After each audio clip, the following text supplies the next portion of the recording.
Well, I'm not sure what is going on with sound, everybody. Is sound coming through now?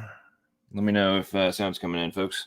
Not sure what is happening here with audio.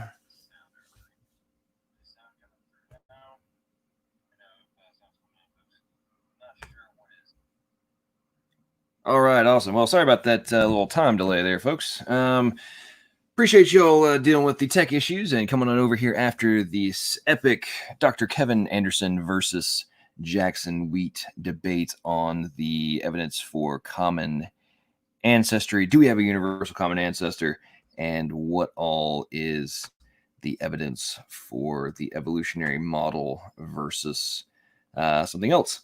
Now, anybody who wants to come on, share your thoughts, please come on down. The objective of this after show is for you guys to share your thoughts. Who had the best counter punches, the best one-liners, the best zingers, the best comebacks, and if you thought there was a definitive winner or if it was a tie, and just also if you learned anything interesting, if you thought there was great points made throughout the course of the night, and if you would like to see more of those kinds of conversations. So I'm hoping that we can have fun. So here's the thing too. Also, Erica sent me a bunch of questions over as well. I think there's a few they hadn't gotten to. So hopefully we can get some more people in here. Daniel, Angel Heart Pound. I know how to use emojis on my computer. Well, I don't know. That's actually a good point, man. I've thought about that when I'm on my laptop trying to do emojis. It's way easier on your phone than actually trying to do that on your laptop. But anyway, come on in, folks. Live chat is open and the stream is available for y'all. I thought it was kind of interesting throughout the course of the night that Jackson issued quite a few of the standard talking points that we hear on the reg, and they seem to be rather directly addressed pretty aggressively. And Standing for Truth has entered the building. What's going on, man? How you doing? Brother John, always a pleasure, man. Good to be on. Your after shows are always one to remember. So, but I was enjoying what you were saying, brother. I don't want to stop your review of the debate.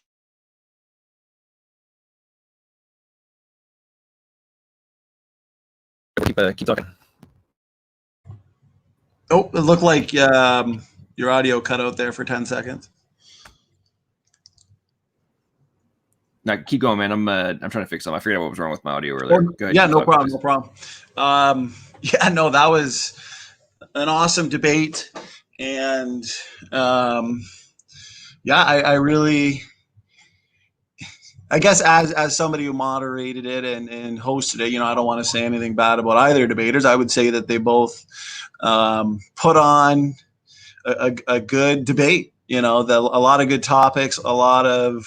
See, here's the thing, Dr. Anderson, he's really up to date, especially on the genomics side of things, and he seemed very confident and very adamant in his position and in his approach. And Jackson, he's no dummy. He can put forth some better arguments than most evolutionists. So overall, that, especially the dialogue portion, that was one of probably my favorite discussions to listen to. But in my opinion, Dr. Anderson didn't look phased at all. Like he was confident. He knows his stuff. Some of the things he was saying, I mean, genetics is my favorite field. That's what I look to. And he was almost making me feel slightly dumb on the genetic side, but I've listened to his lectures. I've seen his interviews and stuff, but he's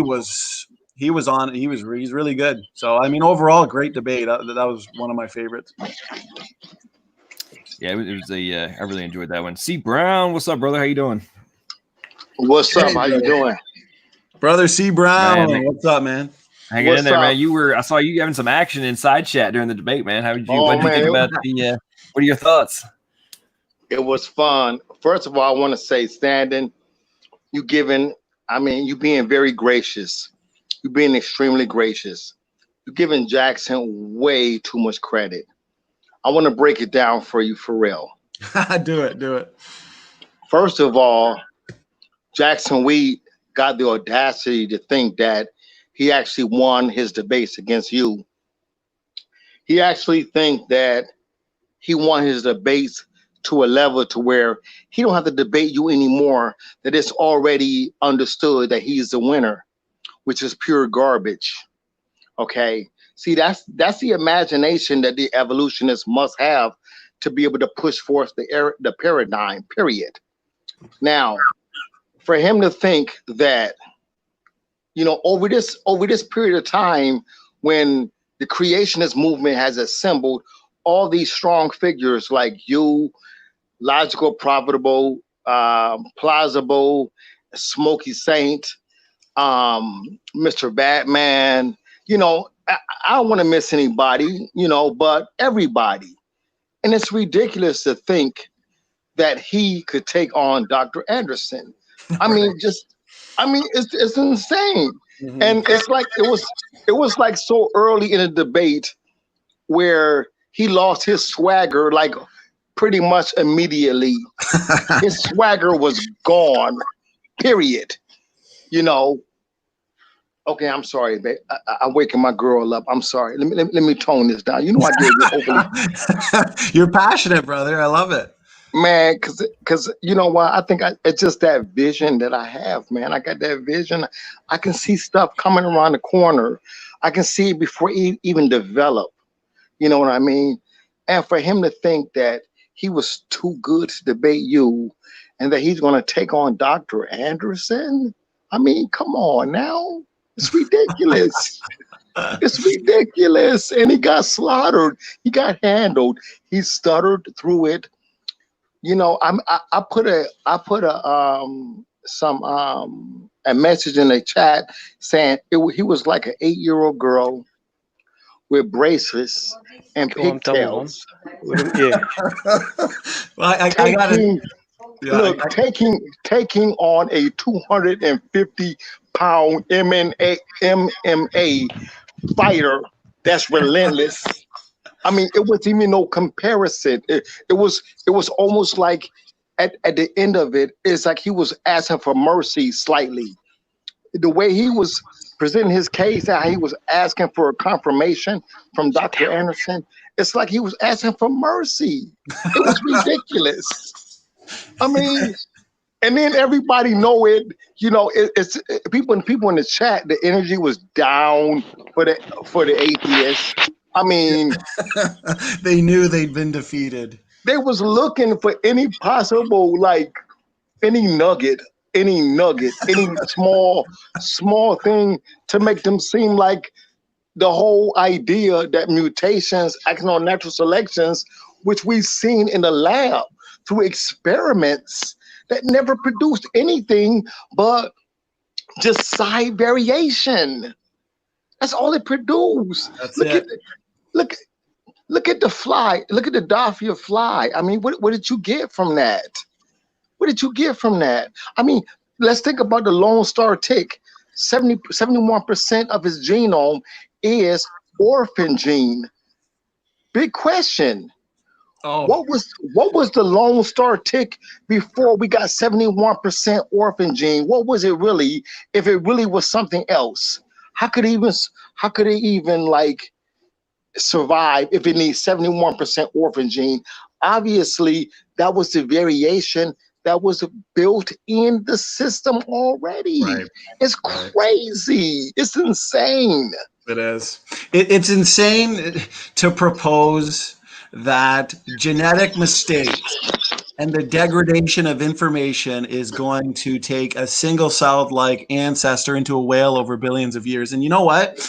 I got to say, right when the rebuttal started for Dr. Anderson, I thought, man, this guy he's on his A game tonight, because he didn't have to be. He didn't have to be.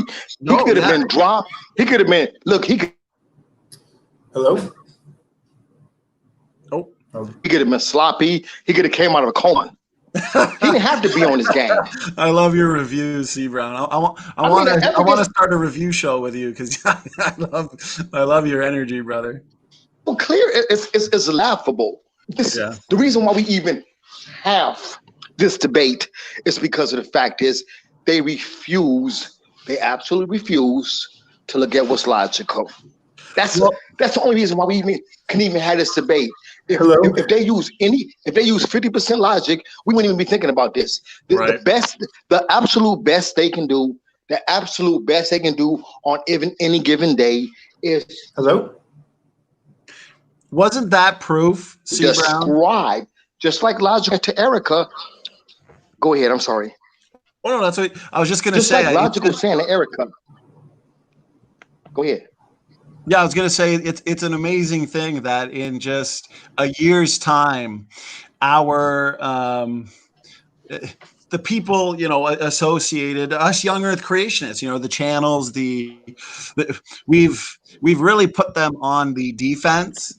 And you see RJ Downard, you see Jackson Wheat, you see these guys, they're always pretty well just talking bad about the PhDs that are on our side, like Dr. Kevin Anderson, Dr. Nathaniel Jeanson.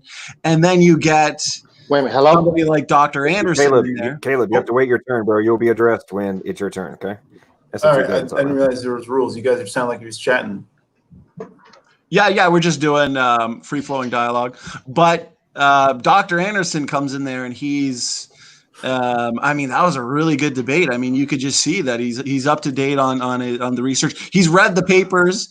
He's putting Jackson on the source methods game with the chromosome 2 fusion. So I mean, that was a good debate. Yeah, that was really the way he was able to make those clarifications. Go ahead. I'm sorry. Yeah, absolutely. Hey, George, you were the next one in. What were your thoughts on the debate? Good day, everyone. By the way, I thought he was completely out of his field. To be honest, he continuously Googled things, and I'm quite sure he was reading what he was being fed by Downard and Creation Myths. There was one occasion where I think Dr. Anderson mentioned a paper. And he goes, "Oh, I'm not surprised." And then when he's reading the paper, he goes, "Oh," he was very surprised. Yeah, he's like, "Oh, that's interesting. I'll have to look into that one." Yeah, exactly. Yeah, as if Dr. Anderson hasn't already read through these, and I mean, he's got a PhD and he's a geneticist.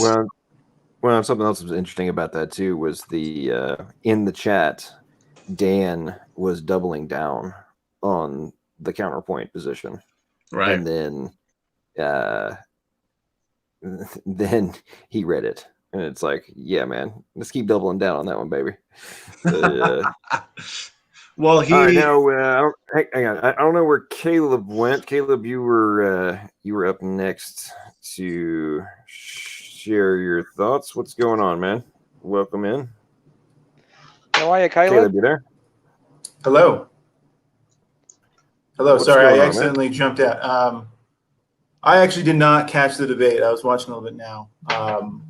So I apologize for that. I've never been on a live YouTube video before, or whatever the hell this is. So I was just curious about how it works and was curious about all of your opinion. Is everyone here in agreement that the doctor, who I assume was taking the side of intelligent design, was the winner of the debate, or are you all intelligent design proponents? I know that logical, plausible, probable is. I'm not sure about Lord Drag. Everybody is except for you, and I'm not sure about Lord Dragnot. What's your position? Well, technically, I haven't actually taken a position. You assumed my position in our chats. I was. Well, given the fact that you literally said that my position was bullshit, I would assume that you're taking the opposite position. Are you not? No, that'd be a good indication. So are you in favor of intelligent design or no? I have no way of knowing that there is a designer, and so no, I do not take that position. Right. Okay, I made a rather obvious deduction using my intellect to reach the correct conclusion. Now, back to my other point. So Lord Dragnot, are you? I don't know your position. Are you in favor of intelligent design, or are you on the other side? Oh, I'll let Standing for Truth and C. Brown tell you that one. Yeah, Drag. He's a young Earth creationist. Actually, he's He's recently converted after watching his side get demolished so much. So welcome to the family, Drag. We're happy to have you, man. Thank you. Oh, wait a minute. Dragnot. Wait a minute. Hold on. This is the same Dragnot that I know about? Yep. Yeah, I thought you were an atheist, Dragnot. You were. The same. Yes, I am. The one and the same. See, Brown, it's been a long time. Oh, man. You know what? Wow. Hey, you know what, Dragnot? You know, I always had respect for you, man. And you know what? Even when you was an atheist, I love your approach. I love how your approach, how you deliver your message. I didn't agree with you, but I think we was on the same page in certain levels and your approach. I'm a fan of approaches. I always love your approach. I can't believe it though, man. Really? Yeah, me neither. Just joking. I'm not a young earth creationist. I'm actually continuing with my education. So no, I'm not a young earth creationist. Okay, wait a minute. Are you young earth or old earth? Neither. I'm still an atheist, and I still adhere to actual science. Okay, so you moved a little bit, but you're not completely. You're not there yet. It was a joke. No, he was joking. Does anyone actually become damn, Dragnot? I wanted you on our team. He's secretly though. He's secretly coming around. Come on, Drag. Come on, Once man. he's done his education, he'll be on our side. Come on, Drag. Drag, we know you want to be on the winning side. Come on, man. We need you, here bro. with our arms open, ready for you. Yeah, man. Come on, man. As much as a warm welcome and cookies and everything, I prefer to practice actual science. Thank you. Coffee. All right, so Drag, now that you've gotten your little trash talking in, what is your opinion of the debate tonight? It just seemed, from what little I saw, kind of droll. The same stuff. I've seen these type of debates happen, and it was kind of a quick in and out. Yes, absolutely. Mr. Wheat is a protege of Mr. Downard, and it's the same humdrum stuff we've heard a million times. So, in that aspect, I'm in agreement. But I don't think that any of the information that that was offered by, I guess, my quote unquote side was not factual. But if you all have something to show me that I guess is a correction to something that was offered by Mr. Wheat, then I'm more than willing to examine it. But you do agree Mr. Wheat did a horrible job. No, I think he did pretty good. I mean, he's, man, doing. I mean, it's like, are you talking about his presentation? Is that what you're referring to? I mean, his presentation, let's break it down to his swagger. Did you feel that he was like, I mean, if you in a fight and you fighting somebody, at the end of the fight, you look at their faces and you look at their demeanor. Come on now. Sure. He looked like he was beat down. So Mr. Brown, I have a question for you. What's that? Regardless of who won or did not win the debate, and since I didn't watch it, I can't even comment on that, but regardless of who won or lost the debate, depending on how you want to define winning, it still wouldn't necessarily mean that there's a God, right? Because it's just two people arguing about something, and so none of them proved anything. They're simply laying out some sort of argument. One of them, I assume, thinks the argument is logical, and their argument is logical. I'm sure the other guy thinks the other guy's argument is logical. So the real question is, what is there a intelligent designer? And everyone's got to figure that out for themselves. And it seems to me, and this isn't an argument that this is correct, but there is a model that isn't an intelligent design model that is useful in the world, and that's the evolutionary model. And then there's the intelligent design model, which actually still could include the evolutionary model, that it doesn't add anything to it. You can't prove there's a God. You can assume that complexity equals God. And there's nothing wrong with that. That's a belief. I mean, to me, this is a belief argument. It's not an argument that's factual. It's a belief argument. Okay, let me ask you one question. I'm sorry. Hang on. Go ahead. So let's address that position you just took, which was right. There is no benefit to there being a designer. Well, in terms of adding to the current to science, right? You're arguing that if we are designed, there is no benefit to science. Is that correct? No. My argument that there's no way to prove we are designed. Okay, but does it have any relevance to whether or not, does the proof have anything to do with whether or not there's a benefit or a negative to whether or not there is one? It's a benefit or negative to the argument, not to. No, I'm talking from a real world application. So if we did not evolve, if we were created, and evolution is false, are we wasting a ridiculous amount of time in evolutionary biology research and abiogenesis?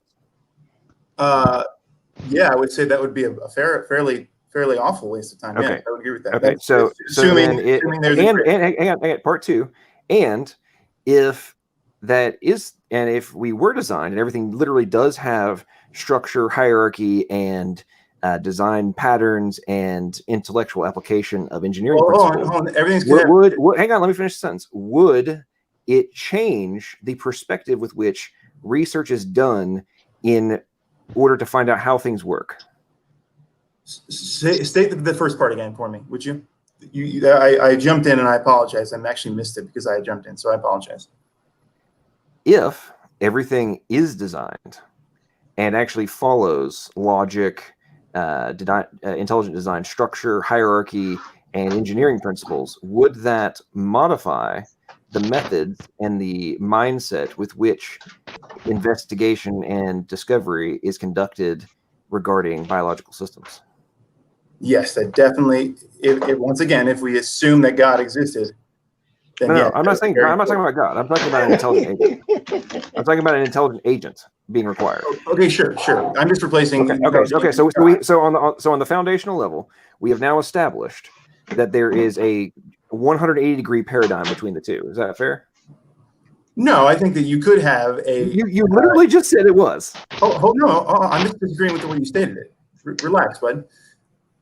I would say there's not a 180-degree paradigm. You could believe that there is an intelligent designer that simply input evolution into the design.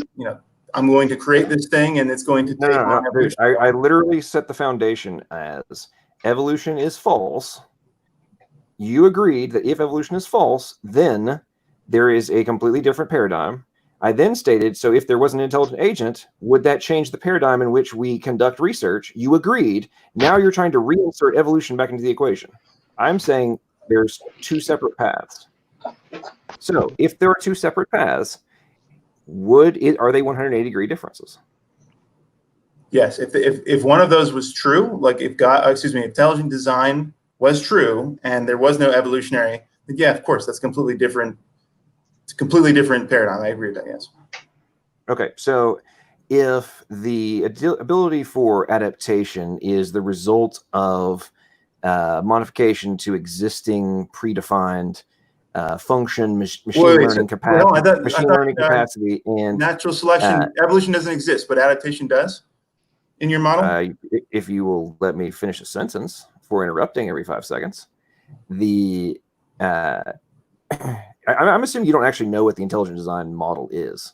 If you don't understand where I'm going with adaptation. Intelligent design exists, right? That would be the model. There's actually a few different versions, so it helps to elucidate the one that you choose. Okay, so, well, if I'm removing evolution from the equation and am operating from the assumption that the entities were created by the intelligent agent in a complete format, it would assume that there was a starting point, correct? There was a complete starting point, not a build-up to. Is that fair?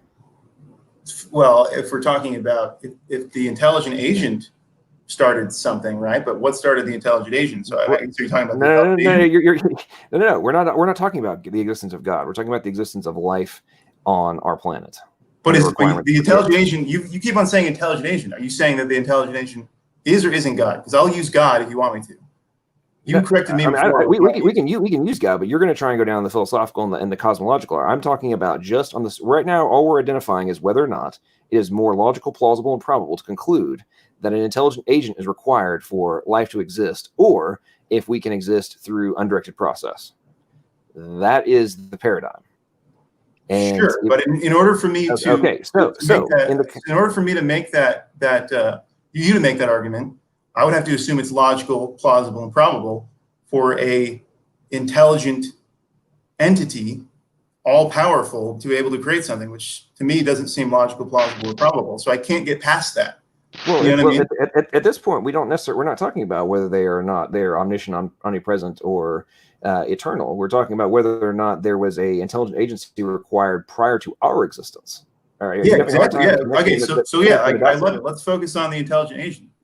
Okay. Do we have any evidence? Okay, we're focusing on the intelligent agent. Stop trying to switch over to God.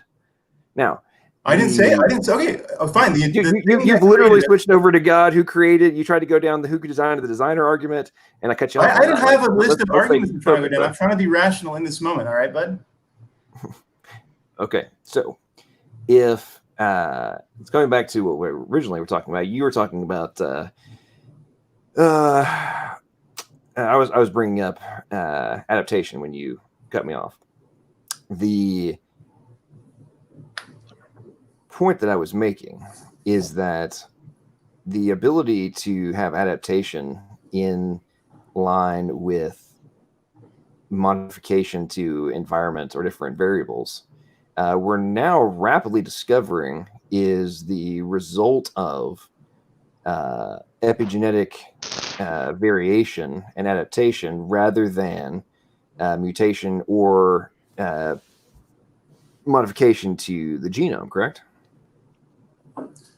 I would agree that there is an element of epigenetics. I honestly don't know a ton. I haven't studied epigenetics a ton, so I'm not going to talk about that with a lot of confidence. Okay, so let me hang on. So let me get this straight. So in your comments towards me, where you talked mad game about how I don't know anything, you're now admitting you don't know much about epigenetics, but are claiming that I am uninformed. Is that correct? I didn't say you were uninformed. I actually never said. I'm pretty sure you're pretty close to that exact quote. In your okay. Do you want to talk about our comments, or do you want to have an argument? It sounds like you want to have an argument. I'm calling you out because you talked to Mad Game. I told you to come on here and back up your game. You're here now, and now you're claiming that I was. While you claimed prior to this, I was uninformed. You're now admitting you don't know about epigenetics. Do you not? Do you think I know everything? Probably not. But you sure acted like I didn't know anything. I don't have any idea what you know. I was talking shit. I literally read it. Any of you guys can read through this and then see that I actually apologized for my outburst on the same thread and said, "Look, man, let's have a private conversation." So logical, plausible, probable is you're kind of being a jackass right now. So you want to have a conversation right now, or you want to talk about our conversation? Okay, so I simply don't. Why don't you inform me? Hang on. So let's set a foundation. So you currently have a degree in biology, correct? Yes. Okay, and what is your focus? My focus, well, I got an undergraduate degree 4 years ago. I graduated. It was a very general degree. Fantastic. I love my degree. It definitely comes at it from the viewpoint that evolutionary theory is correct. You take a fair amount of time looking at that. I actually didn't. For some reason, you assumed, I don't even know why, that I'm getting my PhD and work at the University of Utah, which is funny to me. I don't work in biology anymore. Well, you were mentioned in a paper from a professor at that and they were thanks given to you. So I assume perhaps you worked in his lab. Yeah, I did work in the lab as an undergraduate. Yes, I worked in the lab as an undergraduate. I love biology. I love talking about biology, but I'm not going to say I'm a genius about everything, including genetics. Genetics is pretty damn complex. So biology is a massive field. Like you can go into people expertise in everything. I don't presume you're an expert in everything, and I assume you don't presume I'm an expert in everything. So a really interesting way of arguing is to assume, or what I like to do is simply let's set a foundation of what we agree on, and then let's talk about belief. If we're talking about something like belief, I mean that's where I would like to come from, because I'm not here to argue science with you. And actually, neither of us probably have the ability to argue science. Everyone that should be arguing science should be arguing in academia, because you write papers, there's a peer review process. We can argue about this, but ultimately this is a belief. Do you believe that there's an intelligent designer? And you guys are all coming from it, that's the logical, plausible, and probable. I don't know why those are always together. They seem sort of synonymous in some ways. But you guys believe that that's the case, and I simply am not convinced that there's even a creator. And I like the complexity argument. I mean, when I was young, I remember the watchmaker argument was very, very convincing. But it's very easy to make a watchmaker argument when you don't have to be assuming there's people. There is a watchmaker. The concept of a watchmaker is already quite evident to you, because maybe your dad's a watchmaker. You can go find a watchmaker at Walmart or whatever the hell they make watches these days. Whereas to assume there's a God is, to me, an illogical presupposition to then say, therefore, this complexity must have been made by said God. That's simply my point. I can't get past that. You seem to be going down this almost a search for complexity. We got to articulate the complexity in such a way that it is so complex. Therefore, God. That's really the only thing I got from your argument. Okay, so where did information come from? You're just going to play the I don't know card, and that's going to be your compelling case for what? The origin of life? Yeah, that's exactly right. I mean, I don't know. And that's strong. But you assume it's not from an intelligent agent, but you don't know. You don't know, and you're just still assuming that there's no intelligence behind it. My assumption is that I don't know. I'm not assuming. You mentioned the fight to assume that. You have to really fight really hard. Hold on. Give us your best argument for where information came from. Where information came from? Well, hold on for a second. Is I don't know a lesser answer rather than just speculating about it? I'm not sure. Well, isn't that what scientists do? All you guys speculate. No, we would hypothesize. So I believe there's a current which is speculation. The current model, which would be a very strong hypothesis, meaning it's not something that can even go through empirical testing in terms of the origin of life. From my understanding of it, it was something along the lines of like the primordial soup argument, which has to do, and this very early, and it's basically all theoretical. It's like maybe this, maybe that. There's a and none of it works. And none of it works. Tony, have you read any recent test something that? Do I have any reason what? Well, Tony, have you read any recent research on abiogenesis by any chance? Yes. Because you're talking. So, what have you read specifically from 2020? Oh, 2020. There hasn't been much that's really come out and proven anything. I read in this year alone. In this year alone. Yes. Yeah. Yes. Okay, so you have facts for abiogenesis. I'd like to hear. Right. So, are you familiar with the ribozymes that have like self-catalyzing capabilities? On clay surfaces? You want to go down that road? Because that's a big disaster. Surfaces? No, like I'm not sure why it was specifically clay surfaces, but you said you've not read anything this year. We'll go into some of the details. Educate us on how it works, because I can guarantee you. Well, here's the thing: you can't cast aspersions about a field that you're not read up on, right? So let's not talk about what does and does not exist if you've not actually taken the time to read it. Yeah, I doubt abiogenesis has been solved this year. So if you think I didn't say anything about solving. You want to talk about the RNA world, I'm guessing. Right. No, that's not, again, like you don't actually know what you're talking about, and it's kind of clear to me. There's not one chemist in the world that can show any steps for abiogenesis. Not one. So are you, again, I'll ask you again, are you familiar with any molecule that has autocatalysis capabilities? None have been shown as far as unguided chemical processes. That's not what I asked. What is it that you're leading to? That is not what I asked you. Are you familiar with any molecules that can catalyze their own reactions? None have. Under prebiotic conditions? So those don't exist. Under what conditions? Be more specific, though. Literally any condition that you can fathom. 20,000 leagues under the sea. Okay, well, that would be not relating to the early Earth, then. Are you sure about that? Positive. Okay, and you've not read anything recently at all on this topic? If you could, I've read plenty. Again, we go back to the very same topic. Have you read anything from this year on any molecule that can catalyze their own reactions? Present the papers. Okay. I'll give you my email. The answer to that is no. Thank you. That's all I wanted to know. You haven't solved anything. Do you think you have a reaction that's ever led to anything that life would use under plausible prebiotic conditions?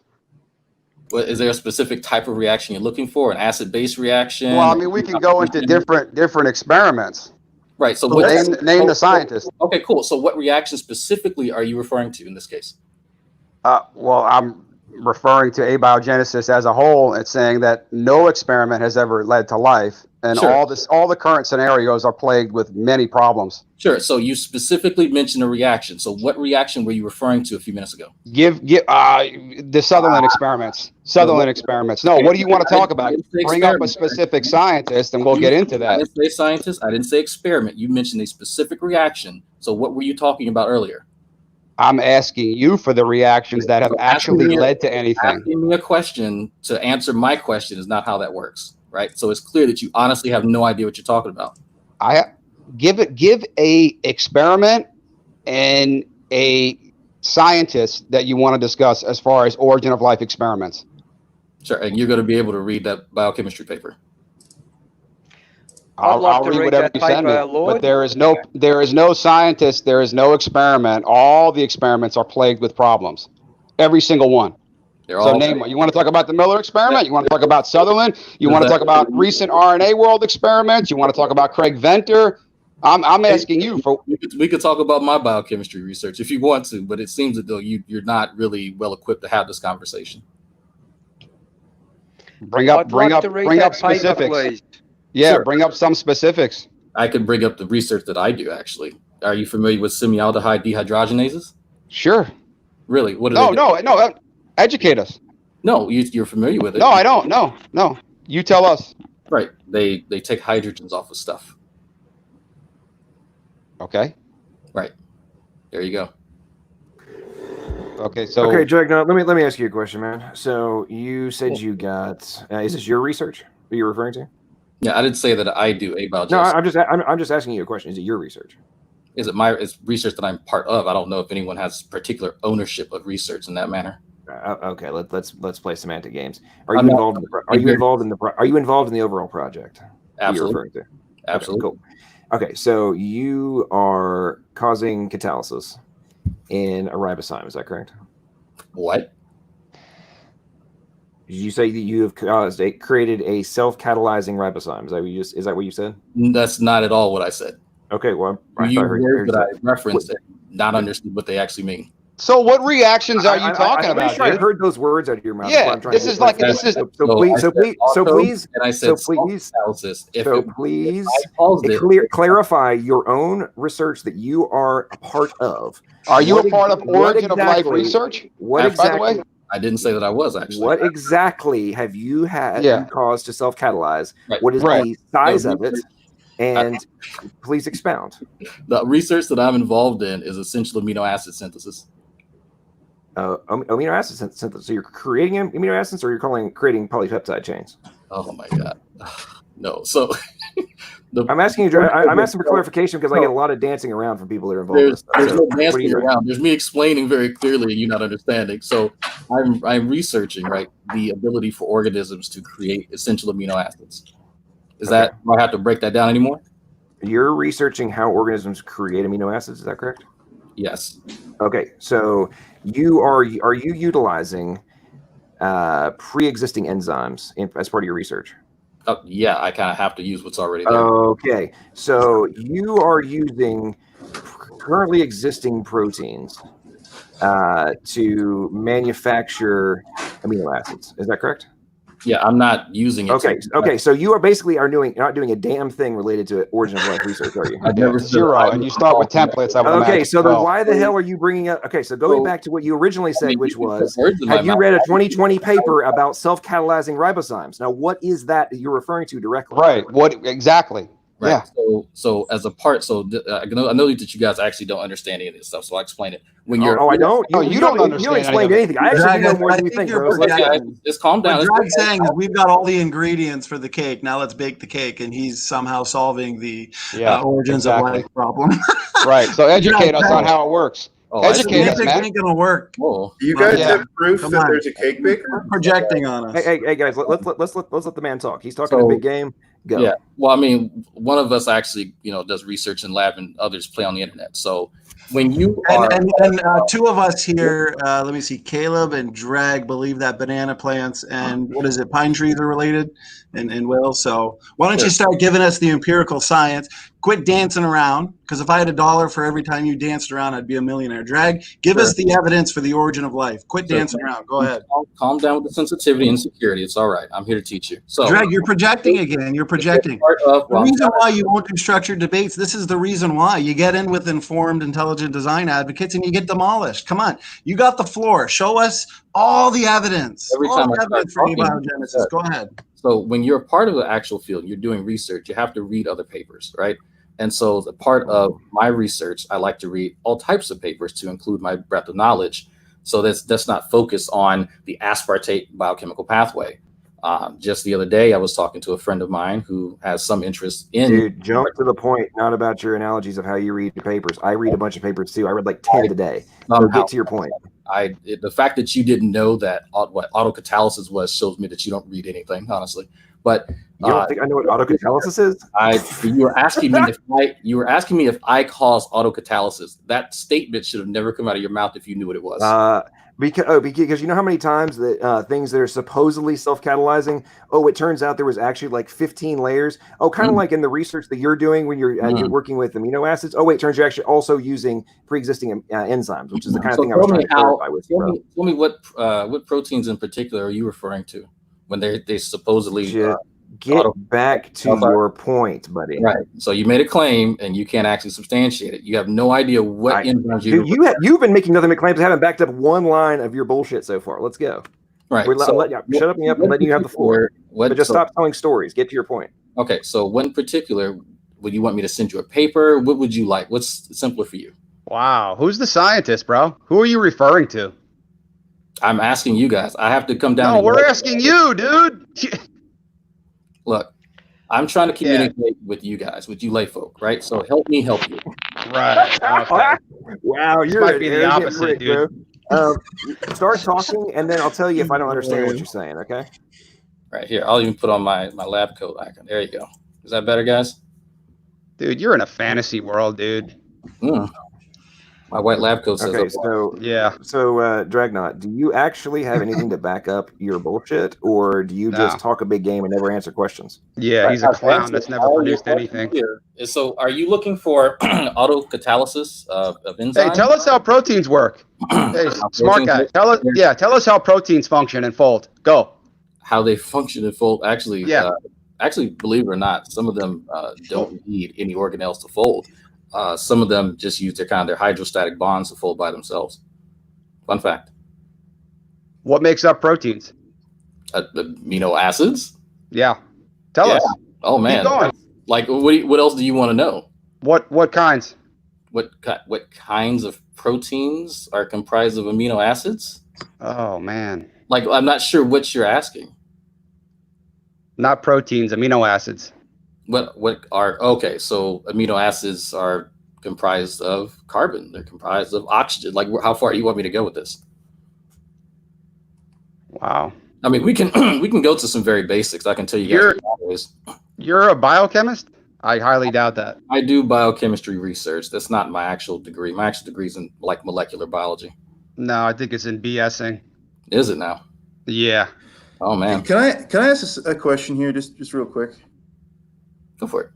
I got because Lord Dragnot is obviously not going to actually have real conversation other than act like an arrogant prick. So go ahead, Caleb. Yeah, pretty much. All right. Well, my question is: it seems like one group, especially when it comes to the origin of life, one group here is asserting that there was a designer that created, and I've heard no mechanisms to how creation happened of life, but simply it was designed. And correct me if I'm wrong. I'm just like basically trying to articulate, so I'm on the same page as you guys. Somehow, a intelligent design agent created life, and then there has been, and I'm not sure if all you guys are in agreement with the lifespan of the projected lifespan, the 4 billion years old. Actually, shit, 400 or 4? I can't remember. But either way, I'm just curious. Is that correct? So it seems like you're making that assertion, because my assertion is I don't know. And I'm just simply not assuming there's a God. And so it almost seems like the burden of proof lies into you to prove that there's a God or prove that there's a designer. Whereas everyone else, I feel like, is just like, yeah, we just see natural selection through variation and it's a really useful model. And so we're just going to go with it. And I'm just confused as to, I guess, where you guys don't seem to have proof either. I mean, the good gentleman that I think just dropped out, I don't know why he was going down the science argument route, because it ends up as being this battle of who can science harder. And we don't know what the primordial soup looked like. If those, like, you can hypothesize about what the origin of life looked like, or excuse me, the ingredients in that time looked like, and the parameters of, how hot was it, how cold was it. Okay, yes. I want to say something real quick, Caleb. Or I'm sorry, George. Go ahead, brother. No, you can go. I know you want to go to your movie night, but you go first. Well, I was just going to say, like, people like Caleb or Drag, they're constantly asking for evidence for, a designer. Like, all we have to do is look at the DNA and the incredible complexity of it, the function. Let's look at retrotransposons, for example. So we now know that many of these, well, what evolutionists would say are, ancient viral infections. We now know that these things called retrotransposons, they jump around in the genome, and what they do is they turn on and off various types of genes. And there's one class of retrotransposons, okay? And explain to me how this fits in your worldview of Pond Scum to People evolution. There's one class in the mouse embryo, okay? When you deactivate it, the mouse embryo will develop, but then it suddenly stops. And the reason why, Caleb, is because it literally depends on the function of these retrotransposons, which evolutionists have always assumed was junk. So the function, the incredible functionality of our genome, the irreducible complexity of our genome is indicative of a designer. How do you explain, and this is just one fact regarding the DNA elements in our genetics. So how do you explain that one simple function of that one class of retrotransposons in a naturalistic Pond Scum to People evolution type worldview? Go ahead. I honestly don't know the details of that organism, or excuse me, that's a transposon, right? You said that's a retrotransposon. Yeah, I don't know the details of that, so I'm not sure how I would argue for that from an evolutionary theory perspective. But I guess your argument would be God created it, right? Caleb, why do you even have any? So were mice just not having babies for millions of years until this retrotransposon infected its genome and it was passed down, and suddenly they can have babies? Like, just logically think about this. Like, do you want evidence or not? Like, just use your thinking cap. I understand that you don't know the details of it, but this is a fact. How would you, just using critical thinking skills, how would you explain that in a naturalistic way? Once again, I would need to know the details of what it is. Like, you just gave me a lot of information, and we're having a conversation, and I'm simply saying I don't know. And my question, which you still haven't answered, is your supposition God made it, right? That's right. It's a functional DNA element that requires. Let me one assertion. You have proof for God? we got lots of proof. Real quick, I want one more question. Okay, what about alternative splicing? For example, we have a single protein coding region of DNA. It can give rise, Caleb, to literally hundreds or thousands of different functional proteins. How does something like naturalistic evolution evolve something like alternative splicing? I mean, these are all things in our DNA. We can go on for hours and hours that are indicative of a designer. That last statement is the part I just disagree with. I simply think that the complexity, which you're talking about, and I agree, it's really complex. It's wonderful. Like, it is awe-inspiring. I can understand the emotional argument of this is so amazing, and I have my only understanding of complexity is things I've seen designed around me, and therefore I just must have. And so it's almost like I feel like I get it. You're coming in with the. I assume all of you guys are Christian. I'm sorry if that's not true. I'm assuming everyone's Christian. Is that true? It's more than complexity. Wait a minute. Can I ask one question? Guys, I'm really sorry. I actually have to go. I'm going to ask one question in line with to build on SFT's point. This has been great. This has been fantastic. So Caleb, is it your position that if something has a if-then variable that is time-based, like until this component of time has occurred, then this function will not execute. But unless it is already in place from a time variable perspective, the rest of the process will not execute. Are you suggesting that would not be something that would absolutely require foreknowledge of the intended outcome?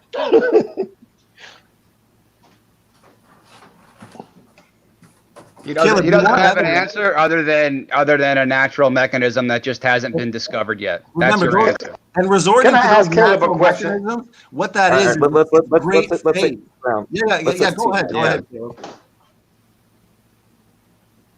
Go ahead, C. Brown. Or C. Brown. Sorry, brother. Yeah. What was? Sorry, I missed that. Great, C. Brown. You got the floor, man.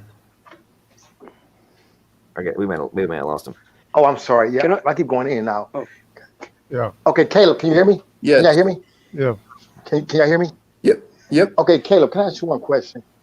I mean, it's amazing to me how, you need so much proof for intelligent design, but you don't need no proof for evolution. I don't understand that. I don't get it, dude. Same with abiogenesis. Same thing with the origin of life. You think Hold on. that fish could like accumulate all these different beneficial mutations when we don't see them? They can find ways to turn into all these different mammals. They can really do that. But then you want to ask for proof for an Yeah. well, that can design a program that we see readily. We see genes that regulate hundreds and thousands of genes. I mean, that not tell you that somebody basically put this master regulator in there to regulate these genes? I mean, I don't understand what you need from us. Yeah, no. Like how much more evidence would you need? That's a fantastic question. Actually, I actually don't know, because it is a matter of belief. It's like what would it? I would have to probably be convinced. Do you just wait a minute? Let me ask you a question. Do you just want to believe in evolution? Is that what it really is? Do you just want to believe in evolution? Let's be honest. Let's be honest. Yeah, I will be honest. Evolution. That's why I'm here. Swear on God, evolution. That's not what you want to believe. Sorry. Say that again. I want you to swear on evolution that you just don't want to believe that evolution is true, because it's what it sounds like. I mean, you just want all this proof, but at the same time, you have no proof for evolution. I'm not searching for it. I simply think that the evolutionary model is just a model that's useful. Because it sounds good. Wait a minute, because it sounds scientific. I want to make a point. Is that what it is? Point real quick. So having that basic assumption that universal common ancestry is true and that we're all related through evolutionary processes, for example, it actually hinders science, because to be an evolutionist, and you'll see them argue it over and over again, they have to maintain the false idea that, hey, listen, the majority of our genome is made up of evolutionary leftovers from all our fish common ancestors, and therefore they're not looking for function in the genome. Therefore, they are hindering scientific advancement. They are hindering possible cures for disease, because they're denying the fact of genome degradation and mutation accumulation. Like, holding to an evolutionary paradigm actually hinders science. So because you said it's useful, like, where is it useful? The surgeon performing heart surgery, he's not thinking about his relationship with whales and pine trees to perform that. Let me give you an example. Of its. Can I give you an example of its utility? Yes. So one of these things that's difficult is that it's hard to define species. It's almost like it's not we sort of categorize it in like this sort of discrete way, when it's really more of a continuous thing. The discrete nature of our classification is because it's obviously something we can remember, and I think it started with probably back in the 1900s that they started discrete classifications. I can't remember the exact idea. Actually, it was probably earlier than that, way earlier than that. But in any case, the distinction between species set aside, we know that, and I assume you guys agree that we can see even in a couple of generations change of function in a given organism. Would you agree with that? I wouldn't agree that we observe anything that's uphill, anything that's taking evolution forward. We may see new variations and a function revealed due to the breaking down of functional systems, the turning on and off of various genes. I mean, John. Sure. I'm not saying it's changing the building blocks. I'm just saying it's changing function, right? Like, let me give you an example, and then we'll see if you disagree. Just a bacteria that is able to become or tolerant of an antibiotic would be a change in function example.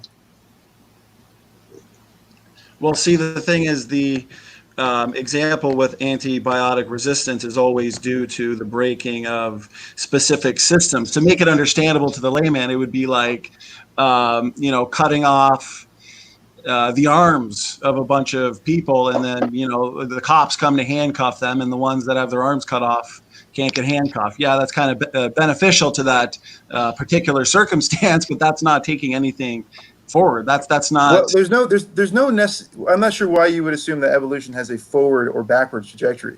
There's no goal to evolution. It's just simply an advantageous. So it's useless. It's useless. It doesn't have a purpose. You can't. Well, of course, there's no. The only purpose.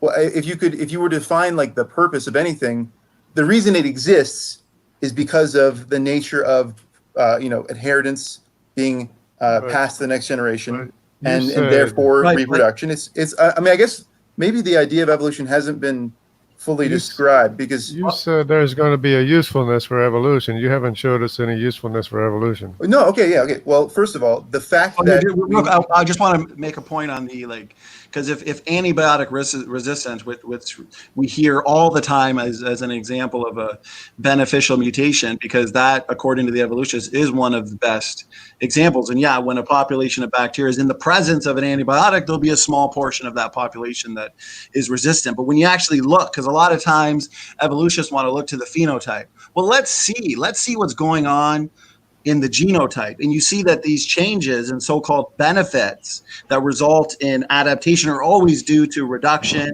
breaking down of pre-existing systems. Sure, you're seeing adaptations and variations, but guess what? I imagine the type of evolution you're trying to say is useful is that type of evolution that suggests a single-celled like ancestor billions of years ago evolved into all the life we see today. You're not going to get. All right. I'll give you a non-bacterial example. That actually happened. That's pretty pretty recent, and it's pretty fantastic for a lot of people. So when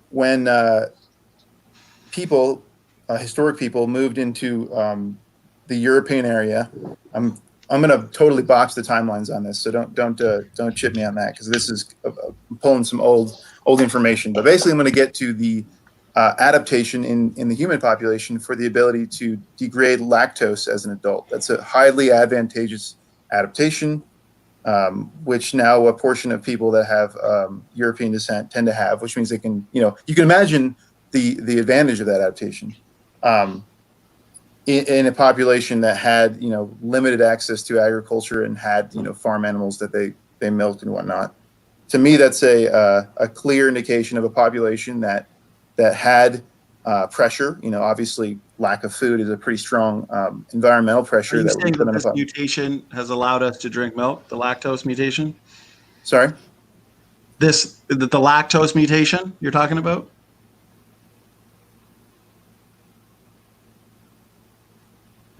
What's the example you're providing? Yeah. That added information? Is that are you still there, Caleb? These guys are trolls, man. There's no example. Caleb, are you there? I guess he's out. Was that the lactose example he's talking about? Because he's breaking up a bit for me there. Caleb, we'll give him a minute to come back in. Is my Hey, you know what? Let me say one thing real quick though. I think that it's like, do Jackson Wheat, do Erica, do CRISPR, or do any of them? Do they have an after show? Because honestly, this should be like a mix-up. We need some of them up in here for real, or we need to be in their chat. We need to be breaking this down for real. It shouldn't be them over there discussing their garbage and then us over here. Because really, honestly, like who we got in here, they hasn't been able to make a case. No. I mean, Dragna, I like Dragna, but Dragna, I mean, he sidestepped the whole thing. I mean, it was crazy. It was insane. He didn't have no position whatsoever. This guy, Caleb, I'm sorry. He believed evolution because he wanted to. All right, looks like Caleb just made a comeback. Freeze up there, Caleb. Caleb, was that because you're kind of breaking out there? Was that the lactose mutation you were talking about that allows us to drink milk? Yeah. That was so you were criticizing, and I think there's actually a good reason to criticize the bacterial argument in some ways. Let me just explain. Yeah, and I understood what you were saying, but here's what's funny. So yeah, you got your anti-bacterial resistance examples. You've got a number of examples like sickle cell anemia that are due to reduction in genetic information, the breaking down of pre-existing systems. But we've also now learned that a lot of the so-called best examples of beneficial mutations, such as this lactose example, are the result of epigenetics. So, for example, with the lactose mutation, we are all born with the ability to digest milk, which makes sense because we're mammals. Well, it actually turns out they're discovering that after weaning, the gene flips off because we no longer need the mother's milk. Now, in the case of some people that you're talking about, sometimes the gene stays switched on epigenetically. So what's claimed as a mutation is actually just simple organismal adaptation. Once again, those changes are based on pre-existing systems that allow the organism to adapt to conditions, to environment. So guess what? General organismal adaptation and the loss of information with various other examples, that's not going to take a fish to fisherman. This is why the type of evolution you're trying to say is useful is not the same type of evolution that we're talking about. Simple variations and changes and adaptations, and epigenetics is a phenomenal field now. Yeah, that's not really any evidence for what we say is forward large-scale evolution. So are you familiar with the epigenetics behind these mutations? When this conversation started, I actually didn't know that was the causal nature of that mutation. That's actually fantastic to hear. I'm going to look into that. That's fascinating. I didn't realize that. I actually wasn't sure if it was a point mutation or if it was the fact that it's epigenetic is fascinating. Now, let's say that's true, and I'm going to just assume that because I don't know the current research on it. But I think this is why I think it comes down to a belief, because I'm not I didn't go into this questioning the science. I'm not sure you'd be able to express to me enough complexity where I go, oh my God, my mind suddenly switches to where I have to go with this intelligent design, because I can't even get to the point. You guys are making lots. Okay, let me ask you a question in line with that. Sure. When you were taught evolutionary biology, and I'm assuming you had some surface level genetics classes, right? Yes. Okay. Did they tell you that introns are pointless, bad design elements, junk? No. Okay, what did they tell you they do? Introns are gene coding. No, that's exons are the coding Oh, portion. shit. I'm talking about introns. Introns, not exons. You know what I'm talking about? Okay, so I apologize. You're right. Those are the introns get pulled out, and the exons come together to create the motif for the. Sorry, you're definitely bringing me back. It's all right, man. I know it was 4 years ago. It's all good. But you were told that the introns were just junk, right? I think there was some early research going on that didn't necessarily state it was junk. I know that phrase has been controversial. Okay, well, where I'm going with this is so up until relatively recently, it was the very, very strong assertion that by the peer-reviewed academia that introns were junk. And to this day, I had a debate, or I was listening to a debate a week ago where it was introns were literally still being used as an example of bad design. Okay. Now, fast forward to now? What do we actually know? What are some of the many things we discovered? Well, one of which is that microRNAs. Are you familiar with those? Yes. Okay. Or at least some of them. Okay, so miRNAs are about 60% of them are actually combined from introns. So while the splicing is going on for the exons to create the mRNA, there's a separate process going on to mature a microRNA that's now going to go and bind with the mRNA after it's done to modify the outcome. Okay. Now, that's one example. There's a bunch of other use cases. Very often, though, that intron actually goes and doesn't affect, or in this particular transcription process, isn't affecting the one that's being transcribed. It literally goes and modifies a completely different one that's in a completely different geographic area. That's one example. Now, secondarily, all that aside, can I ask you one thing?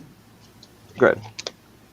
When you say in a different area, you're talking about within the nucleus. Is this a eukaryotic or a prokaryotic example? In this guy, I mean, I'm speaking in context of a eukaryote. Okay, so is that always true that it's in a different geographical area, or just in the model organism that the paper is using? Because certainly no. Dude, there's miRNAs that are running around in your blood. They're in your brain. They're literally everywhere. I mean, you're talking about extracellular potentially. Potentially, yeah. So in some cases, microRNAs leave and you're in the blood, and there's all sorts of examples of them. I mean, the things we're discovering about microRNAs are mind bending. But the point I'm making is that you now have. So earlier, SFT was making the point about alternative splicing, right? So you have a gene sequence that, depending on how you splice it all back together, it can be a totally different protein outcome. Then you've got introns, which then can be transcribed into microRNAs, which can then cause additional variables based on pre-existing conditions that are necessary for that new outcome on the fly. The spliceosome comes in and restructures everything on the fly based on the signals that have been sent as to what is now needed. That is before you even account for the fact that those introns, as well as exons, but the introns specifically, are, in this context, are literally creating the structural requirements for link RNAs to bind and pull the genome into the correct positions for the promoters to activate. I mean, so you're looking at three-dimensional structure. So remember that little comment you made about spatial temporal factors in your comment, Timmy? This is what I'm talking about. Spatial temporal variables are now becoming absolutely apparent beyond doubt in the 3D. There's a 4D genome project right now because they are recognizing that, oh wait, we've been trying to operate like this is just a completely linear deal. It's not. It's three-dimensional. Oh wait, and we're having to factor in time-based variables because it literally modifies based on a time factor as well. So the point I'm making, where I'm going with all this, and I'll shut up and let you respond, is you're talking about, what do I need to have my mind blown? Okay, well, I'm outlining to you right now, you have pre-existing set if then else variable statements that can account for alternative outcomes of the exact same data set. That if anybody in any other context, in any other scenario, tried to claim that could occur without an intelligent agent, you would be laughed out of the room in any other academic setting. I yield the floor to you. Yeah, no, it's an incredible dance. I don't know if I would agree that no one's thought about the nature of three-dimensionality in terms of biology. I mean, I'm saying there's literally something called the 4D Genome Project right now that is taking into account, because for a very long time, what do you think the central dogma was? It was very linear, not variable. Go ahead. Yeah, I mean, it was linear. The central dogma is just okay. Well, that's okay. I think that's beside the point. And I agree. I think that this ultimately comes down to a set of belief systems, and this is where it kind of comes out of. It comes out of this scientific. And it sounds to me like you guys are all very well read, which is fantastic. And obviously, even more so than I am in a lot of these things. My degree obviously was useless in this regard. But it sounds like you're using a eukaryote example, and so first of all, you're using the 4 billion years of complexity. So the evolutionary model would say you're using 4 billion years of complexity to describe a designer. And you're saying this complexity is so vast that it's the result Caleb, of design. you sure you want to go down this rabbit hole? Because the prokaryote has every bit as many mind-bending facets as... No, yeah, certainly. Hang on. From the evolutionary timeline, have the prokaryotes changed much? The prokaryotes? Yeah. I think I'm sure there's been a fair amount of swapping around of stuff. Yeah, they don't really. Not No, I'm talking about the core functional requirements for a prokaryote. Does anybody argue that those things have really evolved too much? And talking about the prokaryotes. No. I mean, the issue is that we don't have a lot of evidence of what life was like at the beginning, right? No. I'm talking about the prokaryotes, which are prokaryotes came before eukaryotes, according to your evolutionary model, right? I know. I'm saying we don't have a lot of evidence as to what those. I don't care what came before the prokaryote. The evolutionary model is that somehow eukaryotes came from prokaryotes, correct? Yeah. Yes. Okay. So the point I'm making is, if you really want to go down this rabbit hole of that, oh wait, you're talking about something that's more complex and applying 4 billion years. Are you sure you want to go down that rabbit hole? Because I can apply similar mind benders to prokaryotes too, that are agreed by the papers from the peer-reviewed sources, because they say this all the time.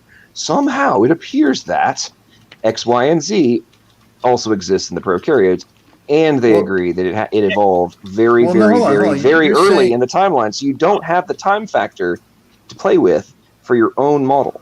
Go ahead. Can I say something real quick? Who we got here? Evolutionists use, it's Daniel.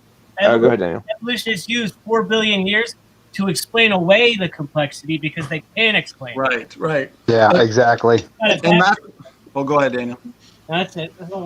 And that's why I always ask, after I go over these examples, what type of evolutionary processes? You can have your billions of years. What types of billions of years worth of processes can explain the forward thinking that is clearly seen in our genome? When I was talking about the epigenetics, now that we know that a lot of these so-called adaptations are not mutation related, it's just a simple chemical switch that activates a gene that already has the pre-existing function built in. That means this required forward thinking for adaptive purposes in the environment, just like the redundancy in our genome. Natural selection, as you know, sees the short term, but it can't see the long term. And yet all of these mechanisms that are built into the genetic systems of living organisms require forward thinking. That is indicative of a forward thinker. So you have billions of years, your prokaryotes to eukaryotes, your single-celled organism to a fish, to an amphibian, reptile, mammal, bird, monkey, man, whatever the story, however the story goes.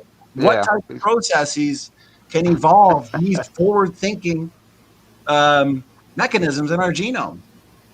All right, let's go and let Caleb respond. I think he was let me just ask a question here, because I think in your model, so once again, you guys have been going after the evolutionary model, and we're talking about your model. What type of processes can evolve the forward-thinking mechanisms in our genome? So I asked a question, and then you responded by saying, "Let me ask you a question." Yeah, and that's what you guys do because you don't have anything. Your buddy didn't have anything. Hang on, guys. Let's be nice to Caleb. I was a dick to him earlier, and this is his first time in the rodeo. I've debated PhDs on this, and I've asked them the same questions. So you can say, "Oh, maybe the PhDs have the answers." They don't have the answers. So they don't have the answers. We've all debated all of these guys, all the best of the best. And when you ask them what type of processes can evolve forward-thinking mechanisms in our genome, like redundancy, epigenetic, it's either a storyboard or I don't know, or go ask this person. So just use your critical thinking skills. If you're so against a designer, then use your critical thinking skills. What's the alternative? What process? Have billions of years if you'd like to. What's it going to take? Well, so it's interesting because my understanding of evolutionary theory would be that there was some selection that caused there to be this quote unquote what you're calling forward thinking process. That would be my answer to that. There was some selective pressure that produced that complexity, and maybe it wasn't even. I don't have any evidence for it because I'm talking theoretically right now. That would be the causation of something like the complexity of forward thinking. But that's a non-answer. So that's a storyboard. It takes great faith to believe that these forward-thinking mechanisms that are built into the genetics of living organisms that are indicative of an intelligent designer came about somehow through natural selection. Just explaining natural selection and what it does. That's why I explain, because I know what the argument is. I've debated these guys. Natural selection sees the short term. It does not see the long term. It can't build a spare tire. Evolutionists look at a car and see a spare tire and a jack in the back in the trunk and say, "Oh, look at these redundant, useless mechanisms." No, those mechanisms, putting a spare tire in a car requires forward thinking from the engineer. And that's what we see in the genomes of living organisms, is spare tires, redundant mechanisms that require design. The evidence is right there for you.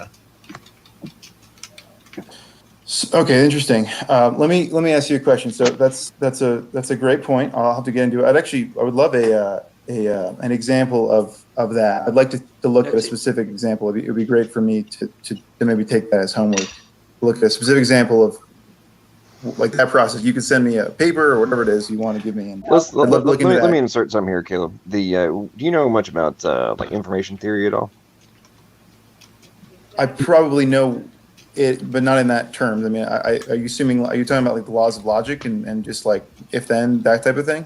Well, there's that. I'm thinking more in context of like syntax, semantics, pragmatics, the aspects of prescriptive information versus non-prescriptive formal information, that kind of thing.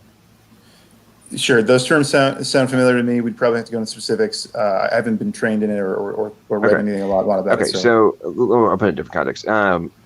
Do you have you ever heard about supposed genetic redundancy in the genome and how it's supposedly evidence for evolution? Not as evidence for evolution. When you say genetic redundancy, what are you referring to? Well, there's a variety of aspects. One of the things is like synonymous codons, for example. There's the 3 base pairs code for multiple different amino acids. Well, then there's different ways to say, supposedly different ways to say the same amino acid, right? With a same synonymous codon, right? Well, for years that was argued to be evidence of evolution, that it was just synonymous, it wasn't that complex, there's no specificity, etc., etc. Well, they've recently, have you ever heard the term translational pausing in protein synthesis? Yeah, actually, I think I heard the term when I watched your debate with RJ. Okay. So briefly heard it. Okay, so protein synthesis is translational pausing in protein synthesis is what they're discovering, that what they thought were just synonymous codons actually are a secondary subset syntax in the genetic code that literally alters the time variable of the addition of the next amino acid, right? So it literally changes the timing variable. You mean it like it adds as it slows it down, speeds it up, etc. Yes.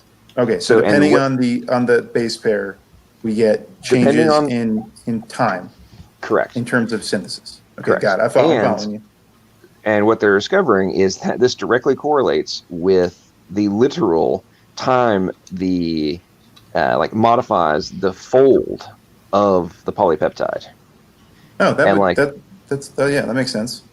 Okay, so you now have to account for both the base genetic code of codon equals amino acid, and you also have to account for synonymous codon actually is not just synonymous, it actually equals a secondary control function in a variable in synthesis. If it is not done correctly, then even though it's the exact same amino acid, the end result of that protein is either dramatically degraded or in many cases they've discovered actually literally collapses and doesn't fold correctly.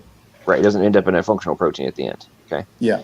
So when you think about that in the context of information theory, right? Okay, so you've had to. There's no way around the reality that the genetic code is a code, right? It's a literal assignment of values, and it's one of the greatest enigmas, right? There's literally there's multiple papers on this. The genetic code, the universal enigma, by high level academics. And so now, not only have they not been able to explain that one and are coming up with all sorts of very extremely creative ways. I was reading a paper on one today of, if it doesn't all come into existence at the same time, and if the wobble effect, which we argue is actually in favor of evolution. If the wobble effect doesn't actually come into play until way down the food chain, everything's extremely rigid at the beginning, then we can explain how maybe, possibly, a code could form itself. It's like, okay, awesome. Congratulations, guys. You came up with a crazy hypothetical that doesn't account for the fact that for protein synthesis to occur, you got to have the freaking codons equaling amino acids. Like, there's no way around this. Oh, cool. So it was like halfway done. So you're going to argue that it evolved because it was halfway done, and then it was 2/3 of the way done, and then at 90%, then the wobble effect variable kicked in. Like, you're actually publishing this anyway? And Maddox, why aren't the atheists skeptical of any of that? Of course they're not, because it just happened. And exactly. I'm saying, like, okay, I'm just sidebar on a little tangent, but it's like, okay, if that's not enough, you now also have to account for a time-based variable control of a subset syntax, which has been clearly defined, and like the way it modifies the functions of the ribosome.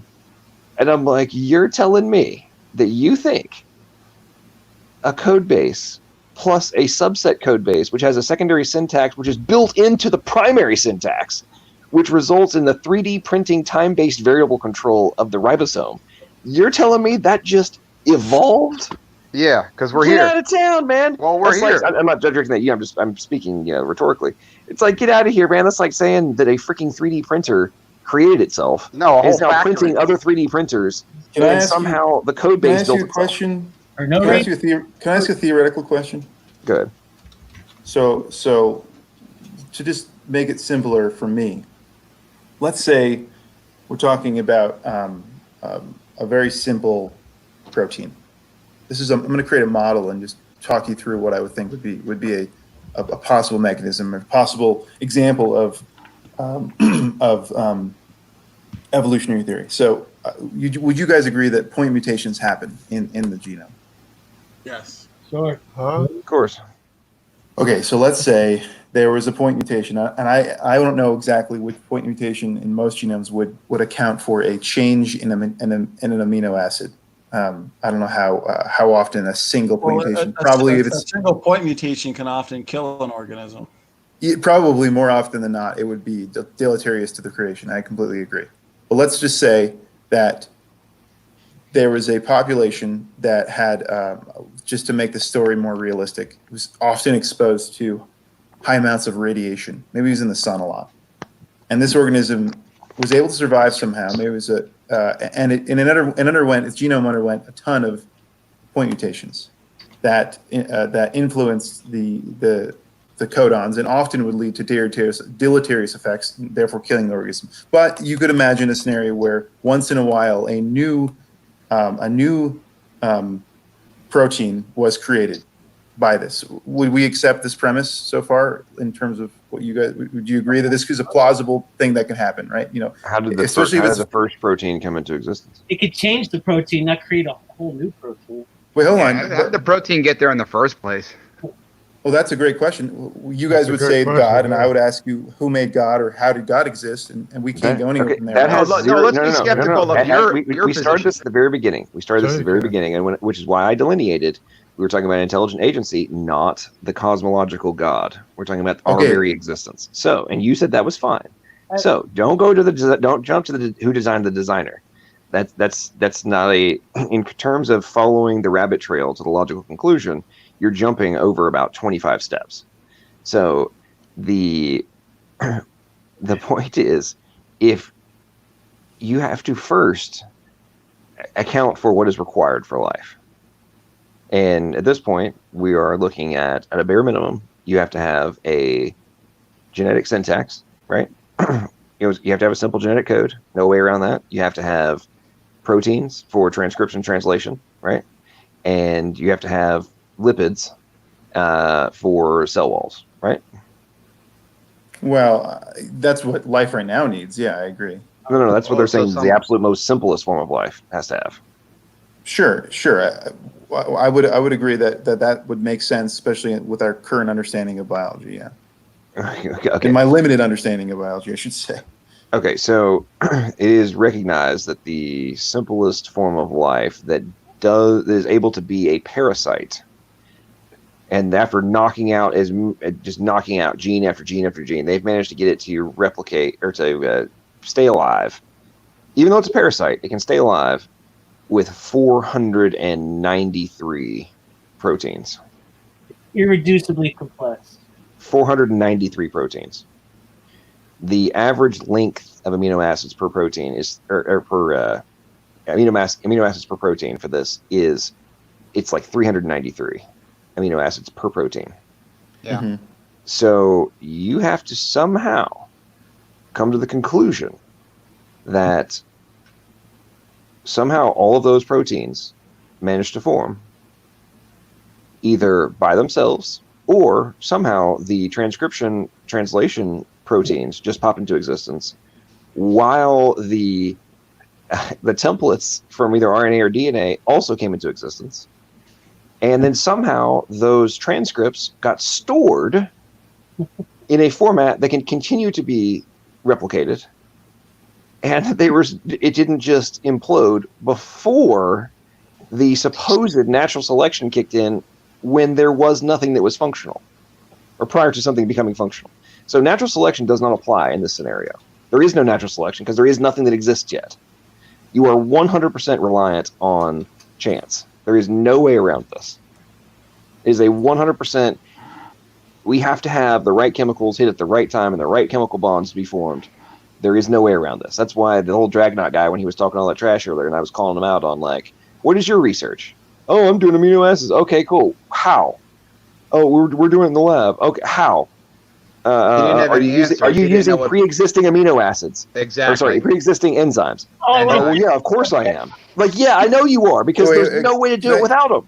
Can I jump in? So we're now at like we've jumped back to like origin talk, right? Like we're not before we were talking about eukaryotic complex current day examples. We've jumped back now to. But you went into proteins. That's why we were asking you where the first protein came from. And your buddy had all these experiments he was going to present. He didn't show one. He didn't show how a random chemical soup can arrange sequence genetic information, which is what I was trying to get at. How'd you know we were buddies? And then he put his lab coat on and ran. He's going to put his lab coat on, and he just took off. He didn't explain where the information came from in the first place. I hear he also didn't explain how proteins got there. And there's a specific arrangement of amino acids that have to be sequenced. Okay, guys, I've been very patient here. On Lord Drac, I think it was, that when he brought up that photo, that is none other than a well-known Facebook troll by the name of Chucky Darwin. No kidding. Now, Caleb, I haven't interrupted anyone, so I've been very patient.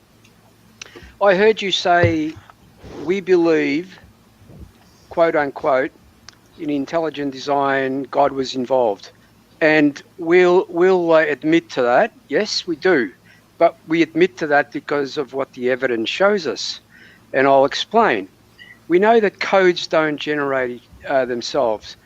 DNA is a code. You might say, no, it's not a code. It looks like a code. That's what usually EVOs say. But, digital code, Morse code, Braille, alphabet, all codes. We know they are all products of intelligence. So is information. Information, it can only be produced by an intelligence. Now, the other thing was about the prokaryote, the three domains of life. I asked a specific question, and I ask most evolutionists this. The three domains of life came about because they couldn't explain the various aspects. First, they started off with eukaryotes and prokaryotes. So I asked, what type was Luca? I asked Jackson Wheat this, and he said, we think it may have been more like a prokaryote. Well, how does a prokaryote go to a eukaryote, and how does a prokaryote produce an archaea? Keep in mind that they are life forms, right? But viruses, RNA viruses, aren't considered life forms. So when you say we believe, you have to admit yourself that you also believe. Yours is a belief. Yours is more of a belief than our belief. You can have the floor now. I mean, yeah, I think that's ultimately the root of the argument, right? It's I completely agree with you. That's two belief systems. I 100% agree with you. If anyone says that they have absolute proof of evolution, I would be fascinated to talk to them as well. So we can agree on that. Yes, Caleb. But as John keeps saying, which one is more logical, plausible, probable? They're the things you got to look at. Yeah, that a code wrote itself, or it formed in a random chemical soup. Well, so yeah. I mean, once again, this is going to get back. This is why I wanted to just make sure that we were on the story of the beginning, because I agree that if we talk about the most simple life form we can think of, I think it's John, right? I was going to call you logical, plausible, probable, because that's what it says in the You can call me LPP or John, doesn't matter. Yeah, well, so John was talking about, excuse me, John was talking about an organism that had 400 some odd plus or minus genes, which actually seems pretty complex. You think about it. That seems like a pretty complex thing. I can't think of very many things that are made of 400 pieces, and maybe my computer is made of that many. It's a fair number of elements too. That's just genes too. That's not even the constituent parts, everything else. So very complex, all things considered. But that's what we know now, and so there is a fair amount of not knowing that I don't think anyone knows about. That's the whole point. It's like evolutionary theory. The gentleman that was on here that I guess we decided was a troll. The fact that people are doing scientific studies on that is a bit confusing to me. It seems very exploratory because most of the study in biology right now is probably going to be centered around medical studies. A lot of the science isn't trying to prove that evolution is correct. It is the model that people use, and I think the reason that there tends to be belief in it is because of its utility. And I'm not the best person to even get into a debate about what the utility is. We can just go look around and talk about. I mean, you guys think that I heard an earlier argument. I don't know who said it, but imagine if we were completely wrong with evolutionary theory, let's say that, and it actually was intelligent design, and we were using an intelligent design model to then do all the research we're doing. And you said something like we would be doing such better science. And to me, that's a possibility, but that's not necessarily true. I mean, well, let me address your point there, because I think I can completely shatter your position there, and not from a jerk way, just shatter it. So the junk DNA, right? So basically 98% of our genome was considered to be junk up until very recently. And by that, I mean, it's still being adamantly argued by some of the loudest advocates of evolutionary biology that it's still junk. But you made the point about medical research, right? So there was a group publication it was one of the largest ever simultaneously published set of medical research papers in history, right? I think it was in January of this year. I think it was the 17th or 17th, 18th, somewhere around there of January. It was in January. And all of them were about cancer, different genetic disorders, things of that nature. And there were multiple authors, these medical researchers, who in different positions in their papers literally stated, we must not continue calling this junk. We are actually behind on medical research because we have not spent the capital or the time developing the tools we need to be able to get better understanding and do better analysis and research into the non-coding regions of the genome, because we've been told they had no function. And we're finding the exact opposite. Yeah, and we were hindered for over 3 decades on that aspect, because they kept pushing that line about junk. It's junk, let's not study it, let's not waste money, yet that's the most important part. We're finding that's the most important part. John, you mentioned this morning there were 4 million on-off switches. Maybe you can expand a bit on that to Caleb. Yes, this book I'm reading called The Deeper Genome, but one of the things that they were discussing was this is within the last decade, they have discovered that there are no less than 4 million on-off ribo switches in the genome. Think about that for a second. 4 million. Was this the human genome? Yeah. And think about this in the context, what they're discovering from a medical research perspective is that there are all sorts of genetic disorders that, and just disease in general, that are directly, they're now discovering are directly caused by damage to those on-off switches. And has absolutely nothing to do with the coding regions, right? Which we're told, A, are proof of evolution, and B, are the only important functional portion of the genome. And then we're finding this other thing that's not even physically close to the particular gene that end up being affected. It's not, from a physical proximity perspective, not even relevant, at least in theory.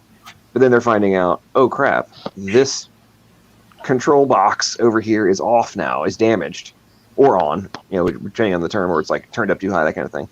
And now we're having this massive downscale or downstream negative effect. But we've been told, up until relatively recently, by the evolutionary biologists, that we didn't even need to pay attention to this because it's junk, evolutionary leftovers. And so the point I'm making is, I would argue we are actually massively behind because we've been following the evolutionary model, when if you were operating from the perspective that, no, there's probably is function, we were designed, it wouldn't be this much junk, let's figure out what it does. They probably would have been looking at different places when we were, how many years did we spend trying to find the answers for XYZ disease in the coding, in the proteins, when it wasn't even the proteins that were causing the disease? I yield. Over 30 years. No, that's a good example of probably intellectual hubris in the scientific community. I don't know if that completely, I don't know what the words are, demolishes, but I appreciate the example. It is a good example of bad science, basically. I don't know if I would agree that it completely demolishes the argument, but that's okay. I understand. So when the researchers are literally stating that it is evolutionary, the standard evolutionary talking points have been getting in the way of their research, that doesn't support my position? Well, I mean, I'm not the one saying it. The researchers are the ones saying that calling it junk DNA has been in the way. What's the source of it being called junk and something we don't need to pay attention to? Trying to prove evolution because they need the junk to be there. So their presuppositions are hindering science. I mean, once again, I'm not sure who's calling it junk, but the fact that they've come to the correct conclusion to me seems like evidence that the scientific method and certainly the model is not necessarily flawed just because they were in error. I mean, there's oftentimes errors done in the scientific method, and there's also that's a human issue. Like someone who has a lot of authority makes a claim, and people don't reject the claim. I actually think it's one of the reasons why the fact that that the community you guys represent has been basically ostracized, I mean, is an unfortunate element of scientific hubris. Caleb, can I ask you a question, Caleb? Is there any things you're skeptical of abiogenesis? Of how that took place? Yeah, is there anything I'm skeptical of? Yeah. I guess I have zero idea of how it would happen mechanistically. I don't even sure it happened. Well, I'm sure I exist, and I'm sure I tend to believe that the model that describes the complexity of life is from obviously life had some sort of origin. Honestly, there is this idea of seeding, but I'm not sure if I would go that far because then that just extends it to somewhere else. Yeah, I tend to believe that that's a better model than something created it. Yeah, I mean, I find them both highly illogical, not plausible, and highly improbable. But I tend to just think one of them is sorry. But you find abiogenesis to be plausible, even though it's plagued with thousands of problems. No, you misheard what I said. I said I find them both to be illogical. But did you say that you would be more open, or were you implying that you would be more open to like panspermia or seeding of the planet? I actually think that just pushes the can to a different place in terms of you still have to make the same argument somewhere else, right? Right. Okay. So you are which, if you conclude that abiogenesis is basically so improbable, it's not a rational, logical conclusion, then what is the alternative? Well, I thought I just kind of stated my point. I find them both. It is hard to. Okay, so which one is the more rational conclusion? Yeah. Well, I mean, this is where I have a hard time, because I'm going to then say, oh, this is where I think we would get into the argument that I started with, that you wanted to pull off the table, because I basically presuppose like a very illogical chemical argument, and you presuppose a creator, and I go, how did the creator happen? Right, but see, I'm making my assumption of the creator based on deduction. That if I have a prescriptive information code base that's required for me to exist, and it has arbitrarily assigned values that in no other context could be executed without an intelligent agent, okay, I'm going to lean towards there being an intelligent agent. Then when I look at time-based variable control, it requires foreknowledge. Have to have this function in place before it occurs, the variable occurs, or I die. I think you have to have pre-knowledge of that variable. When you look at things from an engineering perspective, and the nanomachines, and the, mind-bending chemical pathways, and freaking ion channels. Good Lord. Just the mechanism by which your muscle flexes is so nuts from an engineering perspective. It's like, it makes the best things we've ever come up with look like. Can I ask a question? Legos. Can I ask another question real quickly? How does the intelligent design model make or explain the complexity in terms of, animal complexity, plant complexity, just biological complexity? I'm just curious. Create it. How does it explain it? Well, from a top level perspective, there was a designer who executed things. We know how things, the parts that things have to work. Yeah, how do things get the designed? The only variable we're inserting into the equation is that there had to be an intelligent agent to put them all together. I know. I'm just trying to say, so I can tell a story about evolution, and we can agree or disagree that it's true, but I'm just going to tell the story. I just want to hear the story of intelligent design. I'm not really following how that has relevance to whether or not it's the logical conclusion that the intelligent agent was required. Are you wanting to know, what were the chemical processes by which the intelligent agent, what order did they put them all together in? Just tell me the story.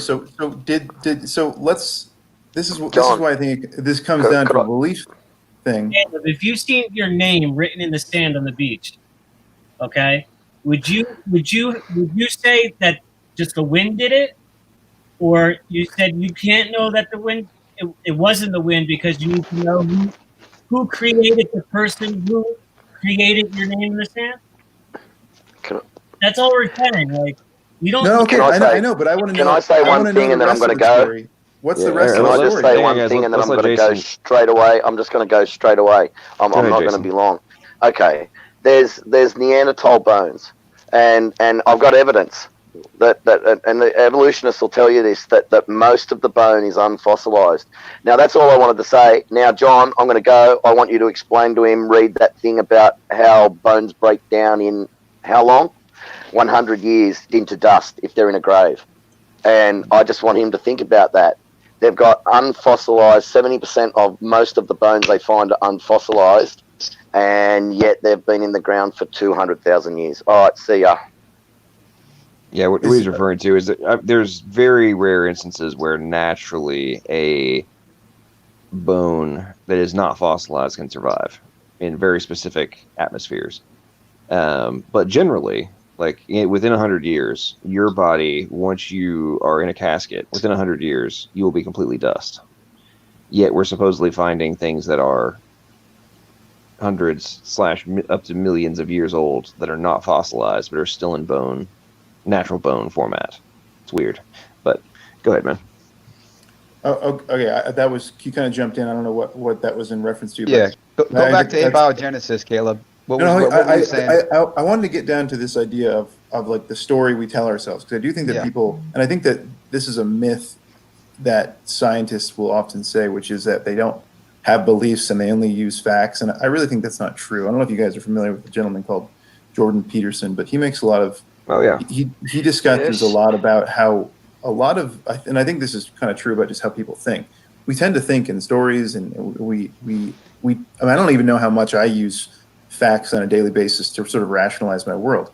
It's a fascinating thing. A lot of it sort of just happens. I don't know how that really works, but I think my point being that the story we tell ourselves in terms of the origin of life with evolution, I can sort of go through it, and regardless of whether every bit of it's true, and he was bringing in this argument of fossils, and certainly that's part of the evolutionary story. I mean, a lot of that, the early work was done with, you have Darwin's finches, you have fossil records, all of these things that sort of tell the story. Now, this is what I was asking is, what is the intelligent design story that you guys tell yourself? Because I honestly just don't know, because I have a theory as to that wouldn't be impossible to argue, which would be, this would be an impossible argument that I would almost agree to. God created life, and then life started to evolve, because I'm so convinced by the evolutionary argument that I would be sure, that's fine. But man, I think where you're so quote unquote convinced by the evolutionary argument, but you obviously are rather uninformed about what the actual argument is. Sure, I would love to continue to. So what I'm saying is that you would accept that there's enough complex, variables that would have to be covered that, I'd be fine with a designer coming in and starting, dropping the proverbial spark, and then now everything evolved. But the okay, let me back up here. Are you familiar with artificial intelligence and machine learning at all? Yeah, a cursory understanding of it. I've done a little bit in that field. So do you recognize that what is often being presented by the evolutionary community as evidence of evolution is actually directly comparable to machine learning in human technologies? I haven't heard of that direct comparison, but I'd love to. Okay, well, there's massive amounts of papers on this. I mean, what do you think that we've been basing all of our neural nets on? Yeah, like the human brain kind of thing. Okay, so, and then the epigenetic variables. We're doing real-time modification based on external variable. There's real-time modification to account for the new desired outcome. We have an input, and we now have a new variable output that's done in real time in biological systems, right? Mm-hmm. Okay, so that when we're with epigenetic factors, if we're being able to modify a pre-existing capacity to account for new variables, that is literally the epitome of machine learning, which is why in universities and tech companies around this planet, they are attempting to replicate that process for our systems, because ours suck. The ones that we're trying to build have been crapping out and collapsing out the yin yang. When we try, we can do a bunch of really cool stuff, but when it comes to real time rewriting the code to account for a new variable, our stuff is not that good. It's getting better, but nothing compared to what we observe in real time in biological systems. So where I'm going with this is, when you really start to break down what is being supposedly accounted for by the evolutionary model, is that somehow you give it enough time, a information processing system and communication systems, and the input-output sensors and all the other different variables that are biological systems that have somehow developed AI machine learning capacities which are vastly superior to anything that humans have ever been able to come up with. You follow where I'm going with this? Yeah, I mean, to me, it seems like it's similar. I don't want to say it's the same. It's another example of a similar argument, which is, and I can't help but come back to my final conclusion. I'm going to say final because this has actually been very interesting. Okay, but I am going to keep going here.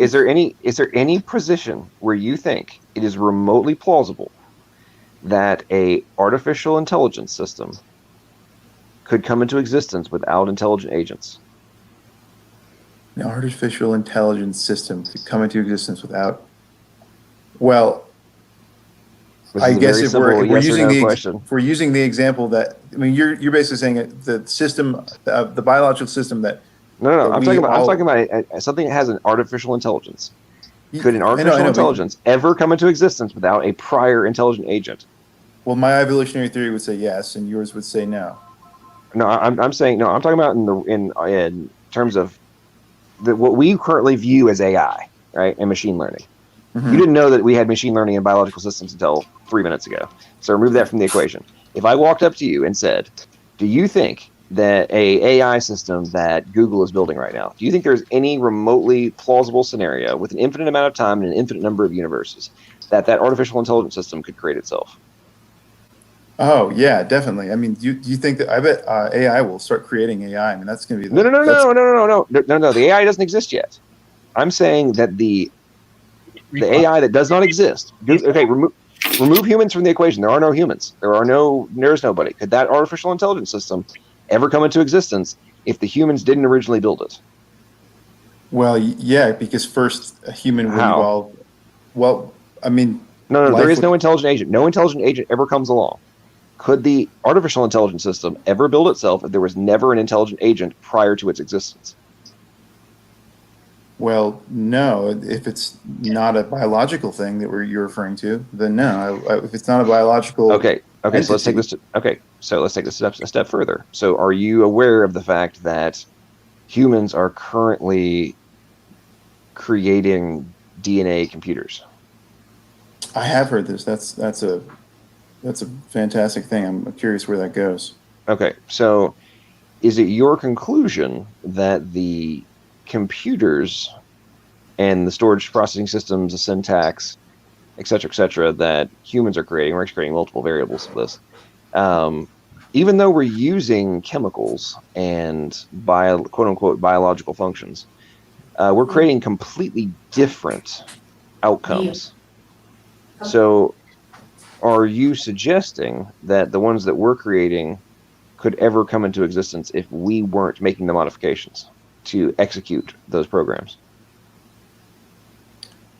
The ones that, once again, I can kind of see where you're going with this, and I understand you're leading me on. I simply am going to go back and say, I'm not leading you on. I'm using direct comparison of biological systems. So, could the data that is now being stored in DNA, if you came across it, let's say we had time travel, okay, and we took it back in time, okay, and we dropped it off, and Watson and Crick, when they were first discovering the double helix, they just found this freaking message in there. It was a picture. The first thing they stored in DNA, I believe, was like a racehorse crossing a finish line. Okay, picture of it, and we were able to crack the code, and we were able to decipher the picture of the racehorse cracking the finish line. Do you think anyone would ever conclude that somehow the picture of the racehorse had somehow downloaded itself into DNA a billion years ago? No, that seems very illogical. Okay. So now let's say you had the schematic for a nanomachine that was also stored in the DNA that you found we took back in time a billion years ago. You found the nanomachine blueprint. Would you ever conclude that somehow that nanomachine blueprint had built itself and stored itself into the DNA? So therein lies the difference, is that nanomachine blueprint has a function, right, in a living thing. No. Right? I'm saying there's a schematic of how to build a molecular nanomachine. Would you ever conclude that schematic of how to build a molecular nanomachine had somehow downloaded itself into the DNA, the strand that you found, that without an intelligent agent having done so. So it would be context based, right? It depends on where you find the schematic. Okay, so you download. Okay, so we run the data that's in this strand of DNA, and it pops out a picture of a freaking racehorse and the schematic for the molecular structure requirements for a molecular nanomachine. You're telling me that you would somehow want to look at context? Well, I mean, if I'm gonna say, wow, where did this come from? I bet it was a living Would you thing conclude it was somehow accidental and by chance, or there was an intelligent agent that had downloaded this into this strand of DNA? Just what's more reasonable? Yeah, no, it happened in a random chemical soup somehow, right? Which one do you think is more rational? That there was the intelligent agent that did so a billion years ago, or in your story, in the story, obviously the story, it's going to be more logical that it would be intelligent, but that's not okay. the correct. Okay, so you do realize that the templates, the schematics that are in amino acids are for the most complex nanomachines. The templates are would be in the DNA or the RNA. The actual machine. No, the templates are in the DNA. Then they get transcribed into the mRNA, and then they get transcribed by the ribosome. You just said the template was in the amino acid. I was just making sure I was clear on that. Did I say? If I said amino acid, I was having a brain freeze. It's late. The template's in the it's in the DNA, right? But the point I'm making is the nanomachines made by amino acids are more complex than anything that we have ever come up with, like on levels beyond, exponential levels beyond, right? So you now have to conclude that somehow through an undirected process. It's not undirected. That's one thing I hear you say. I've heard you say to RJ, and he pushed you on it.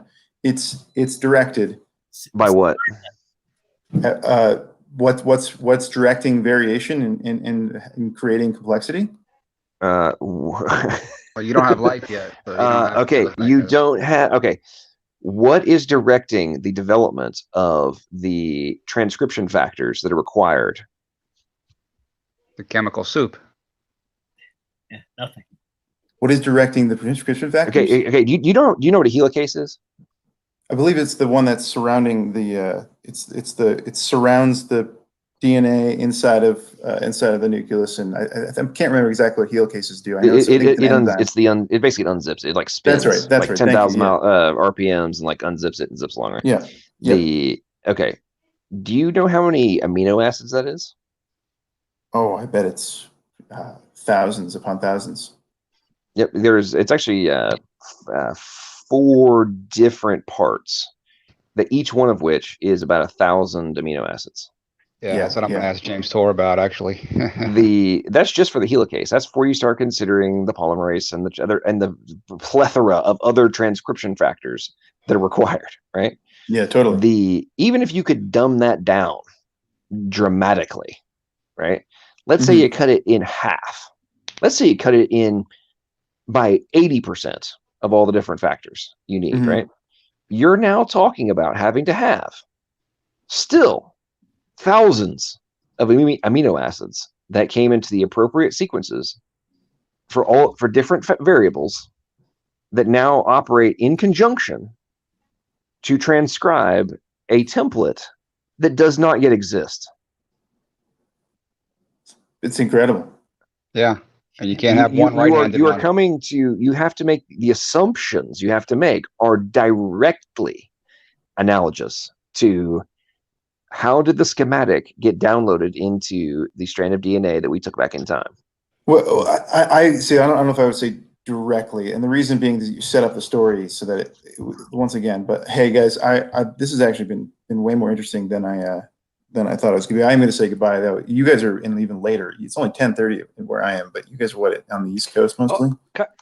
Caleb, before you go, can I just add, I don't think we answered your question on the creation model to any degree, but if I can plug a book which I ordered yesterday, authored by Standing for Truth and Raw Matt, and probably Jason Izard as well. Might have had a hand in it. But you can get that book on Amazon. It's quite cheap. Mine, unfortunately, won't be here for at least a month or two because of the isolation business. But I'd like to say, I hope we've been very courteous to you.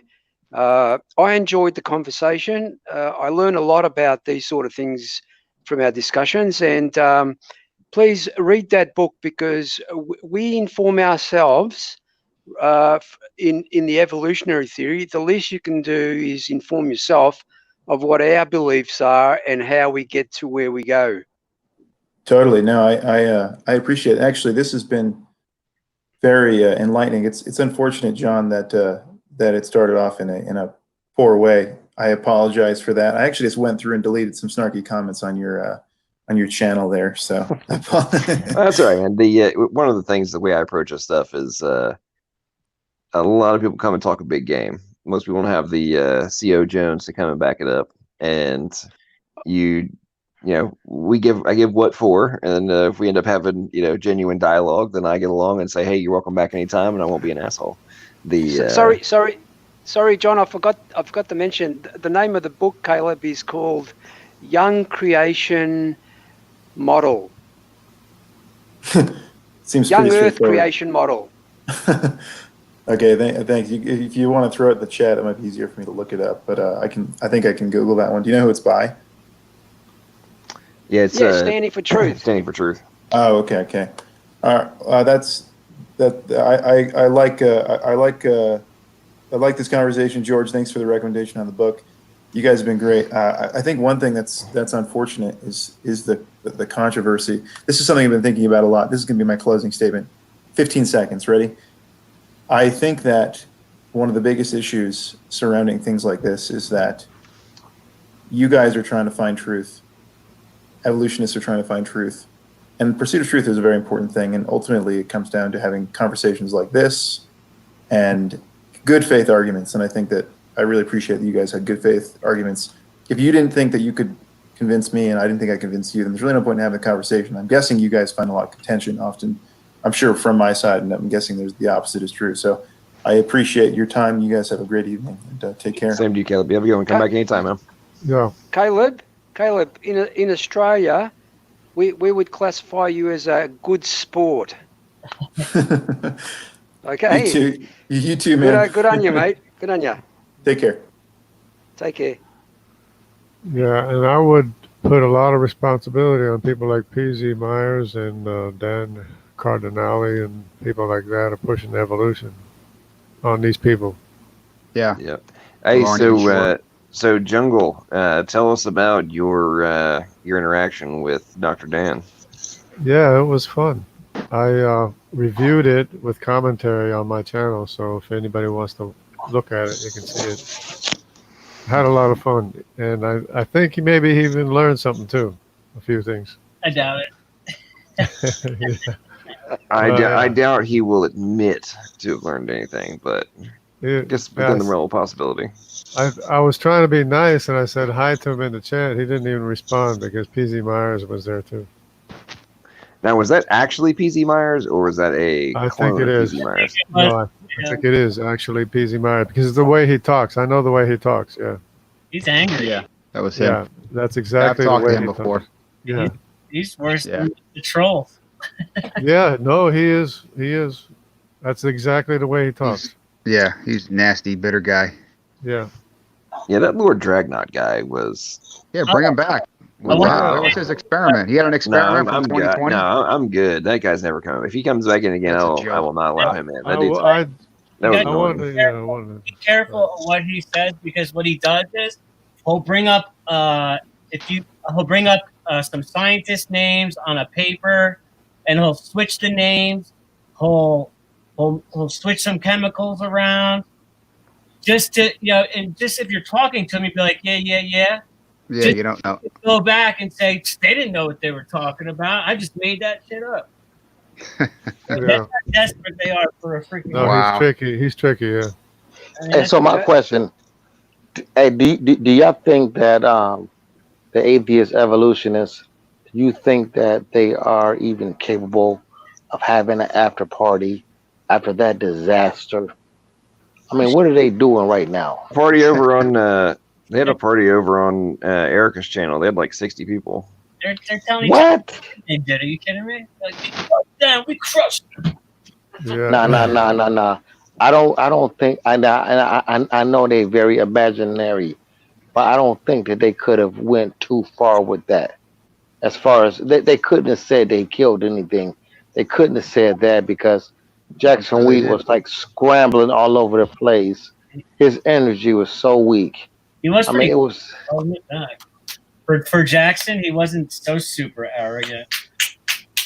Yeah, well, Jackson knew he couldn't go. He couldn't be too hyper, otherwise he might get absolutely caught out. Well, and here's to be honest with you, here's what I think was really going on. This would not surprise me. I wager he had a Slack channel or something going on his computer with people giving him counterpoints. Oh, definitely. I don't know. I think he might have, but it's just amazing that he had enough arrogance to do that.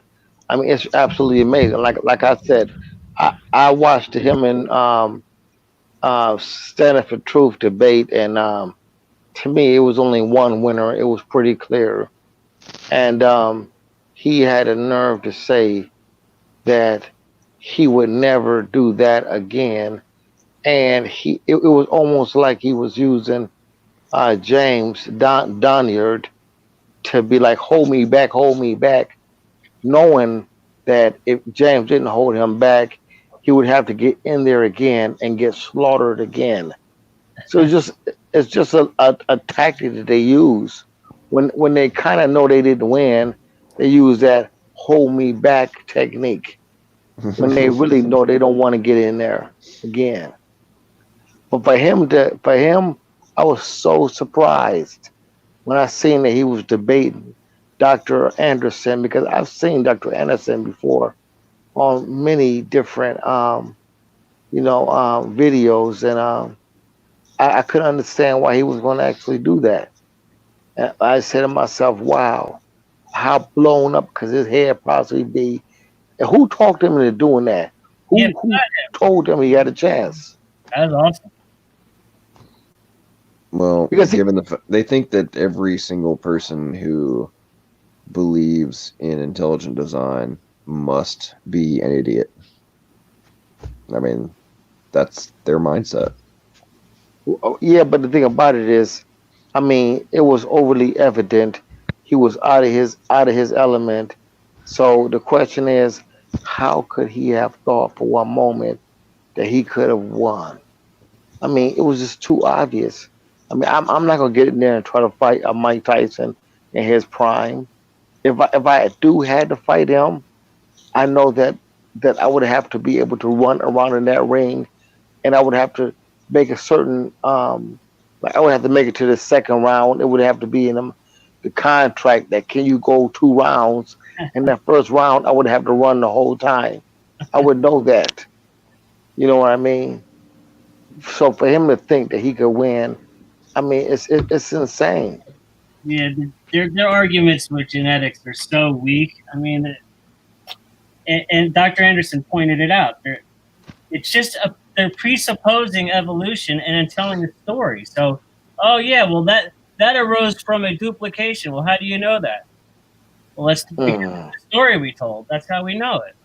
They don't know it. They just say that, and that's the story they tell, and then that becomes evidence somehow. I mean, it's ridiculous.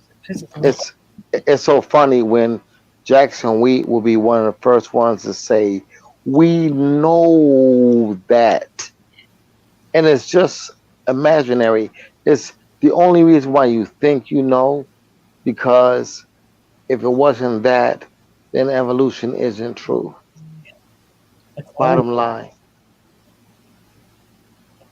One of the things that I like about those debates is I get to hear arguments that I haven't heard before, and the after shows are probably just as good because just like that Lord Drac, or AKA Chucky Darwin, brought up the ribosomes issue. Did anyone catch the title of the paper he was referring to? Yeah, that's what I kept asking him for. That there was a paper he never mentioned the he never mentioned the paper. I found a paper from 2020, in vitro selection of ribosome ligases that use prebiotically plausible to long ass word activated substrates. And I started reading that one, but no, he never mentioned the title. I mean, I asked him that question 4 or 5 times. He's kept dodging. Right. Yeah, that was. I mean, it was, and I could guarantee you that those experiments use all pre-existing, information from other sources, highly contrived environments. When you get into the details of those experiments, they're highly flawed and they actually don't relate to the early Earth. Yeah, nothing to do with it. Yeah, Tony, if you remember Leo Filius, same thing. Same thing. Same thing. Yeah, I actually downloaded that paper and read it, and yeah, and you guys were right on the ball. You were definitely right on the ball as to what the paper said. It was directed, controlled. They used purified elements. Right. Yeah.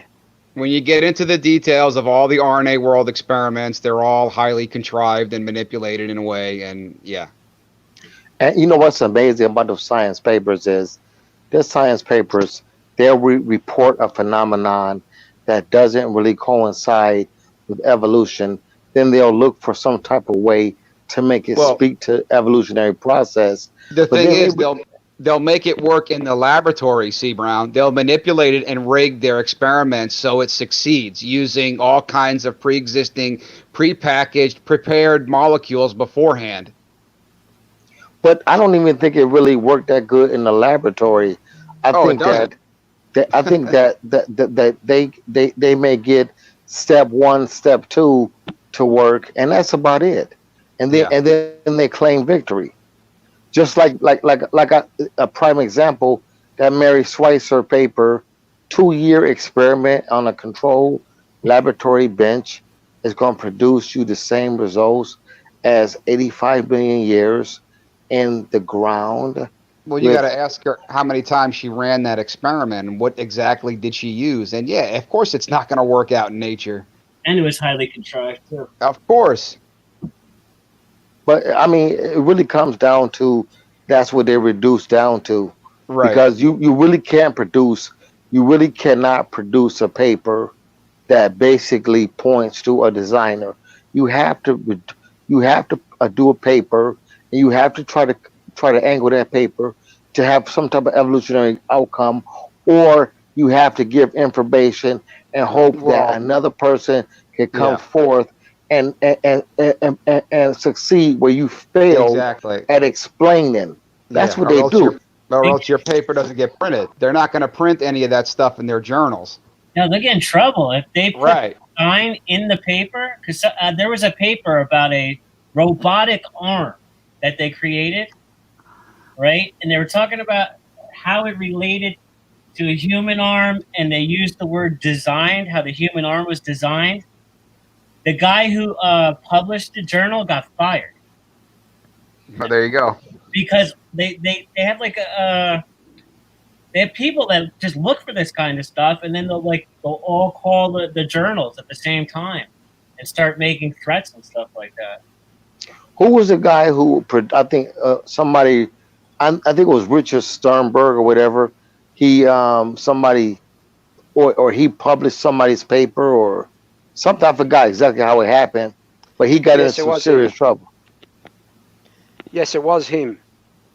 It was Sternberg who produced the paper, or who actually allowed a paper to come through peer review. Which one was it?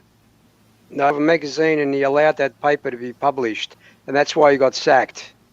Right. Okay. Yeah. Maddox, what's the clay environment problems? Because this is what T-Jump always brings up: the RNA world, clay, and the forming on clay.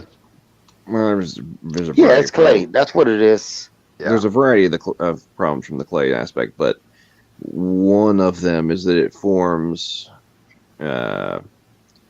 Basically, everything is set the same direction, if you will. So, like, you ultimately need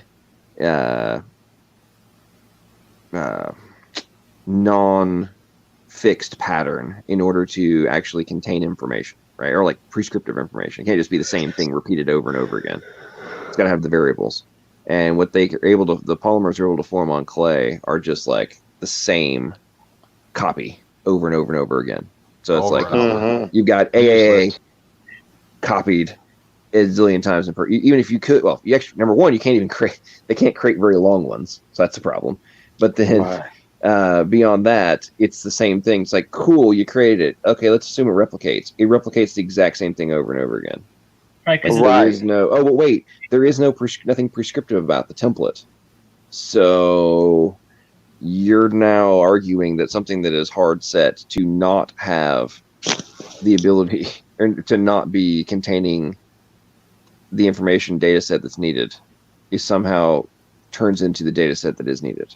I mean, it's nuts. It's insane because what they're probably trying to say is that because it can self-replicate, then mutations could act on natural selections and make something that's not specific, okay, turn into something that's specific because it had one mutation in a nucleotide, and then that mutation turned into a functional protein that the whole genome recognizes.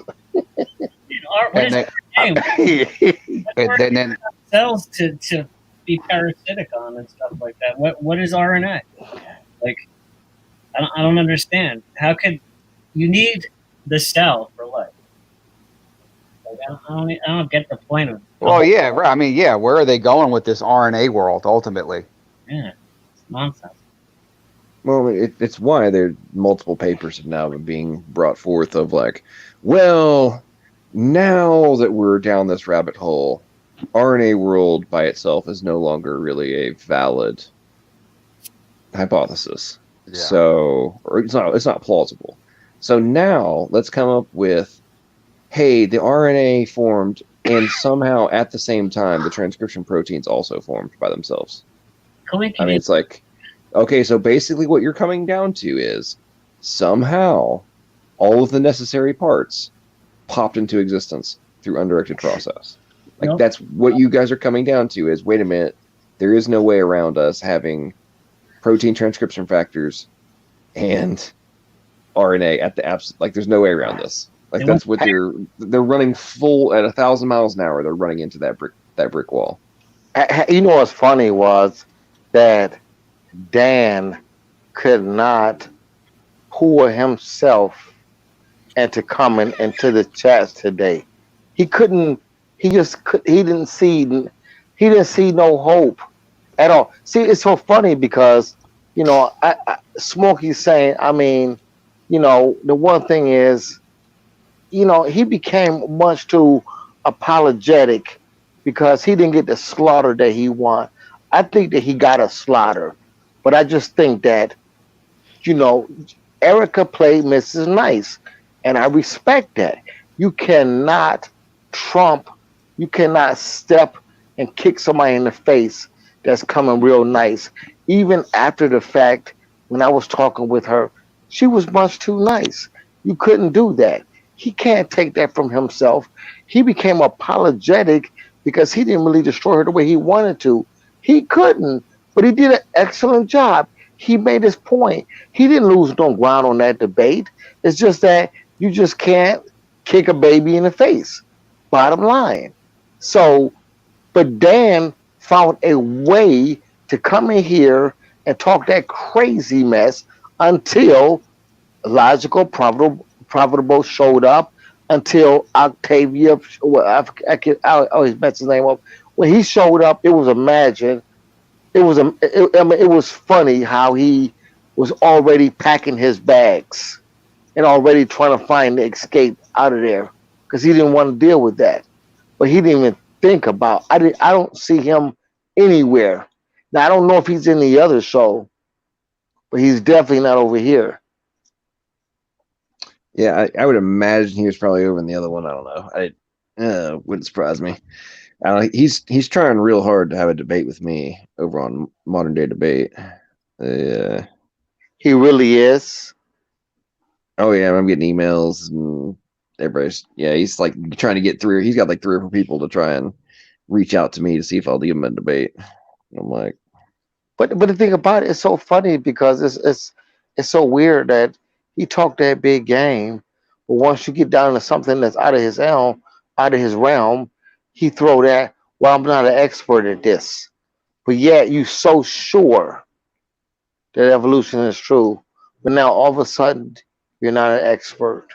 Don't let any of them tell you they're experts with the origin of life. That is just smoke and mirrors. Yeah. That's a bunch of garbage. There are no experts on abiogenesis, not one. In abiogenesis, it's chemistry. It's not even. Yeah, and in the 8 years I've been on here, I've never come across one PhD organic chemist that was an atheist. Not one. I don't think we need abiogenesis. I think we got the market corner without abiogenesis. We have seriously. They don't have a foot to stand on with abiogenesis. They think they do. They don't got a foot to stand on. Period. If they're trying to say that mammals evolved, so basically, it evolved. It started in water, came out into the land, and went back to the water. I mean, if you think about the complex structures that a whale have, they have a heating, cooling exchange system within their bodies to keep the testicles warmer than the body itself. They got collapsible rib cages. They got the oxygen saving molecules built in. They have so many different features.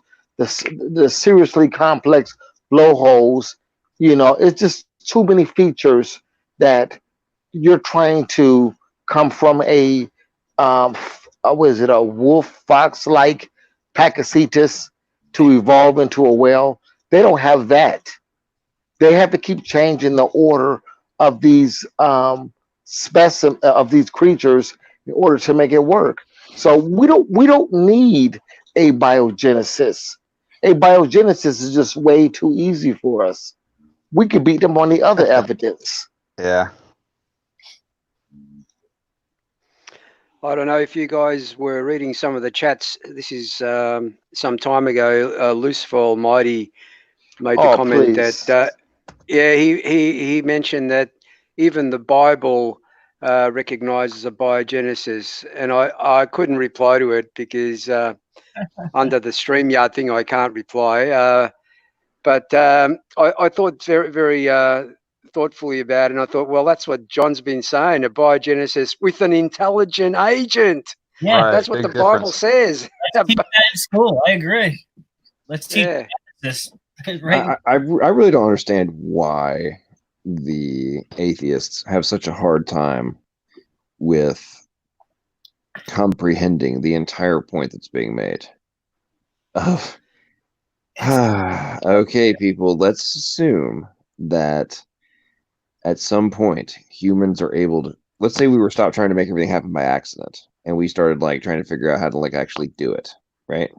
Like in a fixed, structured way. Like, hi, what do we have to do to put all these pieces together? Rather than what do we got to do in which random, crazy, undirected process can we pull this off? Let's figure out how to do it for real, right? It's within the realm of possibility. Humans could figure it out. It's within the realm of possibility. The only way.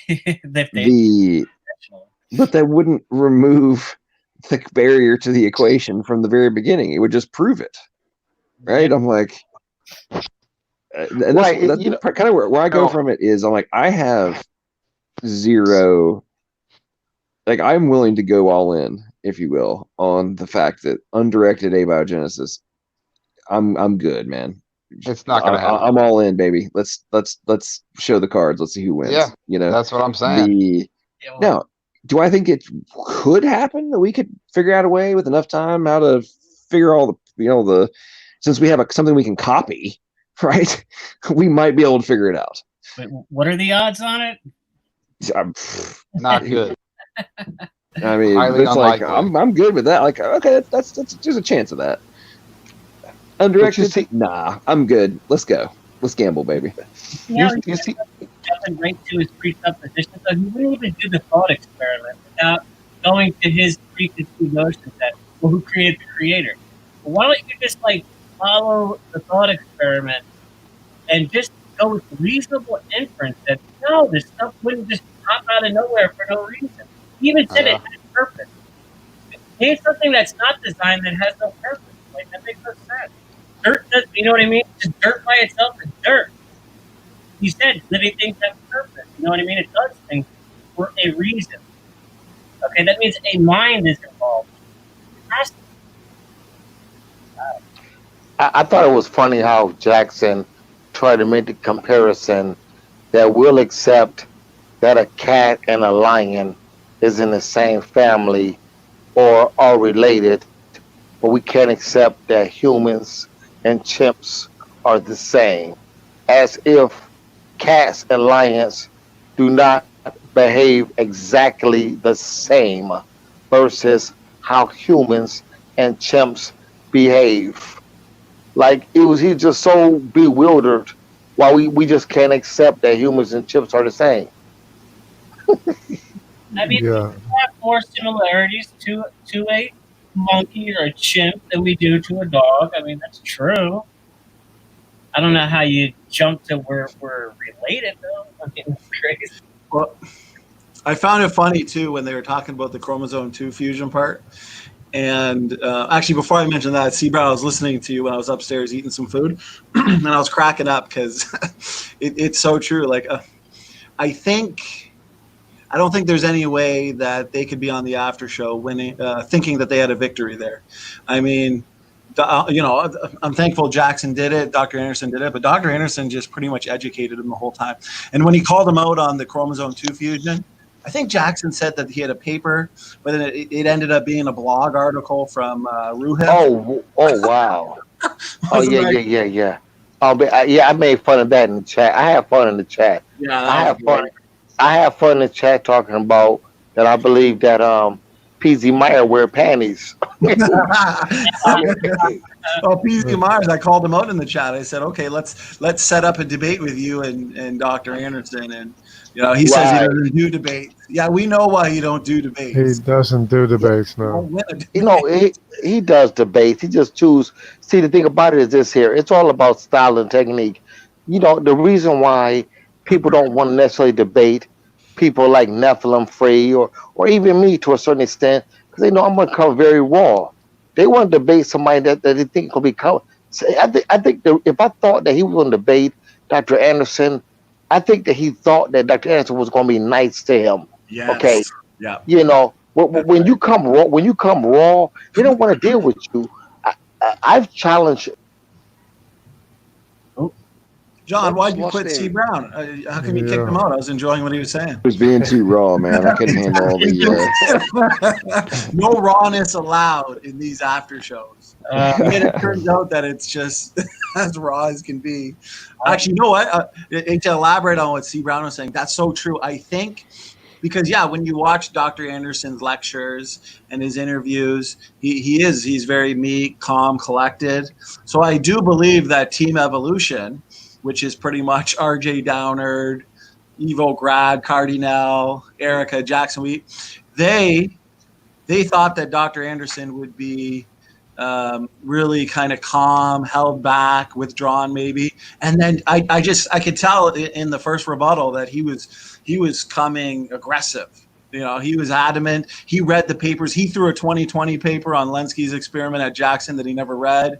And Jackson just speaking of that was priceless. The look on Jackson's face, the look on his face when he got to that portion, he had an on-camera oh shit moment of just Oh crap! And as a sidebar, good old Dr. Dan was in the chat talking mad trash about that whole deal, and I'm like, so did it have the capacity to digest citrate before the experiment? Yes or no? Of course it did. The answer, of course, is yes.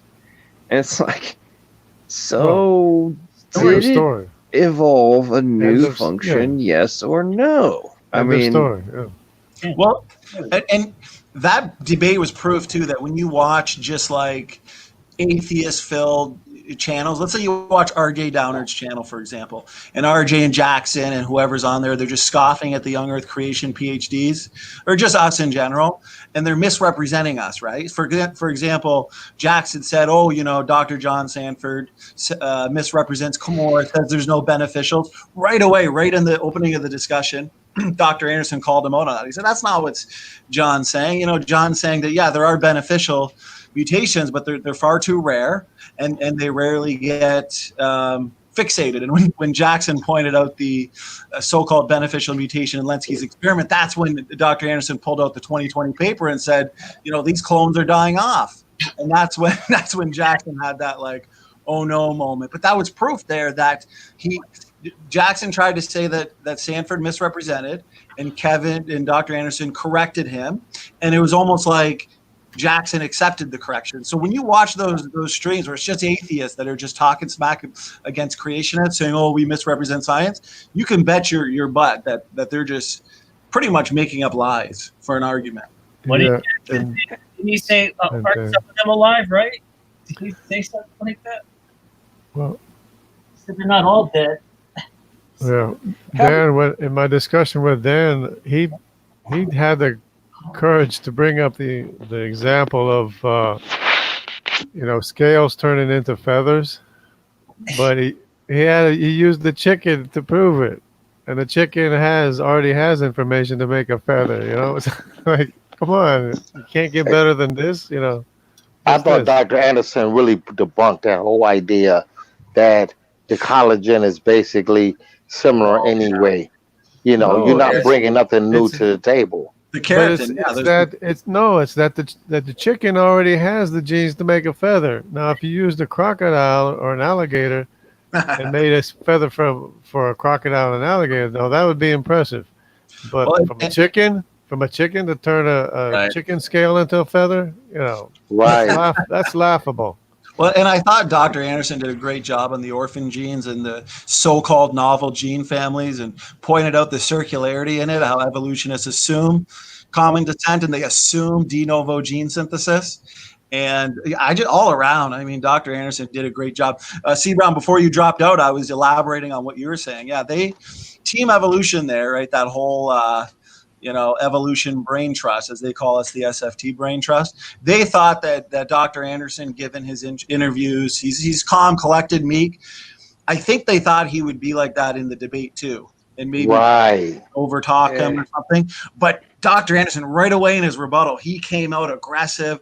He was adamant. He was up to date on the science. He read the papers, and you could just see Jackson's, his energy kind of just slowly depleted, and it became an education session. Like, I love the dialogue because I was just learning so much from Kevin there.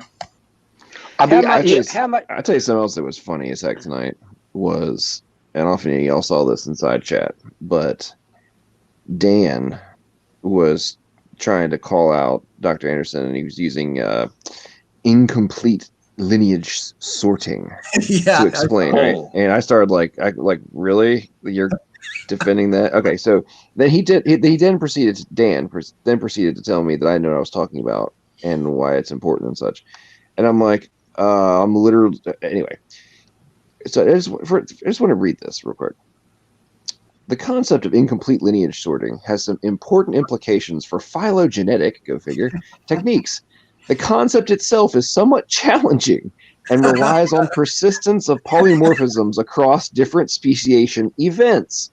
Suppose two subsequent speciation events occur where the ancient species gives rise to species A, and secondly, to species B and C.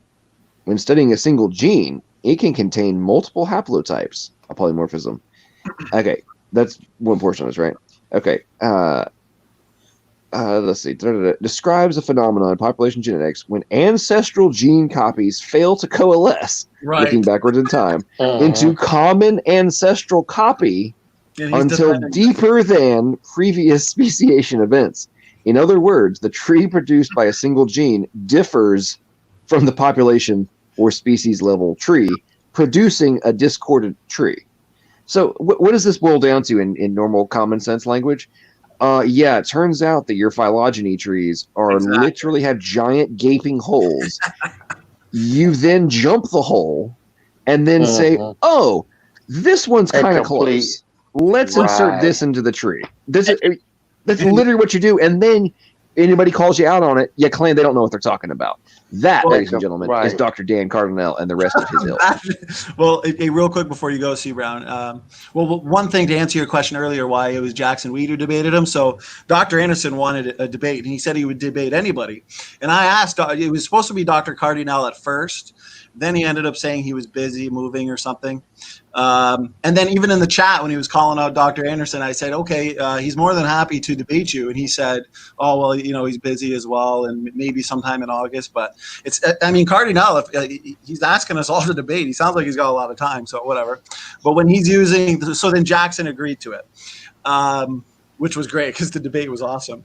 And yeah, John, with the incomplete lineage sorting, it's just like convergent evolution. Anytime that they have to invoke these things, they're just admitting to a lack of uniqueness in the phylogenetic tree, because incomplete lineage sorting is characterized by segments of DNA sequences, whether it happens both in the coding and non-coding DNA that produce completely different lineages or paths of evolutionary descent. So that's showing contradictions in their own phylogenetic tree. Wow. Important to that, How come on those charts, wherever like a common ancestor would go, it just says common ancestor, but there's no animal there.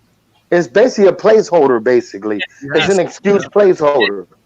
I want to see these common ancestors that they're basing all these ideas on. They don't exist. Yeah. So standing, are you telling me that Dan was supposed to be the person who was supposed to debate him, but Dan didn't want to do it? So then we get Jackson? That's right. So yeah, in the email correspondence, Kevin wanted a debate. And I probably in a few months, we're going to be getting him to debate either like Sai Gart or Swami Das, because Kevin's a beast. Wow. Anybody. So Cardinal was supposed to be, I asked him first, because Kevin preferably wanted a PhD. And then Cardinal, I guess at the time, he said he was moving or something. So Jackson agreed to do it. And obviously he got a lot of feedback and tips probably from Cardinal himself. And he admitted in the debate at one point, I think it was for the lactose mutation. He said, oh, Cardinal said this. And then Kevin shut it down real quick. Can I ask? So basically... Go ahead. Sorry, Craig. Can I ask, that paper that Jackson was referring to, the Ruhif paper, is that a peer-reviewed paper? Because he was citing a blog spot? No. Right. Yeah. No. That was the highlight. That was the serious highlight. I've asked. Go ahead. I've asked Tompkins. I have it saved about Ruhif, and because Ruhif really attacks Tompkins in the chromosome 2 fusion. And Tompkins just laughed. He said Ruhif has no genetics training. He attacks him through blog articles. And you could just see Dr. Anderson's reaction to that too, where I think he even giggled at that moment, because they don't have any real refutations of the debunking Tompkins has done.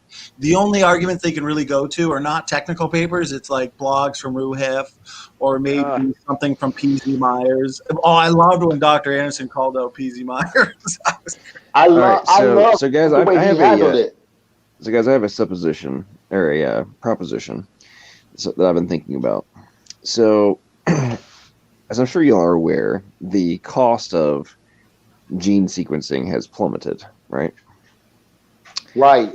So I have been seriously contemplating if we should all collectively come together and run basically like a crowdfunding campaign to raise the money to do a non-coding. Basically, we're going to get the data ourselves of the non-coding human and chimp DNA and do our own unbiased analysis, sequencing, and then do a direct comparison. Because I'm willing to gamble big time that it's going to be massive. Because I mean, the few that I've seen on that range, you know, they obviously they've dropped down significantly. But it's been a while since those sequences were done, and there's been multiple new types of technology that have been developed that are better at doing those sequencing. Right? I would be stunned if it's not dramatically more different than they said the last time. Does that make sense? Letter by letter? Yeah. Yes. How much do you think something like that costs? I mean, I don't know, but I mean, I know the cost has dropped a lot in the last decade. I mean, it's getting. I mean, heck, it's like $50 to get your own done, but that's a much more surface level. But I mean, so I'm saying, get a whole bunch of different groups together collectively, find out how much the real money. Because we have to get the sequencing done. We have to acquire the DNA, do the sequencing, and then have some professional analysis done. So I mean, we're not talking about chump change. That's what I'm saying. But between all of us, we have relatively decent reach at this point. And it's like, hey, let's run a crowdfunding campaign to raise the capital, and we just go do it ourselves and say screw relying on academia to tell us what it's supposed to say. We go find out for ourselves and then come out swinging with gambling that the conclusion is going to be accurate, right? Or the supposition I'm making is accurate that, hey, the differences are going to be nuts. Yeah, I'm still not even sure about the technology on that. How, you know what I mean? To get it's still probably kind of expensive. But I was watching a video about the different techniques they used and how they changed over time. But they basically got the big computers that go through certain clips at a time, and they go down the genome. So, I don't know. It'll be interesting to find out, though. That's for sure. Craig, you're in twice. Yeah, I don't even know how that worked. Can I get one of these out? That's raw. Double credit. Wait a minute.